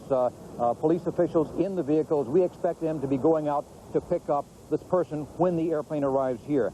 More proof, within the last 20 minutes, we have received video from Rome, from the airport, where the luggage was taken, video of the luggage. Now, the luggage went on to the airport from Chicago while the man went to London. Diplomatic officials in Rome say the luggage on that Alitalia flight that went there was inspected and contained, in the words of one official, equipment that could be used to make an explosive device. Among the contents of the luggage, a video camera, but no tapes, a radio, and other technical equipment, which a senior port inspector told CNN would not normally be found in the luggage of travelers. Now, that baggage was put on hold. It is accessible to FBI officials, and it will be held in that area. The baggage, as the man, was ultimately destined for Amman, Jordan. Tell you a little bit about the man, what we know. He did carry an American passport. He was described as a possible witness, but not ruled out as a suspect. A spokesman for Alitalia in Oklahoma City yesterday, but he was detained by Alitalia authorities and turned over to the immigration officials to check the documentation he had, his passport and other official papers. That caused him to miss the Alitalia flight to Rome, and so he took a flight into London.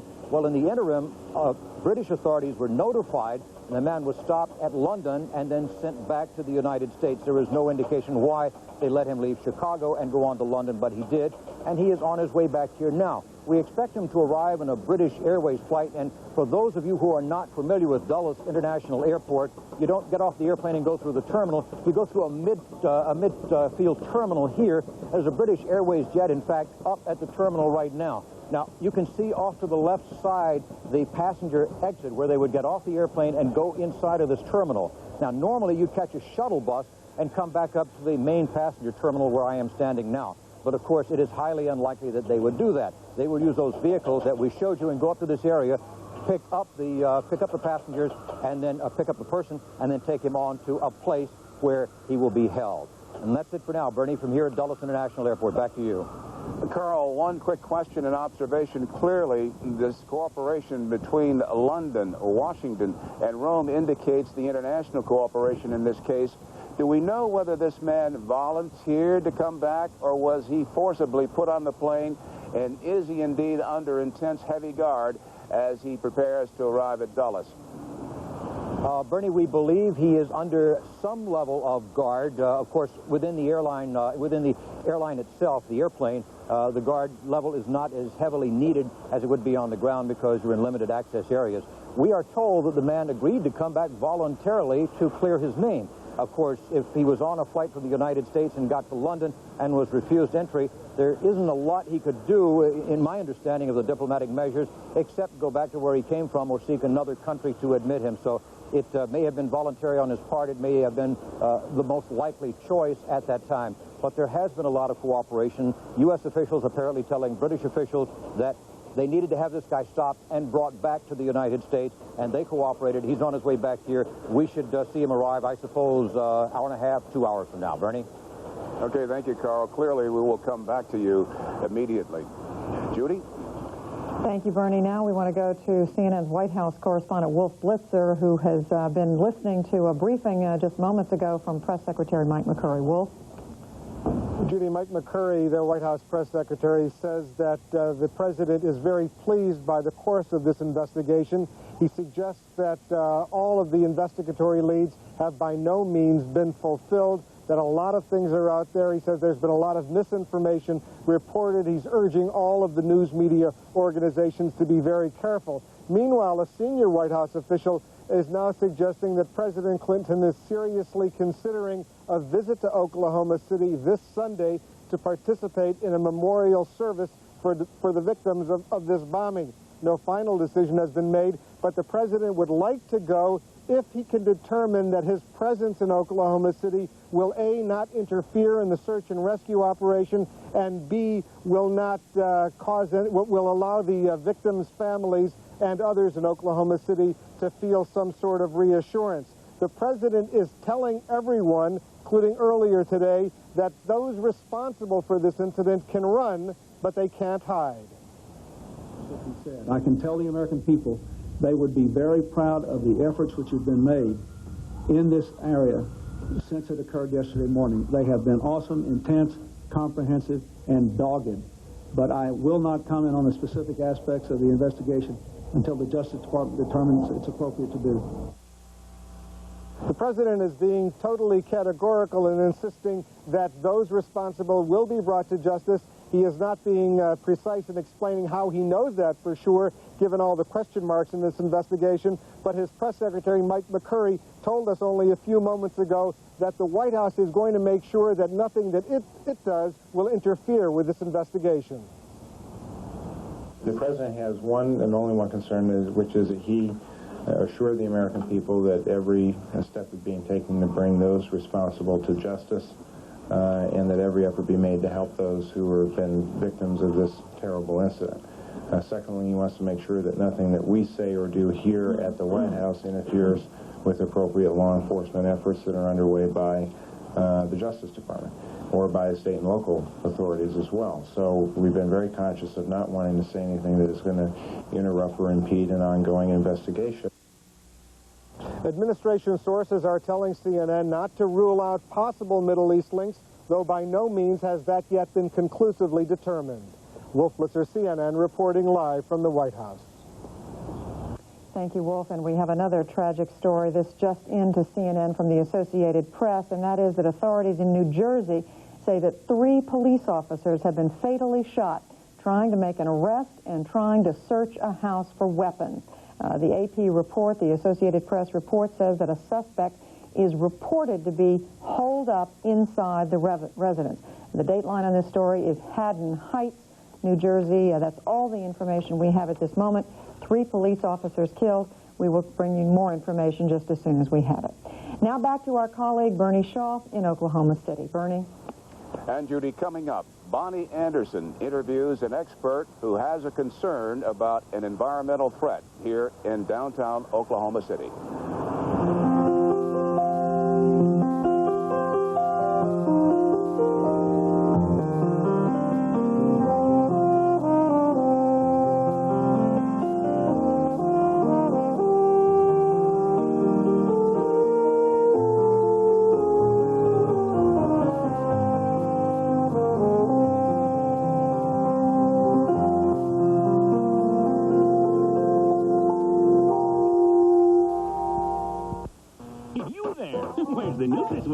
A lot of the brands America likes best count on this little red swirl. I open, Magoo. By Jupiter. What a spud. What else, Magoo? Aha! Pardon me, ladies. Where are the tasty things with NutraSweet? Aisles 1 through 8, sir. But allow me.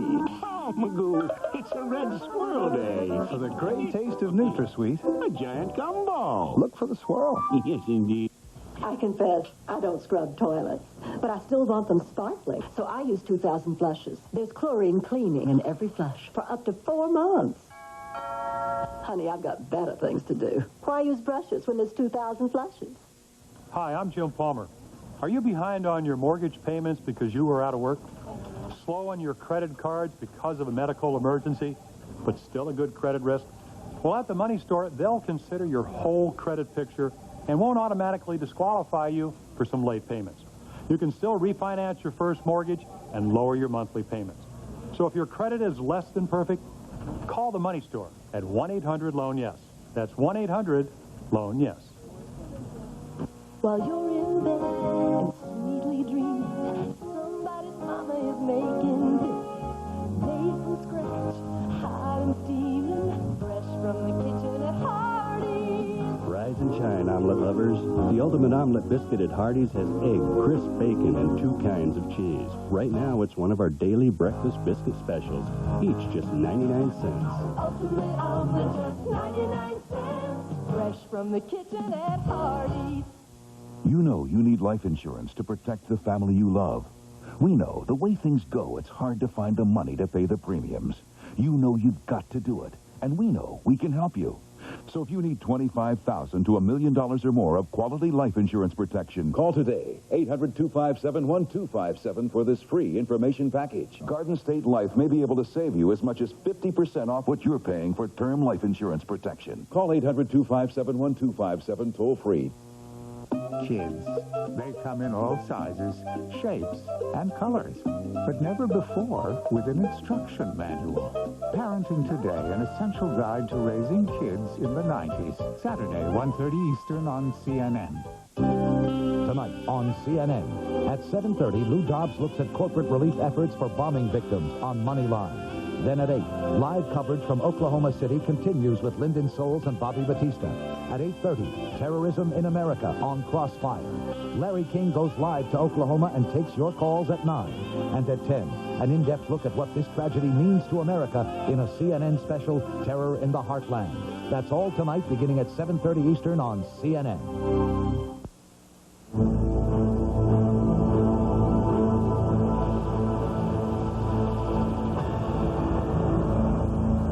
CNN's Bonnie Anderson is in Oklahoma City. She has been talking with survivors and with rescue workers. She joins us now. Bonnie.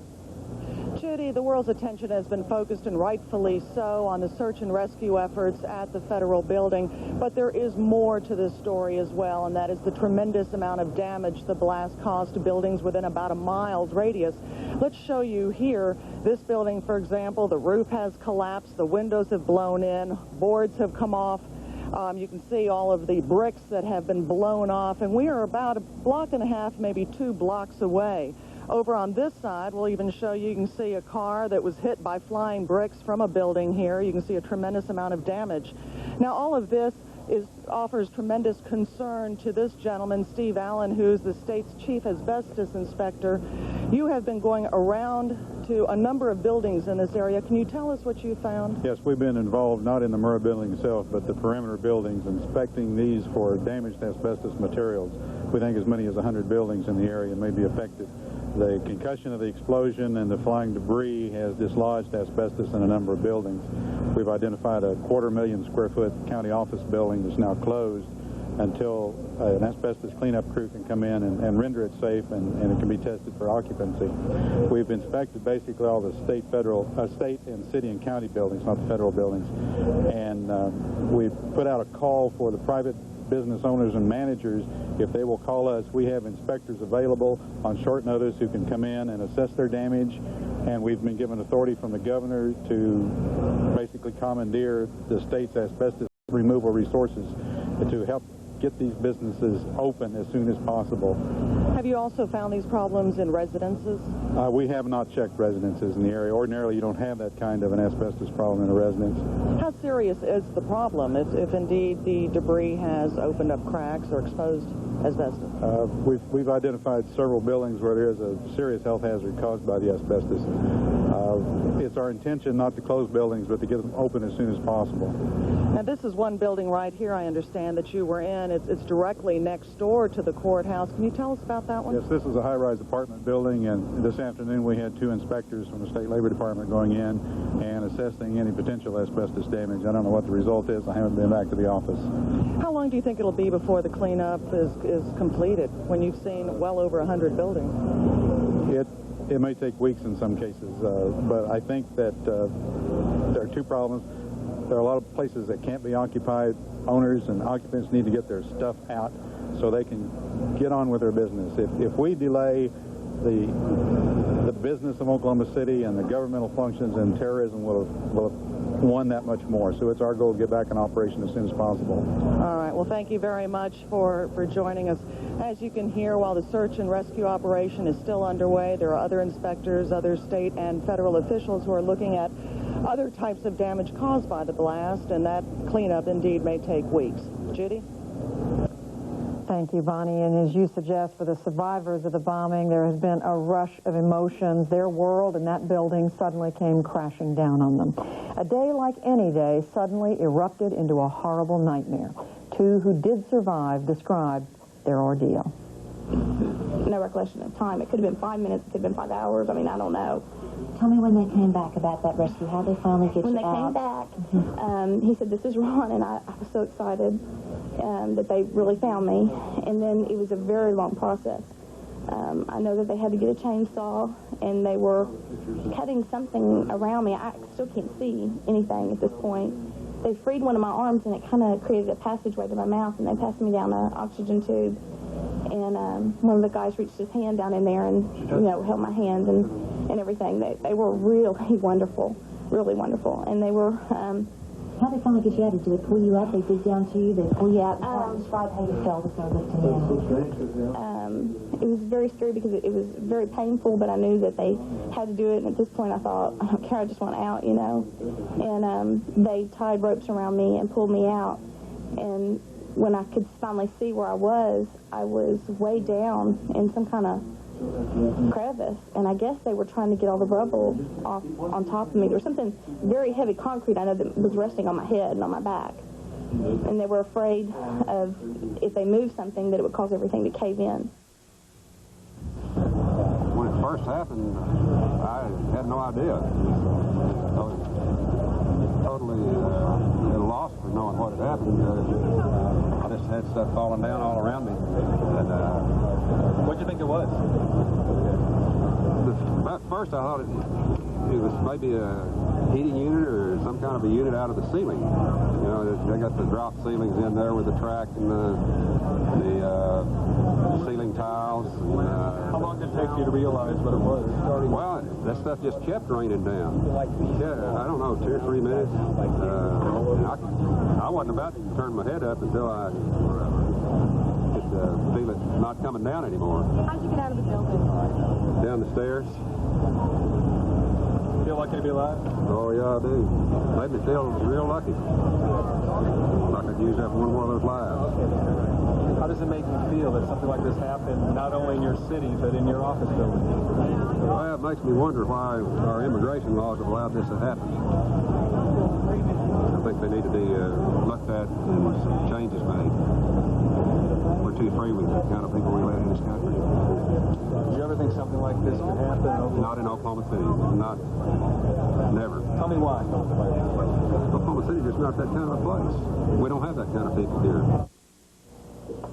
More than 400 people were injured in the bombing. No survivors have been pulled from the rubble in Oklahoma City since late Wednesday night. Dr. Rick Nelson was one of the rescuers who pulled out the last person found in those operations, the last person found yet. He spoke this morning with CNN's Gary Tuckman. I was actually outside the building waiting to help haul out the dead bodies, really, and the firemen came back and they heard a voice and had me come down, and so we came down to see her and helped dig her out. So what was she under? She was under just a mass of concrete block, rubble, twisted metal, conduit beams, and some of this had prevented it from occluding her airway or lying on her chest so she could breathe. How did you get her out? We basically had to dig,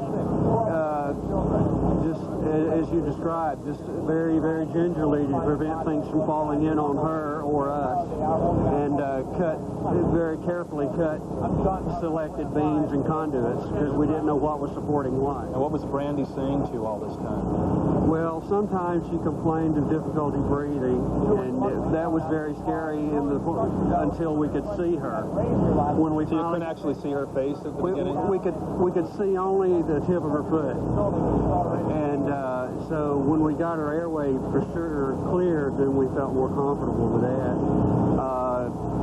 And the greatest thing was when she said she loved us when we got her out. She told you that? Yeah. It must have been a very emotional time. When she got out, what kind of condition was she in? Overall, her blood pressure was quite low and she was very cold. Her legs had been pinned for a very long time, and there was concern about whether she'll be able to move her legs or not because of the injuries related to the prolonged entrapment. So what did you do? What kind of treatment did you offer her on the scene? Basically, we did what we call scoop and run. As soon as we pulled her out, we put her on a backboard and transferred her to the hospital immediately. The bombing in Oklahoma City produced some haunting images of human suffering, including some photographs shown today in newspapers around the world. One of the most touching, this photograph of a bloodied child in the arms of a police officer. The officer took the child and handed it to firefighter Chris Fields. Cradling the unidentified baby in his arms, Fields carried it to emergency medical workers. Sadly, they declared the baby dead at the scene. Fields says that all he could think about was his own 2-year-old son. At least a dozen children lost their lives in the blast. The World Today will be back in a moment, and when we come back, we'll be talking with 2 experts on terrorism.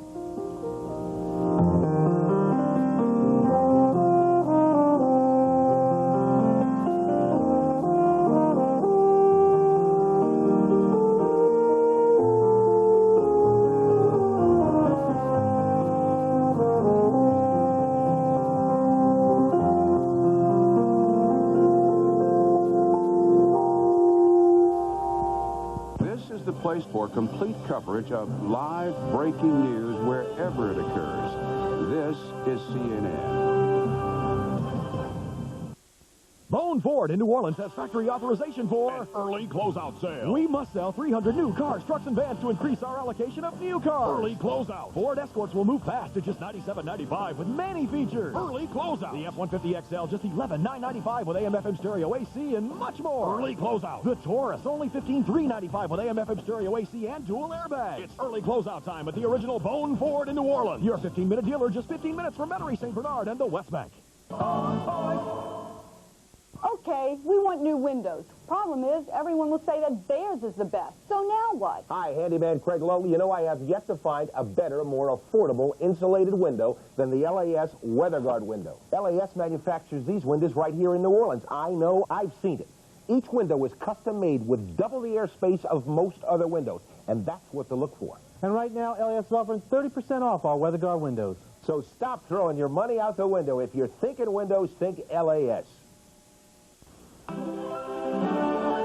This is CNN. I get headaches, you get headaches. I bet you my headaches are worse than yours. I'm not bragging, I'm just one of those people who feel pain more deeply. But I've learned how to handle it. I take Anacin. That's right, Anacin. If you're someone who feels pain deeply, you need a strong medicine like Anacin with an ingredient that enhances its pain medicine, a formula no other leading pain reliever has. If your headaches are anything like mine, you need this. The more you feel headache pain, the more you need Anacin.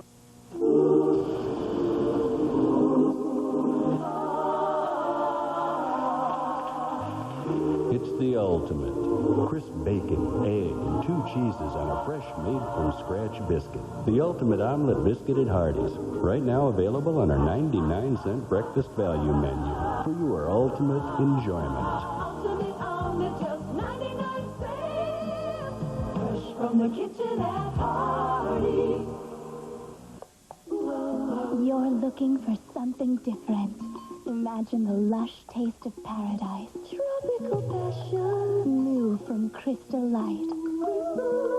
Pink strawberry with a kiss of kiwi. Passion fruit with a splash of pineapple. Light, refreshing, and just 5 calories. If passion had a taste, this would be it. Tropical passion. New from Crystal Light. Billy, what's wrong? I can't get this math. Never before in America and in no other country in the world has it been easier to get top grades in math. How? The answer is Math Made Easy videotapes. Basic math, high school math, or college math, all tested and proven instructional videotapes just for you. If you need top grades in math, Math Made Easy tutoring tapes are a must. Used by educators all over America. It's like having your own professional tutor at your side. Follow the thousands of students who have gained confidence and have prepared for A's in math. Select the tapes you need. Call now for details and a free brochure. Dial 1-800-MATH-192. Parents or grandparents, now's the time to help a student in your family. Mom, I got an A. That's great. Math Made Easy tutoring tapes are guaranteed. Call now for more information. Dial 1-800-MATH-192. That's 1-800-MATH-192.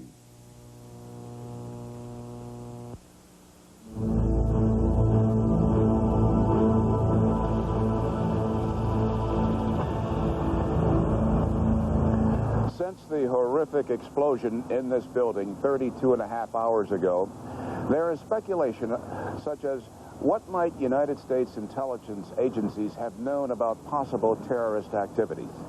CNN's Charles Feldman has been looking into that question.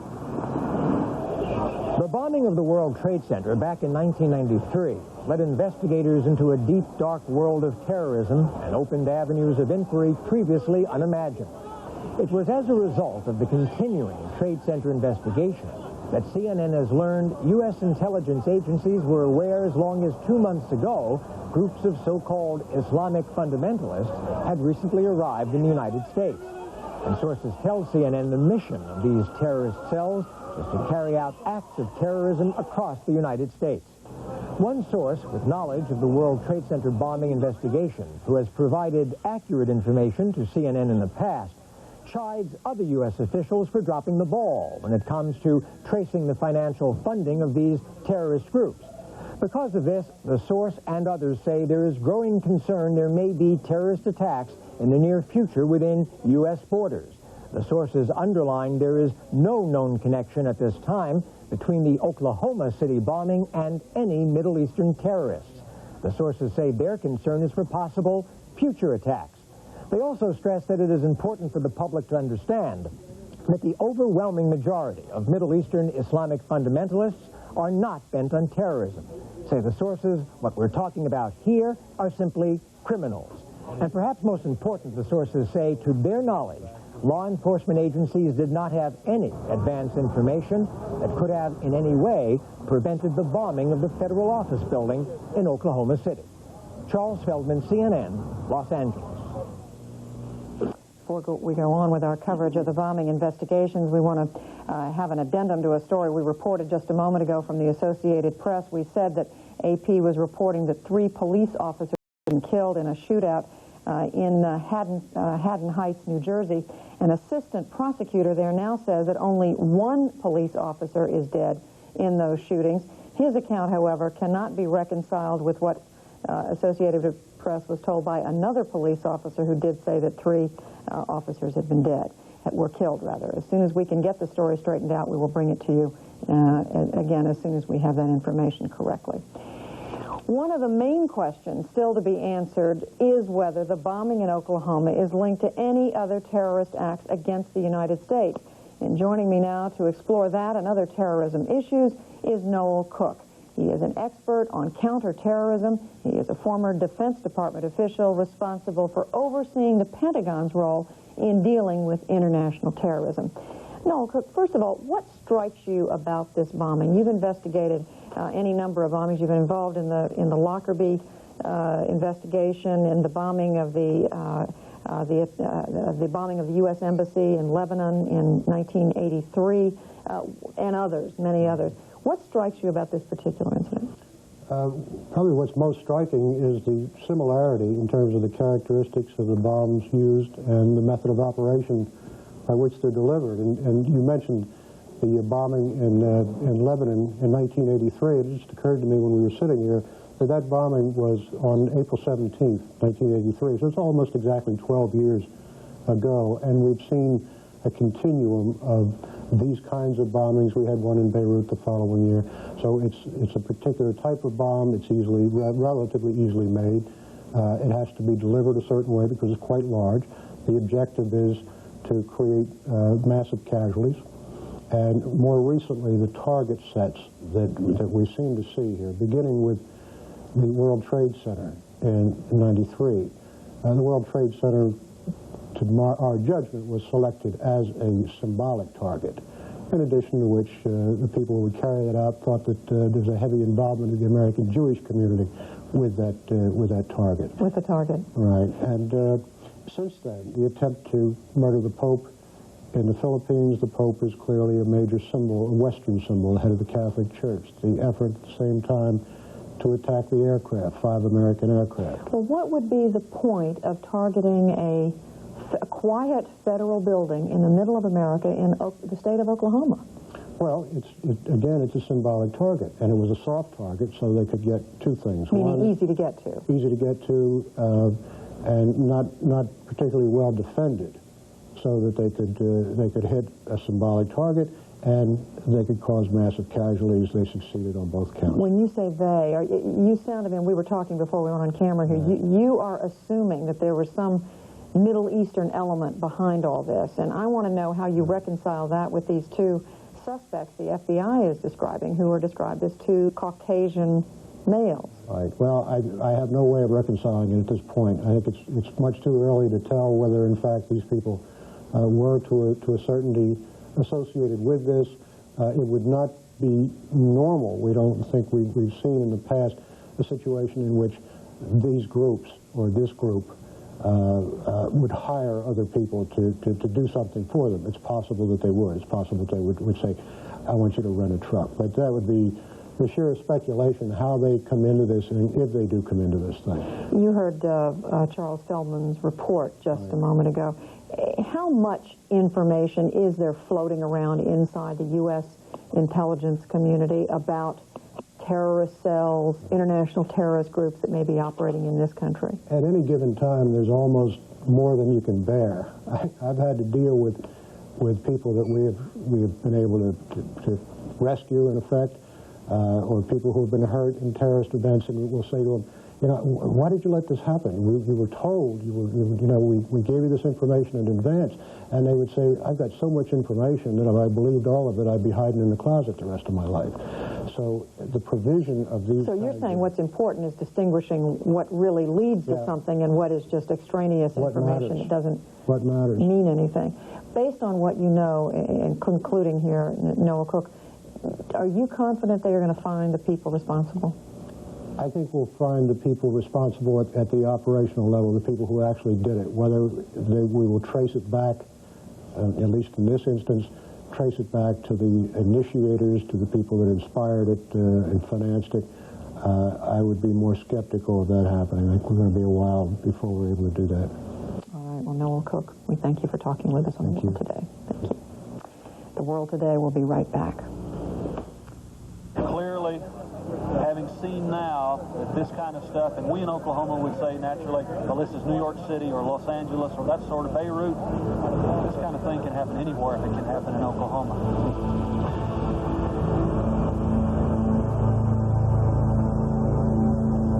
This is the place for complete coverage of live breaking news wherever it occurs. This is CNN. Lighting Incorporated has been this area's lighting specialist for more than 35 years.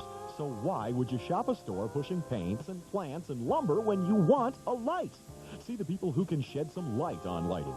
Lighting Incorporated. Whether it's indoor, outdoor, office, or home, you'll be surprised how affordable quality lighting can be. Don't decorate your house at a hardware store.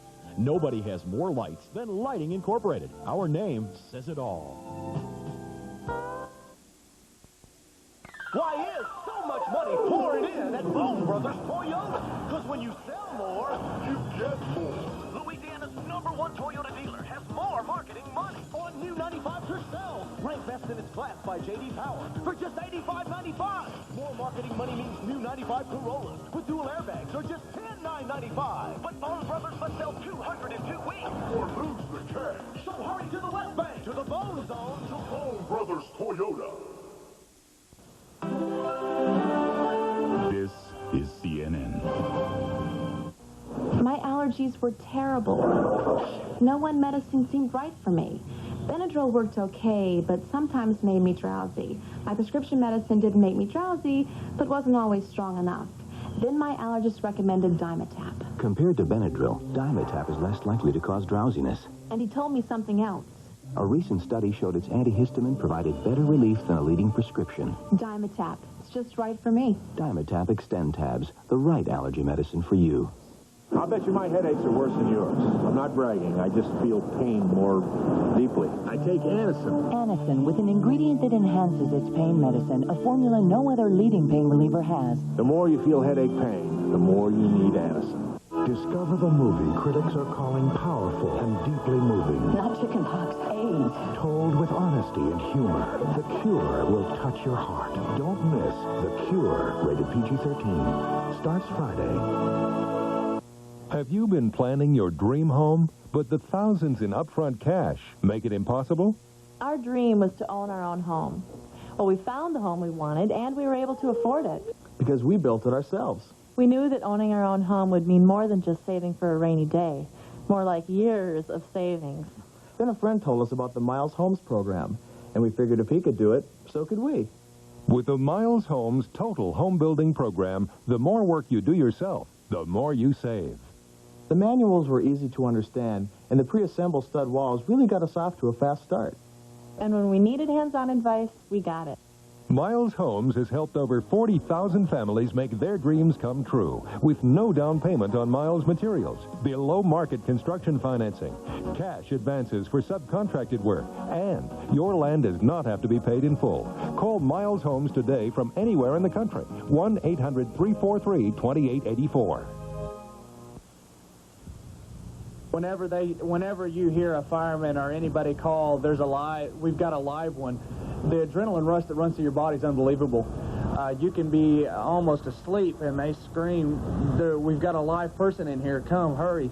It's unbelievable. And in a short while, in this bombed-out building, officials are going to be going in, having shored it up now. They'll be going in very soon, removing some of the wreckage in hopes that they can find people alive in the so-called pockets. Our senior State Department correspondent, Steve Hurst, joins us. Steve, even though American officials are making no linkage publicly between the bombing here and a possible overseas connection, what are they saying to you personally? Well, Bernie, there's two levels of discussion going on. You're quite right that in public, officials are still saying they have no links whatsoever to any other region of the world or to any organization outside the United States. In private, you're hearing a lot of talk still about the fact that there are suspicions only, that we're told that this had to be the act of some sort of terrorist group, and probably a terrorist group out of the Middle East, Bernie. But on that score, we have heard from the Middle East today that three groups that might be suspected in such a bombing, Hamas, the Islamic Jihad, and Hezbollah, have all issued statements, some of them in front of cameras, suggesting that they had nothing whatsoever to do with this. On other matters, the State Department spokesman, Nicholas Burns, said that the United States government was very, very gratified by the outpouring of sympathy and condolences to the victims of this horrible crime, and said that he was also gratified by the offers of help both from Israel and Great Britain. Secretary of State at the same time has asked all U.S. missions abroad to beef up security if needs be, and said he was still concerned about U.S. workers abroad. However, spokesman Burns said that there had been no threats, as far as he knew, against any U.S. official abroad in the past 24 hours. Bernie? What I find curious is that Britain and Israel have offered to help in the investigation of this tragedy, but the United States has declined that help. Why? Well, the United States is saying at this point that they're leaving that kind of decision to the federal officials on the ground in Oklahoma City.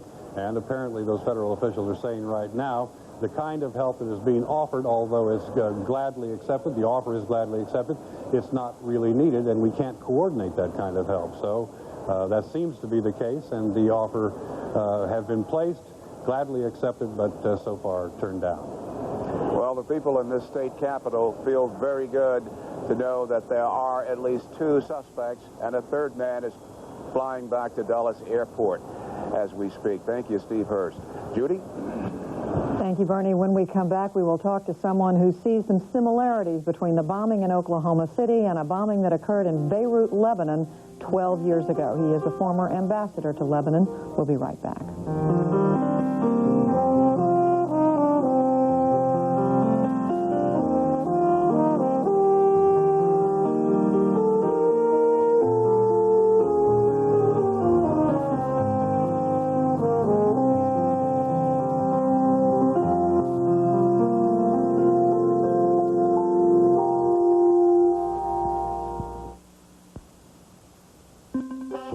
Financial news in the business. Turn to Moneyline with Lou Dobbs at a new time. Weeknights, 7:30 Eastern on CNN.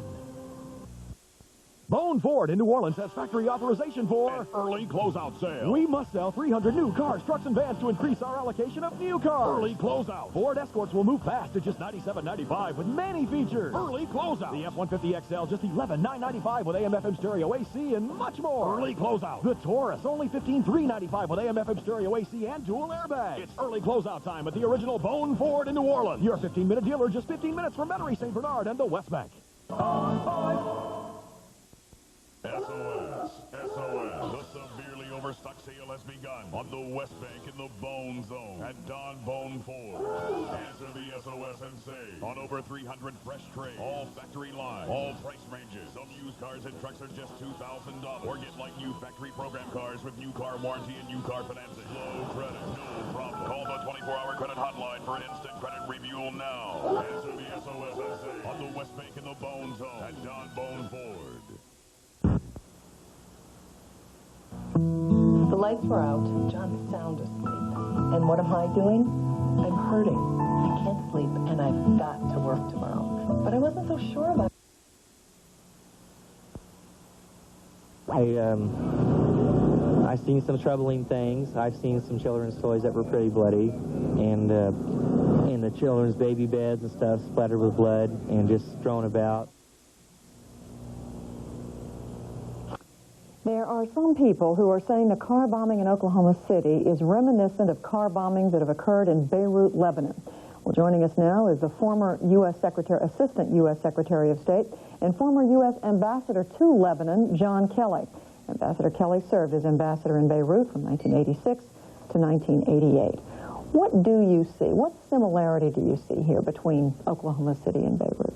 The techniques in Oklahoma City are the same as were used in Beirut twice against the American Embassy and against the Marine barracks. That was in 83. That was in 83, and the second embassy was in 84. And a dozen other times in Beirut against non-American targets. And it's the same thing. You load a vehicle with explosives, get it close to a building, and detonate it. It's a technique used around the world. It's been used in Sri Lanka, in the former Soviet Union, in Northern Ireland, and particularly often in the Middle East. So it's not unique to the Middle East? It is not unique to the Middle East. Any group that gets its hands on the materials can do it. Now, these people in Oklahoma City could have detonated that bomb at midnight and terrorized half the country with minimal loss of life. But they didn't choose to. They choose to did it and at 9 in the morning at a time with maximum effect. They are real killers. I'm convinced that the law enforcement people will find the forensic evidence which will allow them to apprehend the perpetrators. I'm reminded that at one of the bombings in Beirut, we found the rear axle of the vehicle a quarter-mile away from the bomb blast. Well, in fact, they've said in this bombing that they found the axle of the truck that they believe was involved, two or three blocks away, so it's a similar situation. You said you think they'll find the people involved, but what Noel Cook told us just a moment ago, and you were listening to him, he said, I think they'll find the people who were operationally involved, who put the bombing together, but he said, I don't think we're going to find the masterminds. What do you think? It depends on the group. If it's a homegrown American group, God save the thought, then they'll find the masterminds. If it's run from some international conspiracy, that will be more difficult. What is your gut telling you? I mean, we've now got the FBI putting out these descriptions of two Caucasian males. We've seen the sketches. These are not Middle Eastern-looking people. Well, it could be Americans, it could be Middle Easterners. It's too soon to tell. One of the things I learned in Beirut in going to car bombings after they happened was that it takes time to piece together the evidence. We've got the best law enforcement people in the world, and I'm convinced they will get to the bottom of it. Is there something, again, just quickly, about the signature of this bombing that makes it look to you as if it was done by someone who had experience with what you saw in Lebanon or in the Middle East? Clearly, the people who did it knew what they were doing. If you put on the screen a picture of the American Embassy in Beirut in 1983 and the federal courthouse in Oklahoma City yesterday, you'll be amazed by the similarity of the effect. And here we have a bomb made out of, what, fertilizer and fuel oil, and do we know if the bombing then was made out of the same material, the bomb then? That's right. All right. Well, Ambassador John Kelly, former ambassador to Lebanon, we thank you for joining us. Thank you. We'll be right back with more after this.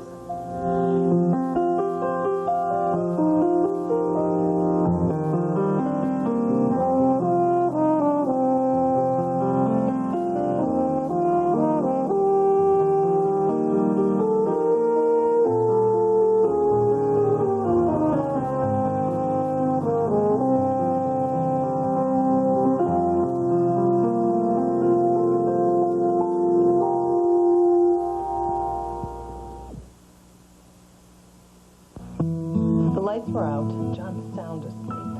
And what am I doing? I'm hurting. I can't sleep, and I've got to work tomorrow. But I wasn't so sure about taking something. About how I'd feel in the morning.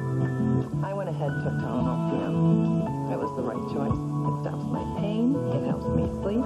So when morning comes, I'm ready to go. Right on time. All rested and feeling great. Hi, honey. Rest easy. It's Tylenol PM. Now also available in easy-to-swallow gel tabs. Most people know us as the inventors of a wonder drug, but we also help make fabrics stronger, homes more energy efficient, animals healthier, and we're helping to lead the way in biotech research.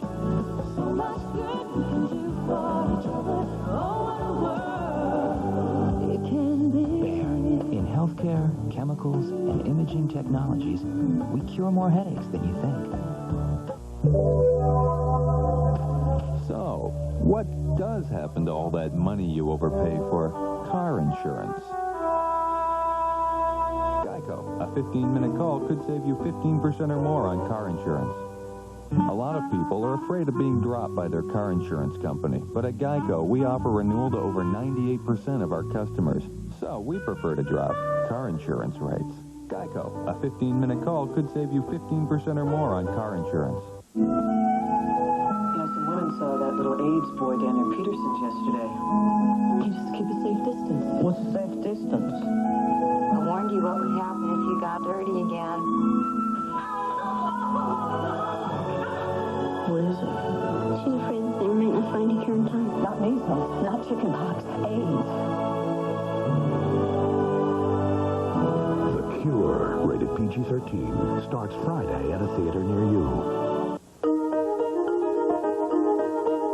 There are over 5,000 mutual funds in the United States today. To determine which fund is best for you, we suggest you read each prospectus carefully. Then call your financial advisor or Alliance Capital. 1-800-789-1020. We'll help you get started. Real people, smart thinking, plain English. Alliance Capital. Mutual funds without the mystery. Love good food, flavored with garlic, onions, and spices. But it happens, bad breath. I can eat what I want because of Breath Assure, the internal breath freshener. Gargles, sprays, and gums, nah, mini cover-ups. All natural Breath Assure is long-lasting. Swallow a few of these powerful capsules that work from the inside. Be sure. Breath Assure.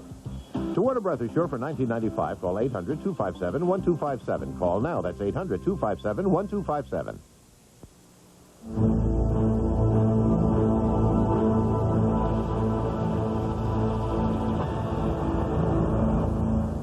Recapping what we know at this hour about the bombing in Oklahoma City. Federal investigators say they are searching for 2 suspects in the bombing. They have a general idea of what the suspects look like, but they don't know who they are. John Doe number 1 is a white male, medium build, with a light brown crew cut. John Doe number 2 is a white male, medium build with brown hair. He has a tattoo on his left arm. Meanwhile, a man being described as a possible witness in the case is expected to arrive in the United States during the next hour or so.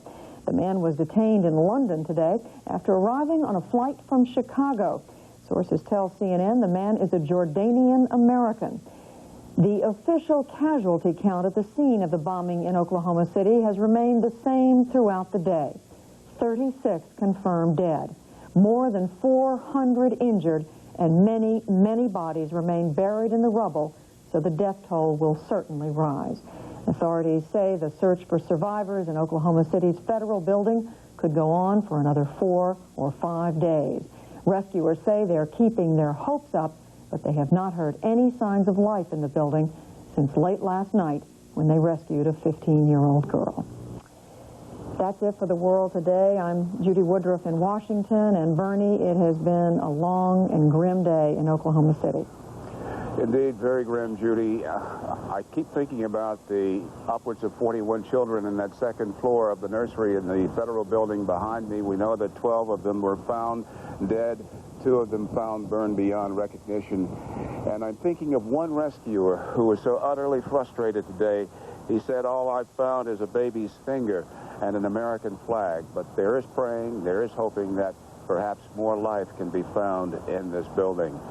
For now, I'm Bernard Shaw in Oklahoma City. We leave you now with more visions of the federal building in this city.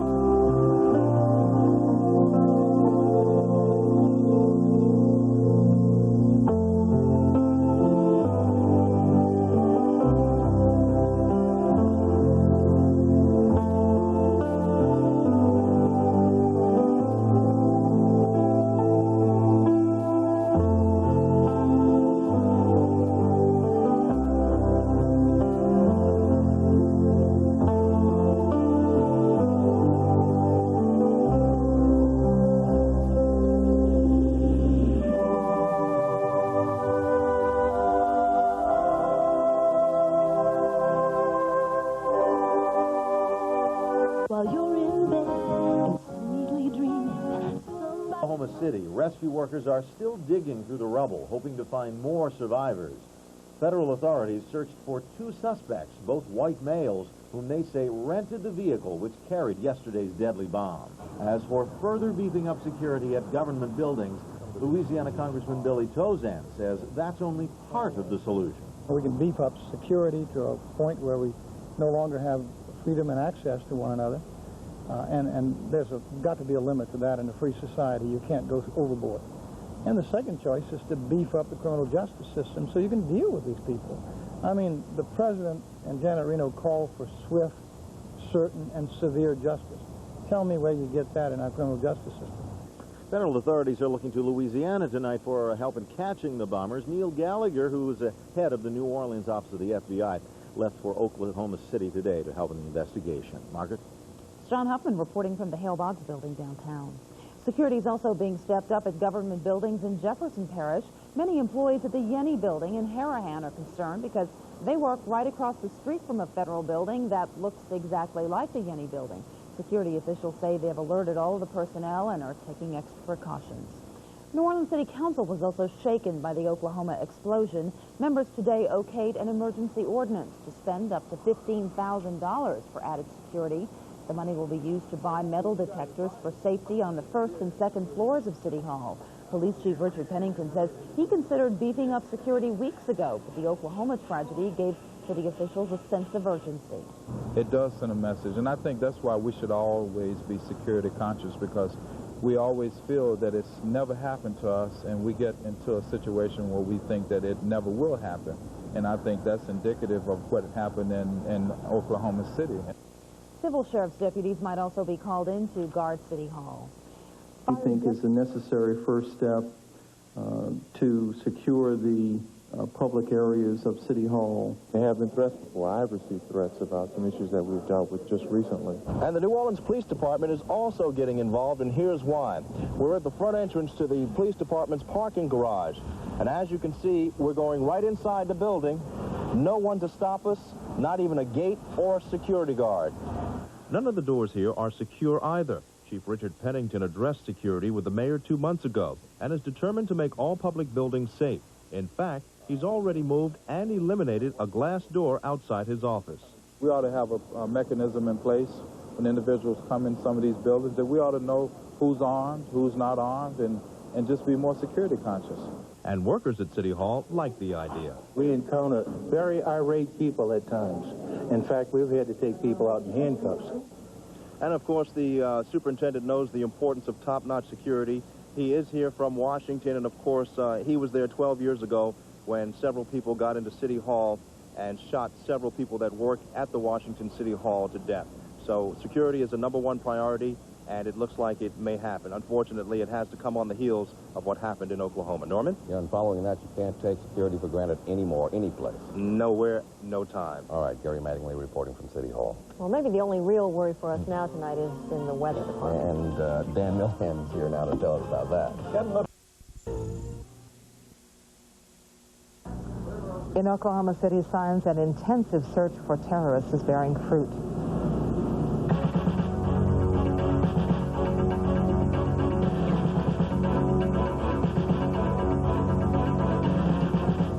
Good evening, Lynn Russell with Headline News.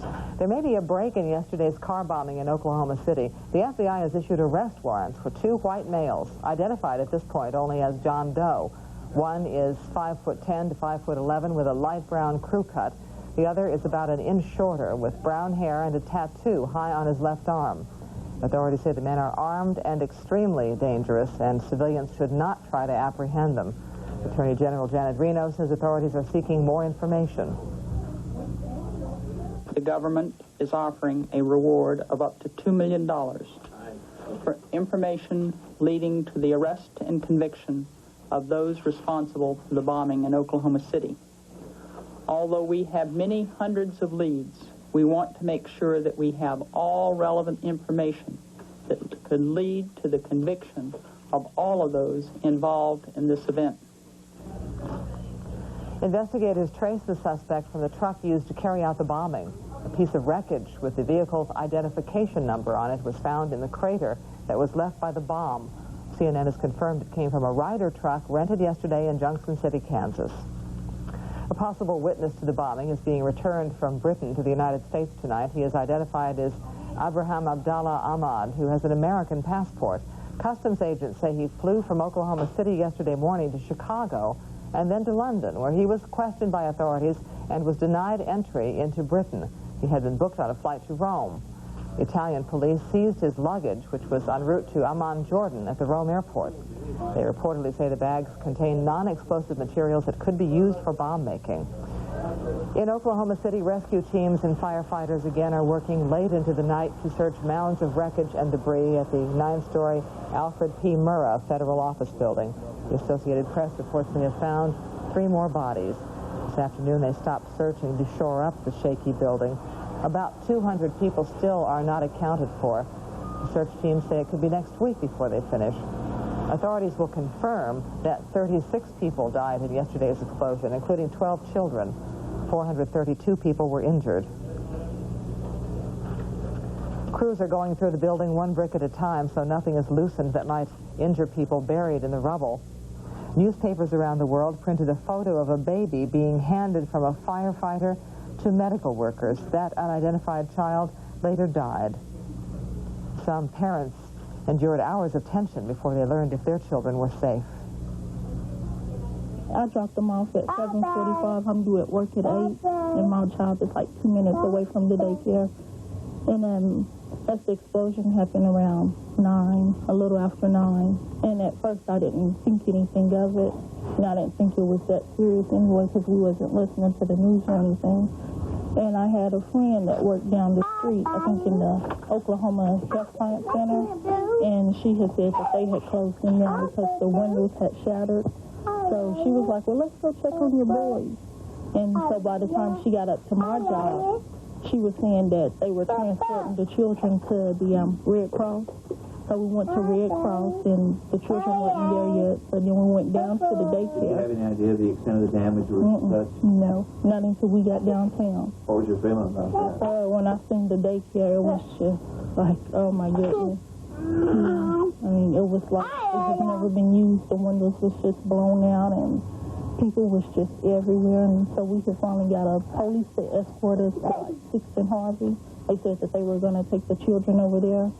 And by the time we got over there, we were running one way, and the crowd was running toward us. And I was like, oh, my goodness, what's going on?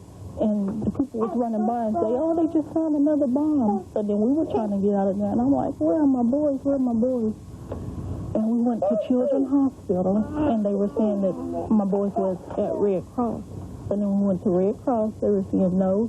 They took them to Children's Hospital. So we were just back and forth, back and forth. In Washington, President Clinton said those responsible for the attack have no place to hide. He left open the possibility of military retaliation if another government is discovered to be behind the bombing, which he called an attack on the American way of life. Mr. Clinton says he ordered new steps to secure federal facilities.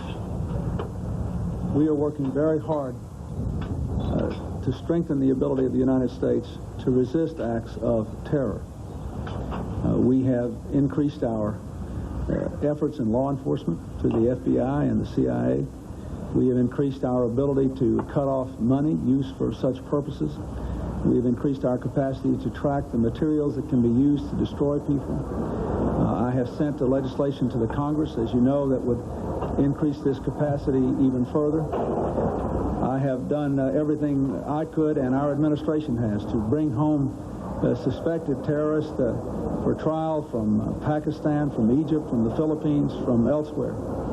We are moving aggressively. Today, I have ordered new steps to be taken to secure federal facilities throughout the United States. The president ordered flags flown at half-staff at all federal installations. About 300 Red Cross volunteers are helping to deliver aid to Oklahoma City. 70 mental health workers are available. Red Cross says if people want to help, they can donate funds by calling 1-800-HELP-NOW. 1-800-HELP-NOW. Survivors will carry the memory of the tragedy forever. So will many of those who have seen the images on television. Quinn Trant reports on some of the most impressionable viewers, the children. I love you. It's time for Christy Flores to drop off her 4-year-old at daycare.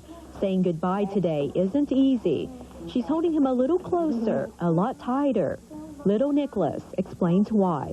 The bomb it blew up, and people was in the building, and the firemen tried to get out in the building, but it couldn't get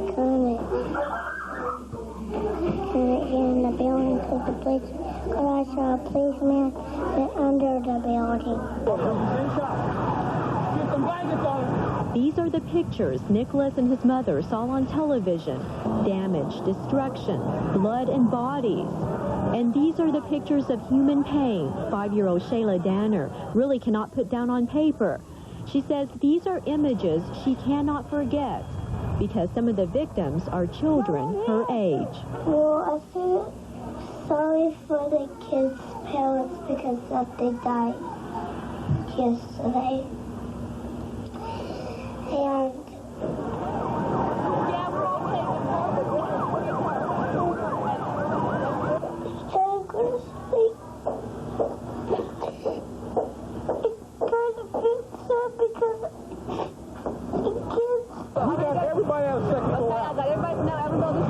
I saw a lot of blood, a lot of crying, a lot of yucky stuff.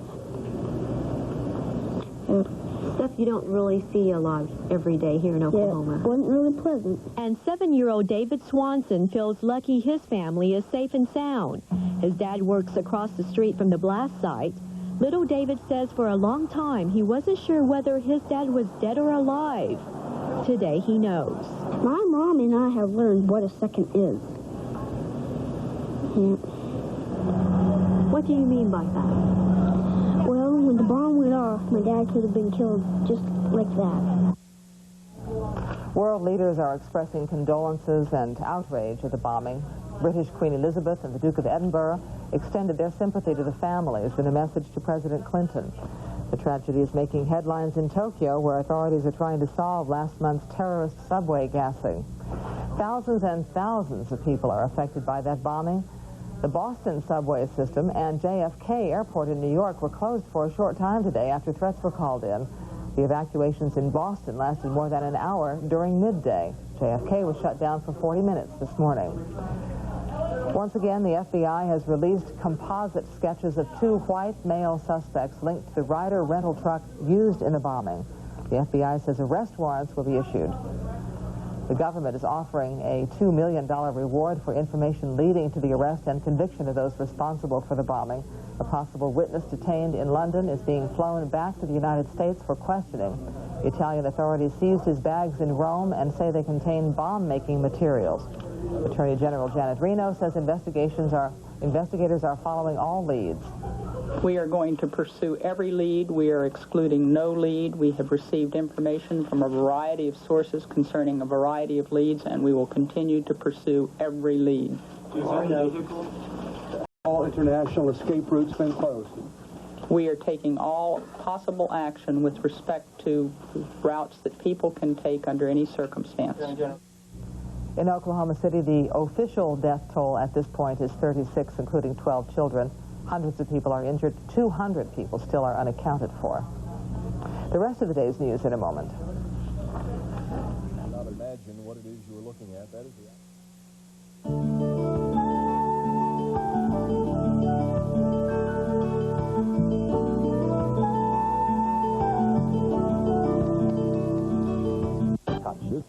But while there is sadness and anger, there is total outrage over the slaughter of the children.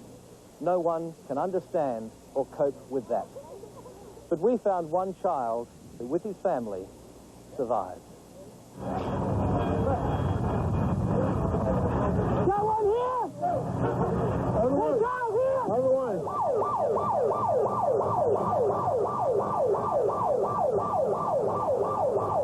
What do you think when you look at the scenes here tonight? I'm thankful that my family's still here, my family's still intact, and my heart really goes out for the children at this building.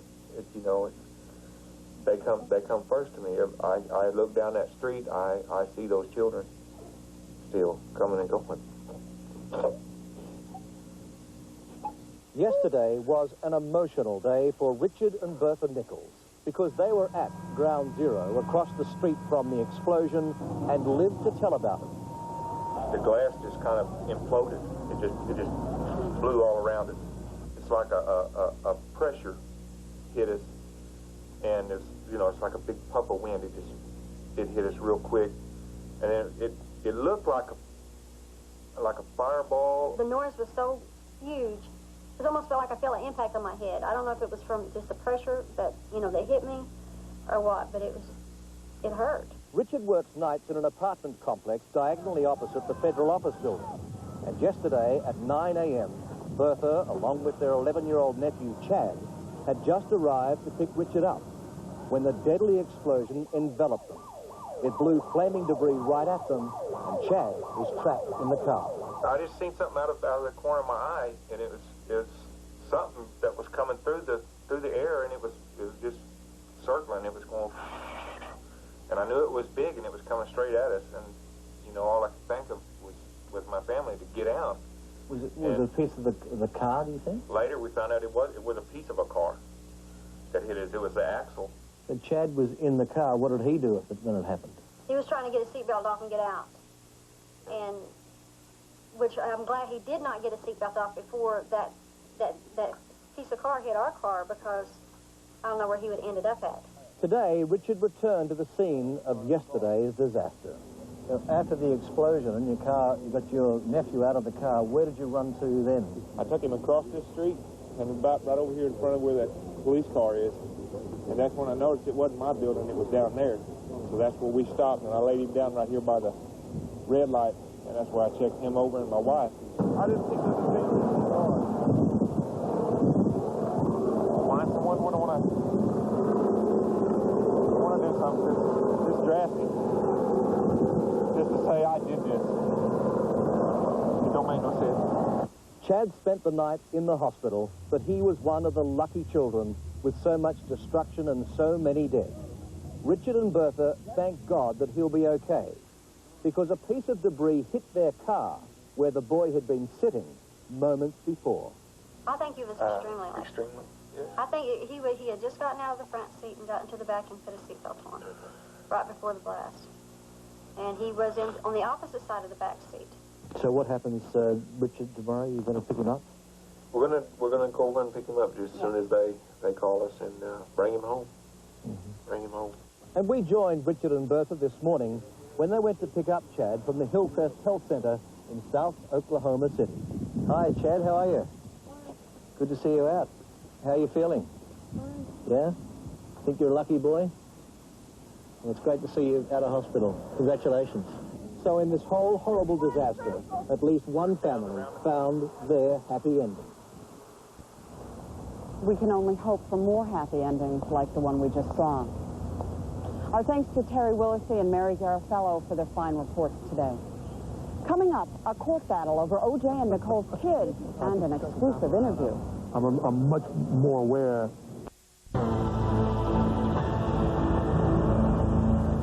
I'm Bobby Batista at CNN Center in Atlanta. Moneyline continues in a moment, but first, the latest on the Oklahoma City bombing. In just moments, the man authorities are calling a possible witness is expected back in the U.S. at Dulles International Airport in Virginia. His name is Abram Abdullah Ahmad. The man gave one name to American Airlines, and a similar name appears on his baggage tag. He was detained in London this morning after his flight from Chicago landed. Authorities say Ahmad was in Oklahoma City yesterday. He was bound for Rome. And that is where his luggage is right now, in the hands of Italian authorities. A police source there tells CNN it contains some, quote, technical equipment that could be used to make an explosive device. Meanwhile, the search is on for two other men, both of whom are being called suspects. The FBI is asking anyone who recognizes them to call a special toll-free hotline. That number is 1-800-905-1514.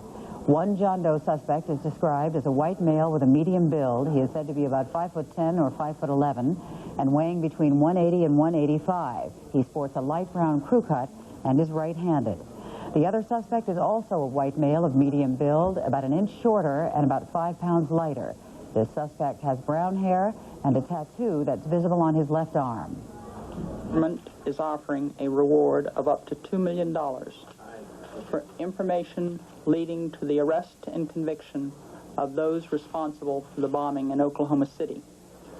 Although we have many hundreds of leads, we want to make sure that we have all relevant information that could lead to the conviction of all of those involved in this event. Investigators say they have determined it was a Ryder van rented 3 days ago that held the bomb. The search for victims was forced on hold for hours today as engineers scrambled to shore up parts of the ruined building. Now rescuers are back inside, hoping to find survivors, expecting to find more bodies. One searcher says the only way to find a body is to search for insulation that's been turned red by blood. You can be almost asleep and they scream, "We've got a live person in here, come, hurry." It's unbelievable. You jump, you run, your heart beats 900 miles an hour. You never lose hope. I was way down in some kind of crevice, and I guess they were trying to get all the rubble off on top of me. There was something very heavy concrete, I know, that was resting on my head and on my back. And they were afraid of, if they moved something, that it would cause everything to cave in. At least 36 people have been confirmed dead, and another 200 are still unaccounted for. Now back to Moneyline. We will have complete coverage of the Oklahoma bombing and the search for suspects at 8 o'clock Eastern Time. Lou? Bobby, thank you. Well, as Americans grapple with the tragedy in Oklahoma City, offers of help are pouring in. Help from friends and from neighbors and from business. Beverly Shook has the story. The Red Cross is coordinating much of the effort in Oklahoma City. It's asking individuals and corporations to send money to the Disaster Relief Fund. And so far, the response has been impressive. Anheuser-Busch, General Mills, and other companies have contributed $300,000.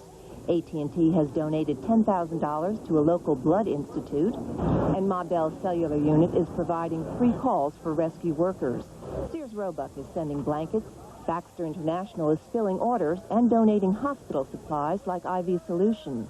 Federal Express is flying 600 pounds of rubber gloves to the site, and Cell Medical donating those for both industrial and medical use. Everyone's giving what they can. Pizza Hut sent pizza to hospital workers as they worked through the night. And the charity group, Feed the Children, is working with local restaurants to provide meals for hundreds of rescue workers. The list of corporate donations, large and small, will only grow in the coming days and weeks. A small cushion for those dealing with this disaster in Oklahoma City. Beverly Shook, CNN Business News, New York. And if you would like to help with the Oklahoma City relief efforts, here are telephone numbers to call. My line will continue in just a moment.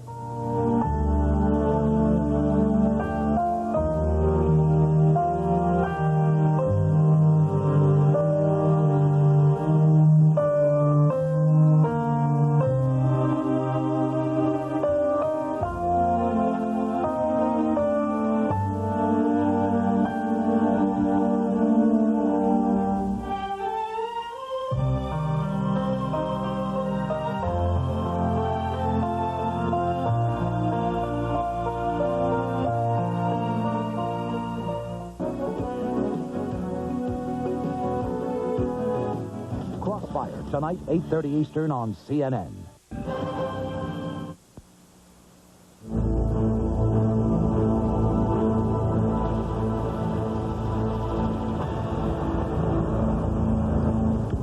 On the lookout for two suspects in the Oklahoma bombing attack. They are considered armed and dangerous. Also, she was under just a mass of concrete block, rubble, twisted metal, conduit beams. The greatest thing was when she said she loved us when we got her out. One victim rescued alive, a single sign of hope in the crumbled remains of a crowded building. Good evening, I'm Bobby Batista. And I'm Lyndon Soles. This is CNN's continuing coverage of the bomb explosion in Oklahoma City. But first, Lyndon, we understand that we have late-breaking news now from the O.J. Simpson trial in Los Angeles. Here's Jim Moray now with the latest. A day and a half after the bombing that President Clinton calls an attack on the United States and the American way of life, the death toll remains at an unsteady 36. Unsteady because it could be raised at any time. Search and rescue teams say they have seen many, many more bodies in the debris of the A.P. Murrah Federal Building. They just haven't gotten to them yet. We will have a live report from the bomb site just ahead. First, the latest on the investigation. It has been a whirlwind day of developments, including announcements of the first suspects. The FBI is on the lookout for these two unidentified men. You are asked to call if you have seen them. We will have details from the Justice Department coming up. Within the past half hour, a man authorities are calling a possible witness arrived back in the U.S. He was detained earlier today in London. CNN's Carl Rochelle is at Dulles International Airport with more on this man's story. Carl? Bobby, we're hopeful of seeing this person who may be a witness to the bombing any moment. The airplane arrived here, about 20 minutes ago, and instead of pulling up to the midfield terminal, they pulled four of those people movers up to it that they take the people off and unloaded the passengers. We are told by reporters who are at the midfield terminal that this person was taken into that area and is probably going to be brought into a vehicle. You show the airplane, it's sitting on the ramp now. It's a little dark out there, it looks a little blue, but that's where it is. And off to the right of the airplane in your picture, but where you can't see it now, are about a half a dozen or so police vehicles, some marked, some unmarked, and we have seen some law enforcement officers that we know down in that area, and they are going to, we believe, receive this person who is believed to have witnessed the bombing, could possibly be a suspect, but these are all things that are to be found out. The person came back, we are told, we believe that he came back voluntarily to clear his name, but he is believed to have witnessed this event, and authorities here, of course, want to talk to him. Bobby, we'll give you more when we know exactly what has happened right here. Right at this moment, we're waiting to try to catch a sight of this person as he is brought to these cars down in the area. Much more right now we can't tell you, except the plane is here. We believe he was taken off. We believe he is on his way over to this area where we are. Bobby? All right, Carl, thank you. We'll be back to you when that happens. Lyndon?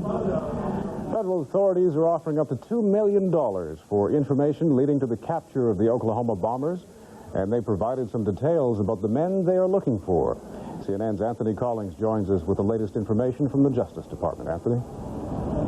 It's been a day of dramatic developments in the investigation, only one day after the bombing. The FBI and other law enforcement officials say they've developed good, solid leads, including descriptions of two wanted men. Out of the building. The FBI says it's looking for 2 suspects in the Oklahoma City bombing. It released composite sketches that are being distributed worldwide. They show 2 white males that the FBI says rented a truck that carried the bomb. The FBI asked anyone with information to call this toll-free number, 1-800-905-1514. The arrest warrant for the first suspect identified him only as John Doe because his real name is not known. It gave this description: white male, medium build, 5'10" to 5'11", 180 to 185 pounds, light brown, crew cut, and right-handed. The other arrest warrant, also using only the name John Doe, listed the second suspect as white male of medium build, 5'9" to 5'10", 175 to 180 pounds, with brown hair and a tattoo on the left arm. Attorney General Janet Reno offered an incentive to the public. The government is offering a reward of up to $2 million for information leading to the arrest and conviction of those responsible for the bombing in Oklahoma City. Although we have many hundreds of leads, we want to make sure that we have all relevant information. Reno warned people that these suspects are armed and believed dangerous. She said people should not try to stop them, but should pass on information to the FBI. Although officials say they are making progress, they hope that the reward offer will help them achieve the breakthrough they need in this investigation. They note that a similar reward led to the capture of the alleged mastermind of the World Trade Center bombing. Anthony Collins, CNN Live at the Justice Department. In downtown Oklahoma City, teams are working round the clock, carefully searching the debris, hopefully for survivors, but more likely for bodies. CNN's Bonnie Anderson is on the scene and joins us now. Bonnie? Well, word that federal authorities have sketches and descriptions of 2 suspects certainly raised spirits here as the search and rescue efforts continue round the clock, as you just said. But honestly, there's far more searching going on than rescue. It's been about 23 hours since anyone has been found alive in the rubble. Officials, though, say they still hope to find voids in the building as they remove rubble. They hope to find different places and pockets where people might be alive. There was a tense moment today when they discovered a severe crack in the structure and had to stop searching while the section was shored up. They have cranes in, and by dark they hope to move large slabs from the lower part where floors pancaked. Now there's still about 28 people working around the clock in teams of 4. They're working in shifts so as to not get overly tired. Occasionally, every few hours, they stop working to listen. It's sad and painfully quiet. Joining me now is Gidget Mosley, who works at the YMCA, which is just adjacent to the courthouse. You were on your way to work yesterday and very close by when the blast occurred. What happened immediately afterwards? The Child Development Center at the corner's playground just disappeared immediately, and a billow of smoke went up, and very little could be seen. And I went around the next street and came up, and I'm the director there. I started helping. Teachers had most of the children removed from the center with the passers-by. Parents were helping. Otherwise, staff was helping. The staff was wonderful. They were organized, and immediately we began sending the ones who needed medical attention most immediately to area hospitals, and we sent a staff person with each one who did not have a parent. Parents came very quickly. We are in the downtown area. Most of them work down here. And those who had children and were here removed them right away, and we went to the Red Cross Center with the remainder of the children. Parents helped us locate transportation to go to 6th and Lincoln. And we used that as a location with the help of the Red Cross to locate the rest of the parents and tell them their children were safe, or tell them what hospital that their child had been sent to. What kind of trauma have you experienced as a result of this and the children? I think mainly the children were dazed. They have seemed to be simply dazed. They're beginning to talk about it now. And we're having a get-together tomorrow evening for staff and parents and children with a child psychologist present so that we can get them together and everyone can see that we're okay. All right. Well, thank you very much for joining us. We do appreciate it. So far, the official toll is now 36 dead, including 12 children. This, of course, only accounts for the people, the bodies that have been brought out of the building. We're told that scores more remain, but until they give up all hope of finding someone alive, they're not going to start bringing out the bodies of those who did not survive. I'm Bonnie Anderson, CNN, reporting live from Oklahoma City. Lyndon? Thank you, Bonnie. And what of the people who were able to get out alive? When we come back, we will take you live to a hospital in the Oklahoma City area. Please stay with us.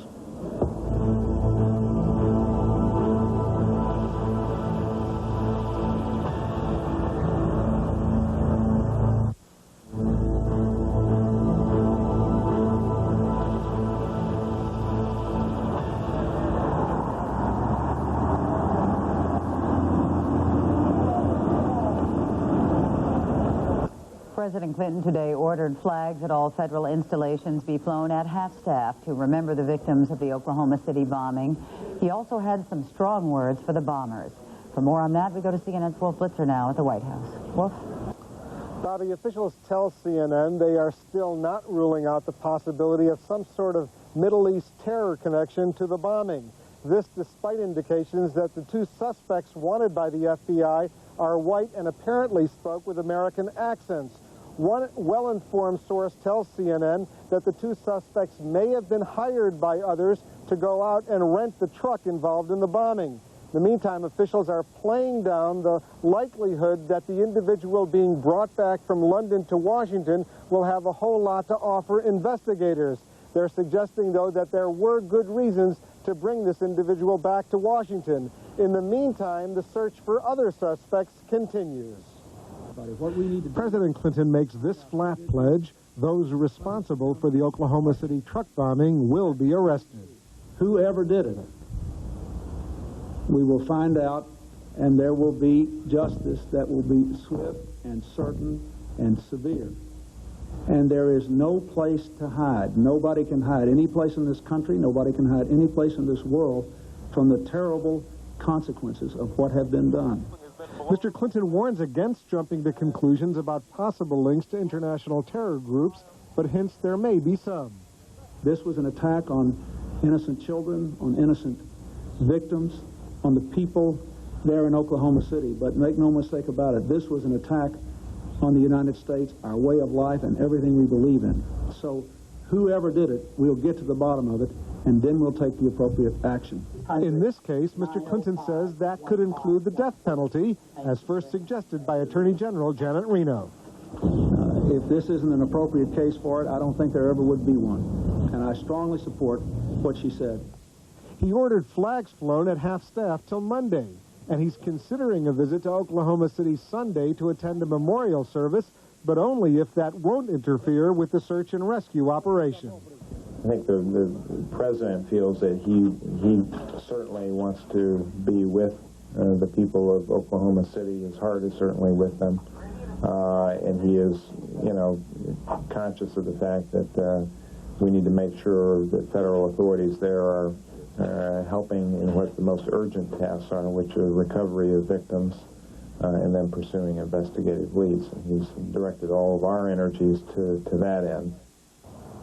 Several sources have suggested a possible motive for the bombing: revenge against the U.S. government. But revenge for precisely what remains unclear. Wolf Blitzer, CNN, reporting live from the White House. Thank you, Wolf. And when we come back, we will go to CNN's Bernard Shaw, live in Oklahoma City, for some incredible stories of survival. We'll be right back.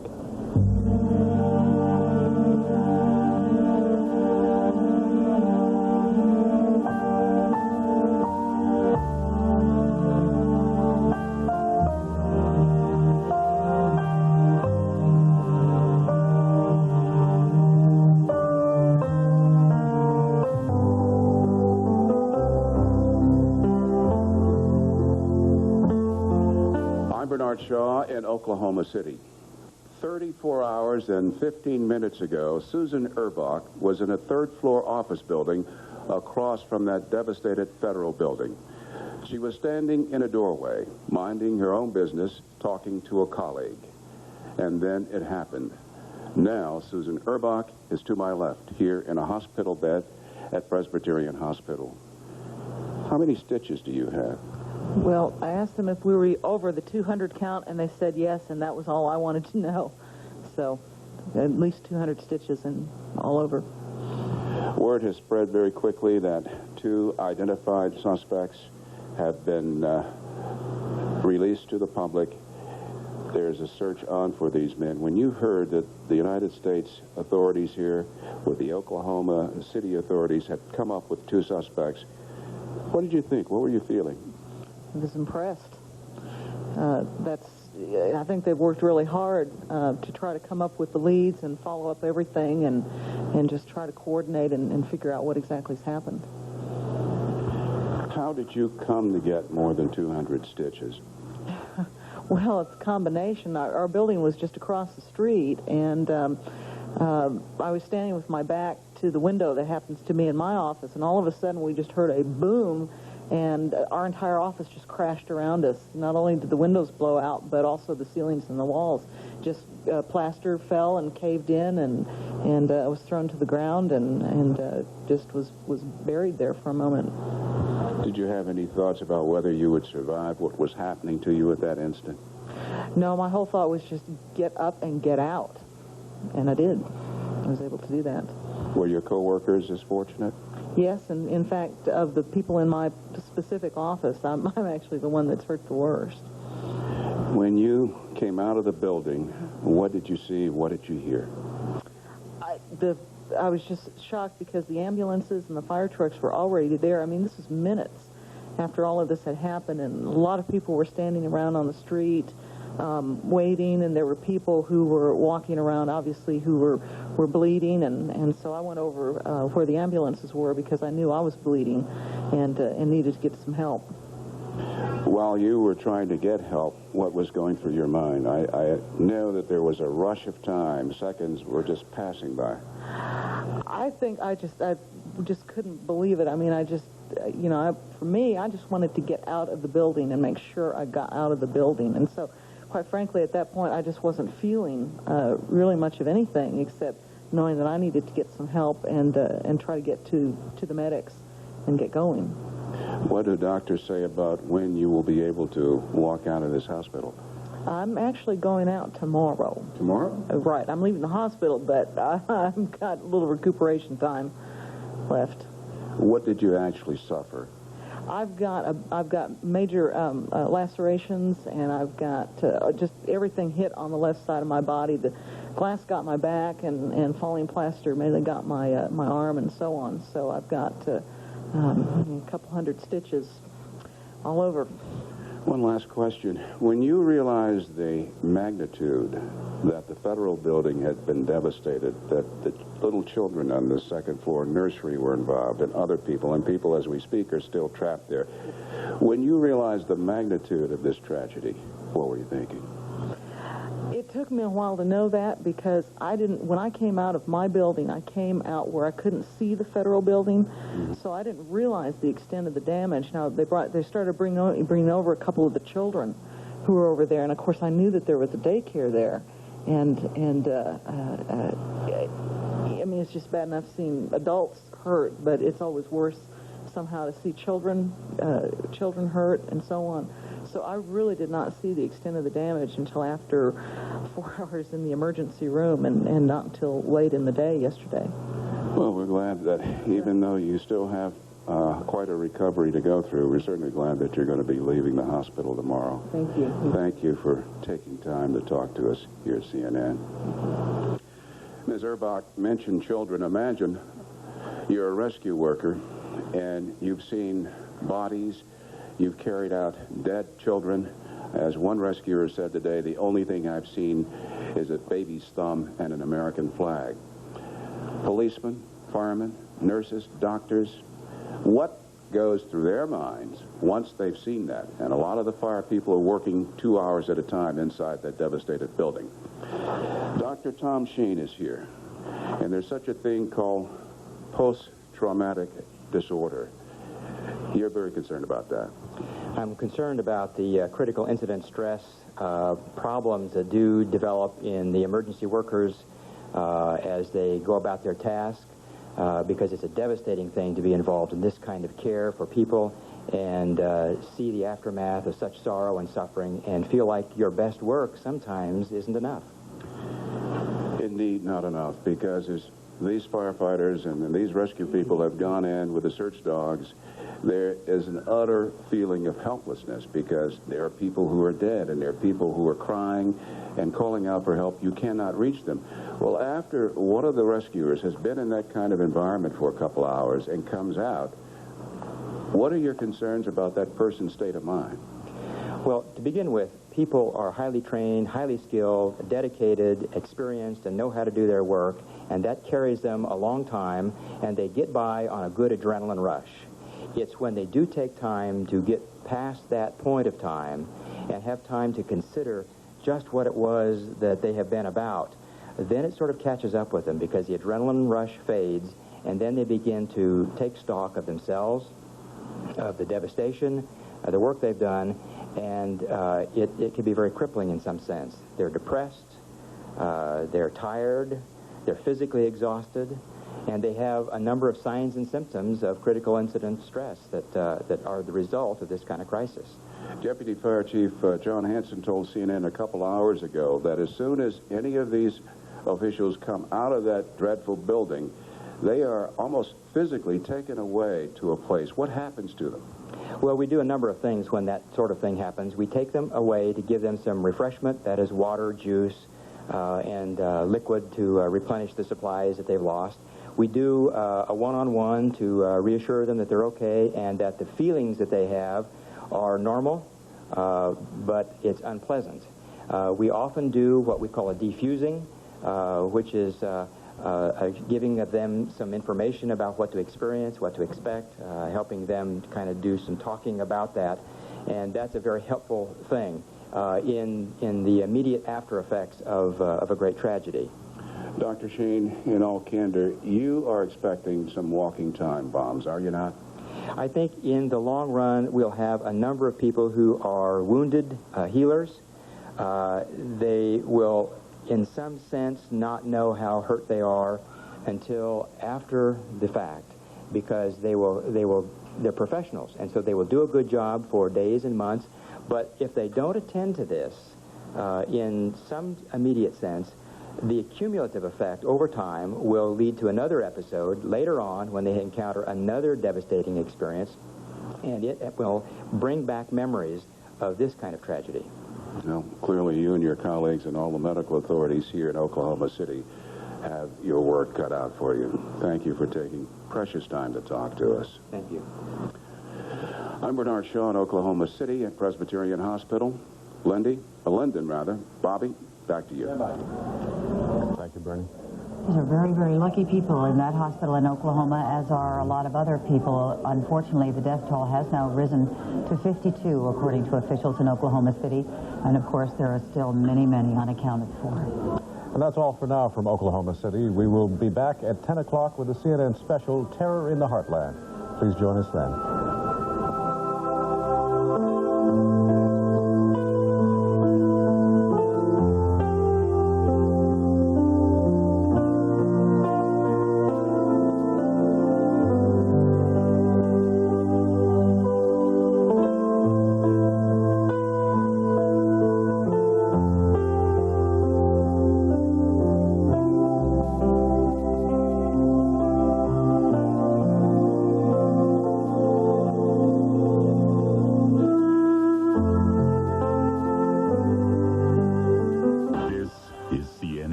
Today, I have ordered new steps to be taken to secure federal facilities throughout the United States. I would say to the children of this country, what happened was a bad thing, an evil thing. But we will find the people who did it, and we will bring them to justice. Investigators have identified a vehicle that was used in connection with yesterday's attack on the federal building here in Oklahoma City. Further investigation has determined that 2 white males were associated with this vehicle. As a result, arrest warrants will be sought. Live from Washington, Crossfire. On the left, Mike Kinsley. On the right, John Sununu. Tonight, terror in Oklahoma City. Good evening. Welcome to Crossfire. The death count in yesterday's bombing of a federal office building in Oklahoma City now stands at 36, including 12 children. That number is expected to rise. No survivors were found today. The Justice Department put out arrest warrants for 2 white males who used false names to rent a truck that authorities believe was used in the explosion. Another man, described as a witness, was stopped at London Airport and sent back to the United States. Before we start the crossfire, we're going to go to Bonnie Anderson, Oklahoma City, for an update on this story. Bonnie, what is the latest? Well, the latest is there appear to be some conflicting reports on how many people are now officially dead. I just seconds ago spoke with the assistant fire chief, who is the one keeping these numbers. He says the official toll is at 40. It has gone up 4 since earlier today. Now, everyone is always also acknowledging, though, that there are still scores of dead people inside the building. They're not going to try to get to them until they have exhausted all means of trying to rescue people who might still be alive. Today, they had a tense moment when they realized part of the structure had a severe crack in it. They stopped all search and rescue operations while they shored up that part of the building. Operations again are underway. They're using cranes now to try to remove very large slabs of concrete on the floors that pancaked, and they're hoping that perhaps there might be a pocket, a void where somebody might still be alive. Now, one of the first people to go inside the building yesterday was Stu Mavros with Bucephalos, the search and rescue dog. Can you tell us what you saw when you went in? What I saw yesterday, keeping in mind that there were firefighters in before us and federal agents making sure there were no more explosives, was a building that had been torn to pieces.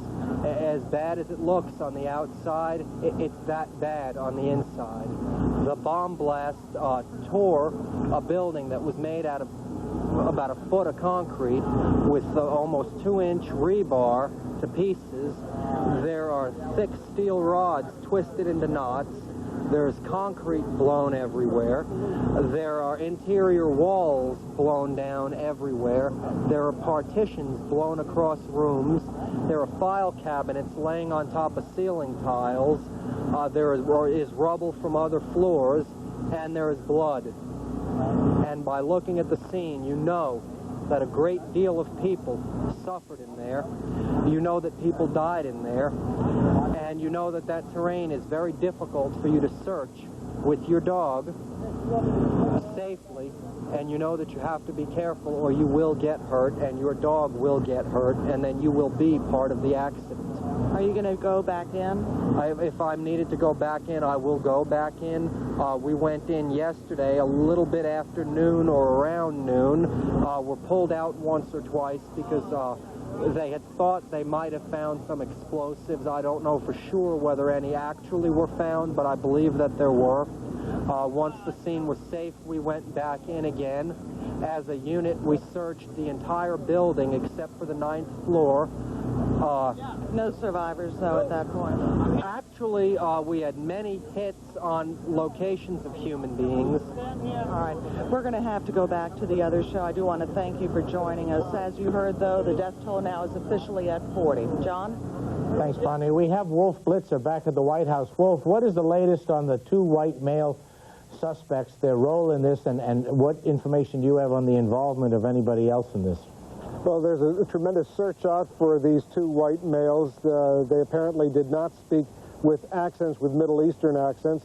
There is an assumption, though, there's still a possibility that there could have been some sort of connection to Middle East terrorism. One law enforcement source tells me that there's a possibility that they may have been contracted out as freelancers to go out and rent this truck that was used in this bombing, and perhaps may not even have known what was involved, but there is this massive search now underway for them. What are they basing that connection on, Wolf? Do you have any indication from them as to whether or not they have any evidence, or this is just speculation? Well, they do suggest that there are other things that they're not telling us, but other things that point to a possibility of some sort of Middle East terrorist plot. As you know, there is this material witness who has been brought back to the United States from London, from Oklahoma City, an individual who took a flight at around 11 a.m. Oklahoma time yesterday, shortly after the 9 a.m. bombing, from Oklahoma City to Chicago, then on to London, and presumably was going to go on to Jordan. They found his luggage in Rome with some suspicious things inside. Now, sources here tell me they don't expect to get a lot of information from this individual, though they insist there are still good reasons to bring him back to the United States for questioning. Wolf, is the president going to Oklahoma City? The president probably will go on Sunday to a memorial service in Oklahoma City. He wants to show his solidarity with the families of the victims. Okay, thanks a lot, Wolf. We're going to be joined now in New York by Stephen Emerson, an investigative reporter, and Ron Kuby, a well-known defense lawyer. Let me start with Steve. President Clinton said today that we shouldn't let ourselves be blinded by stereotypes, and what he meant by that was we shouldn't leap to the assumption, as some people do in cases like this, that Middle Easterners must be involved, that it's Muslim fanatics and so on. Isn't that a fair point? Definitely a fair point, but the fact is that when you look at an investigation like this, law enforcement looks at the potential pool of suspects, and those include people who have carried out such attacks, have the motive, have the incentive, and have the ability. And that, unfortunately, includes radical Islamic extremists who have headquartered themselves in the United States. The same people that burnt down the World Trade Center. There's no doubt about that. So the fact is, if one were to condemn all Muslims, I think the president would be entirely right. No one is doing that. This is not any attempt to scapegoat Muslims. This is an attempt to basically look at those who perpetrated this attack, and those include terrorists. They happen to be Islamic extremists. But, Steve, you've been on a couple of shows today, at least hinting that you think that that's the relationship that ought to be pursued most aggressively. I definitely think that this relationship ought to be pursued, and in fact, it is being pursued. So it's not just my belief, but law enforcement is pursuing it. That's number one. Number two, the fact is we're looking at an investigation at a snapshot. We have a snapshot tonight, a snapshot later. These are all snapshots. The fact is that whatever happens with this investigation, there is still a viable major threat to American national security. The FBI considers radical Islamic extremists on American soil to be the #1 domestic national security threat. Ron Kuby, there is some connection with the Middle East already. It's not clear who this man is that came back from London today, but he was heading to Jordan, and he is of Middle Eastern extraction. Well, that's exactly right, but neither of those two things are crimes, and he hasn't even been named as a suspect. What we have to watch out for is a rush to judgment, and it's nice to see that Mr. Emerson is backing off from his earlier statements this morning when he was all over the talk shows saying that all evidence points to Middle Eastern groups. There is no evidence, or at least no evidence that's been made public whatsoever indicating a link to anything. We don't know if it's Middle Easterners. We don't know if it's some lone nut out there in Oklahoma, some right-wing tax protester. We have no idea, and we shouldn't be standing up on television saying that we're experts and making allegations against people when we have no evidence whatsoever. Mr. Kuby, aren't you the one making suggestions that the U.S. government is engaged in a vendetta against Islam because they're prosecuting these World Trade Center terrorists on charges of blowing up one of the largest buildings in the United States? Aren't you engaged in a rush to judgment? You know, the amazing thing about Steve Emerson's rush to judgment is this is not the first time he's done this. 4 days after the Trade Center bombing, he stood up in front of CNN and in a special announcement announced that, in fact, it was the Serbian Liberation Front, according to his sources, responsible for the World Trade Center bombing. Mr. Kuby, if you interview Mr. Kuby, we should wait and see what the evidence shows. Mr. Kuby, that's a very good example, because exactly 4 days after the World Trade Center bombing, if you interview FBI agents, and I'm sure you know them, you will find that Serbian nationalists were the #1 suspects, and I was reporting a snapshot of the investigation. Similarly, I'm sorry, that's the fact. You were dead wrong. That's the point that we ought to at least remember. Law enforcement was dead wrong, and they may be dead wrong now. Senator Inhofe, you're out in Oklahoma City. Have you received any information that our viewers of CNN may not have yet heard on television that would indicate who might have done this, or any other evidence that would be of interest? No, I'm on the Senate Intelligence Committee. I've been in constant contact with them, and I can't even tell you that there's anything that would be classified at this time. So I think it's it's speculation. However, as we know, there are two people right now that they are looking for. Where were you, Senator? Where were you, Senator, when this happened yesterday? I was actually in Dallas. We were at a base closing hearing. In fact, the president called me when I was down there, and I'm convinced really that they're doing everything they can from the federal level. But I've been here on site ever since that time. Do you have any particular needs that may not have been addressed in terms of resources that ought to be there, or any federal agencies that you need to prod a little bit harder? No. I've talked to James Lee Witt, who's the director of FEMA, I've talked to the head of the FBI, the people that are down here, Kennedy and the rest of them, and I'm absolutely convinced that the federal government, the state government, and the local government are doing everything we can. We got to keep in mind, you guys can debate all you want about who that might be, but we still have somewhere between 175 and 300 people in there in that building behind me. They may be alive, maybe dead. This is Mike Kinsley, Senator. I did want to ask you, since you're on site, is there what's the best information about how many people are still unaccounted for? Well, let me just give you the math of it, because no one else will say it this way. We have about 560 employees. Say 550 or 540 were there. On an average morning, there'll be around 250 citizens there for services. So you're talking about starting with 800 people. We have eliminated approximately 450 to 500. So you're looking at around, in my opinion, is not shared by everyone here, but I think around 300 people alive. Does your 500 include the injured, Senator? Does your figure of 500 that you've eliminated include the injured, or are the injured included in your figure of 300 remainder? No, I'm taking the ones that the injured have already been out, that have been identified, we're at the hospitals. Those are all accounted for. Okay. So those who are not accounted for are somewhere around 300 in my count. And the way they get accounted for, as I understand it, maybe you can explain this a bit, is there's a number that you call in to report that you were in the building and you're okay. Well, yeah, let me give you the categories. Yeah, please. The ones who maybe were not in the building, maybe were playing hooky that day, maybe left early, maybe had gone out, were not authorized or something, they put a number out for those people to call back in. The other group are those individuals who did come out, were treated in hospitals, and then, of course, those that are identified as dead and have been identified. Keep in mind there are a lot of them that probably already are dead that are not accounted for at this time. So my count would be around 300 that are either, some are alive, some are dead, some are injured, that are still in that building. We'll be back in a minute. We'll continue this discussion of the impact of the bombing in America's backyard.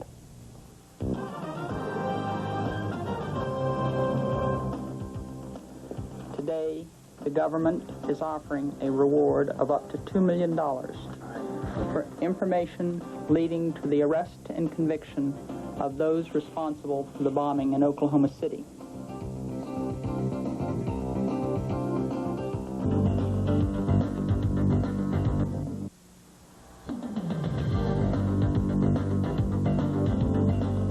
Welcome back to Crossfire. We're examining the causes and the impacts of the tragedy in Oklahoma City. Our guests are Senator James Inhofe of Oklahoma, Ron Kuby, a criminal defense attorney who represented some of the suspects in the World Trade Center bombing, and Steve Emerson, author of The Fall of Pan Am 103. Senator Inhofe, is there something that could have been done to prevent this, that should have been done, or is that all hindsight? Should there have been tighter security in federal buildings? No, this may be a narrow view, but I don't think tighter security is going to do any good. You have someone, all that does is increase the challenge to these individuals. I think Mr. Emerson would probably agree with that. When he did the Pan Am 103 book, if you'll go into that, you'll see that there are a lot of things in there that if you had real tough punishment provisions, that would have done more than anything else. I was in the House when that happened. I tried to put an amendment on the floor on an aviation bill that said that if you're involved in a skyjacking and it's a terrorist attack and somebody loses his life, that there would be a death penalty, and they defeated it. Our problem in Congress has been that prior to November 8th, the majority of members of Congress really didn't believe that punishment's a deterrent to crime. Well, excuse me, I believe, get tough on these guys. I believe that President Clinton's criminal crime bill, which he signed last year, has a death penalty for terrorist acts in the United States. Yeah, it does, but of course, you're attorneys and I'm not. But I can tell you right now that didn't have any exclusionary reform, didn't have any habeas corpus reform. It would have been very difficult to carry out a sentence. Senator, I don't mean to get too testy on this night, but you did say that you wanted the death penalty for terrorist acts, and the people before November 4th wouldn't give it, whereas in fact the law passed in the last Congress, signed by President Clinton, gives exactly that. I was talking about in 1990. We've been trying for that long to get it. Now we finally got it. We tried to put some exclusionary rule reform and habeas corpus reform on the crime bill that you're talking about. You said it couldn't be done before November 4th, and it was done before November 4th. And they refused to put those reforms on, so they're not going to be. It wouldn't be any way to carry these sentences out. That's what I'm saying. Michael, I'd like to. Can you tell me the motivation of these people who voted down these amendments so we could carry out death sentences? Ron Kuby, let me ask you a question. A lot of the hip shooting has attacked some of the by at least generalization, attack Muslim groups which have already gone out of their way to condemn the acts that are there. How do you recommend that groups like that deal with the kind of situation that is caused by the speculation that's taking place? Well, of course, myself and my law partner, Bill Kunstler, have been on the phone constantly talking to various Muslim and Arab groups that have been absolutely terrified by this. They're fearing a backlash. They're fearing being rounded up the way the Japanese were in a moment of hysteria so many years ago. My recommendation is that people, is not so much to the Muslims and to the Arabs who know to remain calm, but to the American people who have so far remained calm, despite the proddings of some, have been restrained, have not gone out and formed mobs, haven't attacked people, and have basically been fundamentally fair, waiting to see what the evidence shows, see where the chips fall, and then see what's going to happen next. You know, Steve Emerson, I'm astounded that your response when it was pointed out that your rash judgment on the Serbian thing was dead wrong, that you said, well, so were law enforcement authorities. It wasn't my rash judgment. They weren't putting things out. Mr. Sununu, you weren't listening. Mr. Sununu, it wasn't my listen. judgment. That report on CNN reported on what the activities and the operations were of the FBI at that moment in time. It wasn't my judgment. It was what the FBI was saying. So don't say that it was me any more than you can say that the government that you were serving, that you were responsible for every single statement that they made. The fact is that that was a snapshot that the FBI had. Let's take the parallel. You were on this morning. You were on this morning trying to make a parallel presentation, immediately rushing to judgment that it was a Muslim terrorist group that did this. What I said, if you're rushing to judgment here. The fact is that the bombing in Oklahoma had all of the hallmarks, this is exactly what I said, had all of the hallmarks of the bombing in Buenos Aires or in the World Trade Center. It was ammonium nitrate and fuel oil. Please listen to me. It was a car bomb, and it was designed to explode and kill as many people as possible. That is not a type of activity that has been seen on American soil prior to Islamic terrorist activity, period. And let me add something else here. I think it's very important to say this. The fact is that certain Muslim groups are trying to hide under the politically correct label that somehow they're being goaded into concentration camps. The fact is, after the World Trade Center bombing, there were no riots against Muslims. There were no backlashes. There were no, please, there was no lynching. That way, and let's absolutely, the American public is Hold on, based Ron, on no evidence whatsoever. It's mature enough to differentiate. Hold on, Steve, the you've got 10 more seconds. The American public is mature enough to differentiate between those who are Muslim extremists and those who are Muslims. And the Muslim community itself should make that distinction. I find it amazing that certain groups get up and say, you're tarring all Muslims. Nobody's doing that. All right, Ron Kuby. You know, the tragedy here is that we have these victims. It's a time of great national tragedy, and it's exactly the time when people in a position of authority, in a position of knowledge, should hold their peace, should wait. Don't go out and start showing those snapshots simply because you have a snapshot. Keep the photo album closed till we know what's inside. Let's see the evidence. Then we can argue about what the evidence means. Steve Emerson. Is that why you say that the World Trade Center defendants were innocent? Is that why you say it, Mr. Kuby? Because you're holding your fire? Of course. You're saying to me those people convicted last year were innocent? Of course. The people on trial this year are innocent? Come on, Mr. Kuby. Don't give me that. That's why we have a jury system, and that's why we have a criminal justice system. We have a trial going on right now that's going to decide whether those folks are guilty or innocent. You're contending that Stephen Emerson, you're contending that it's so-called Islamic You're contending that it's Islam on trial. The American justice system is going to make its decisions, and Mr. it should make the decisions. Mr. Kuby, do you think that it's Islam on trial? Let me get the last word. We've got about half a minute. Senator Inhofe, last word from you, at least for the show. Let me just share. Go ahead. Go ahead. What do you want to add? Well, I would only say this. You know, you can sit around worrying about whose feelings you're hurting, and in that building behind me, there are human flesh, human parts. There was a children's daycare center where those kids, a monster, murdered those people. There are about 300 people perhaps left in there right now, and I'm not too concerned about people's feelings right now. Let's go after them, do what we can to bring those people in and preclude it from happening again. To do that, we got to quit worrying about what groups we're going to be coddling. I got to cut you off there. Thank you very much, Senator Inhofe in Oklahoma City. Thank you both in New York, Ron Kuby and Steve Emerson. John and I will be back here in Washington in just a moment.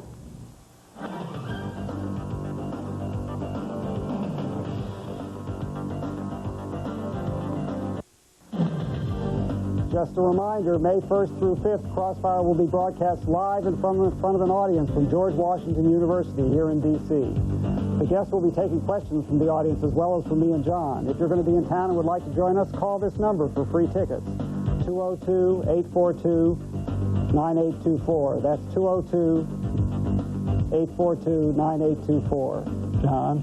Michael, I think the president was right that we ought not to rush to judgment on who did this. I have no idea who it's going to come out to be, but I think when you have a tragedy of this magnitude, the worst thing in the world is to try and draw a conclusion before there's any real evidence. Well, not only that, but the conclusion you draw tends to draw on stereotypes, which is the word the president used, and the correct word, which are very unfair. The other problem, I think, is that something like this kind of polarizes the population to a point that there really is a possibility, and I hope we avoid it, that you begin to impact real civil liberties, and I think that is a concern we have. I'm glad to see, John, that you recognize that in a crisis, at least, civil liberties can be threatened in this country, and we have to be on the lookout for I've that. always realized it. It is the concern I have sometimes that the pendulum swings in both directions. This time I'm worried about it swinging in this direction. Very balanced. From the left, I'm Mike Kinsley. Good night for Crossfire. And from the right, I'm John Sununu. Join us again tomorrow night for another edition of Crossfire.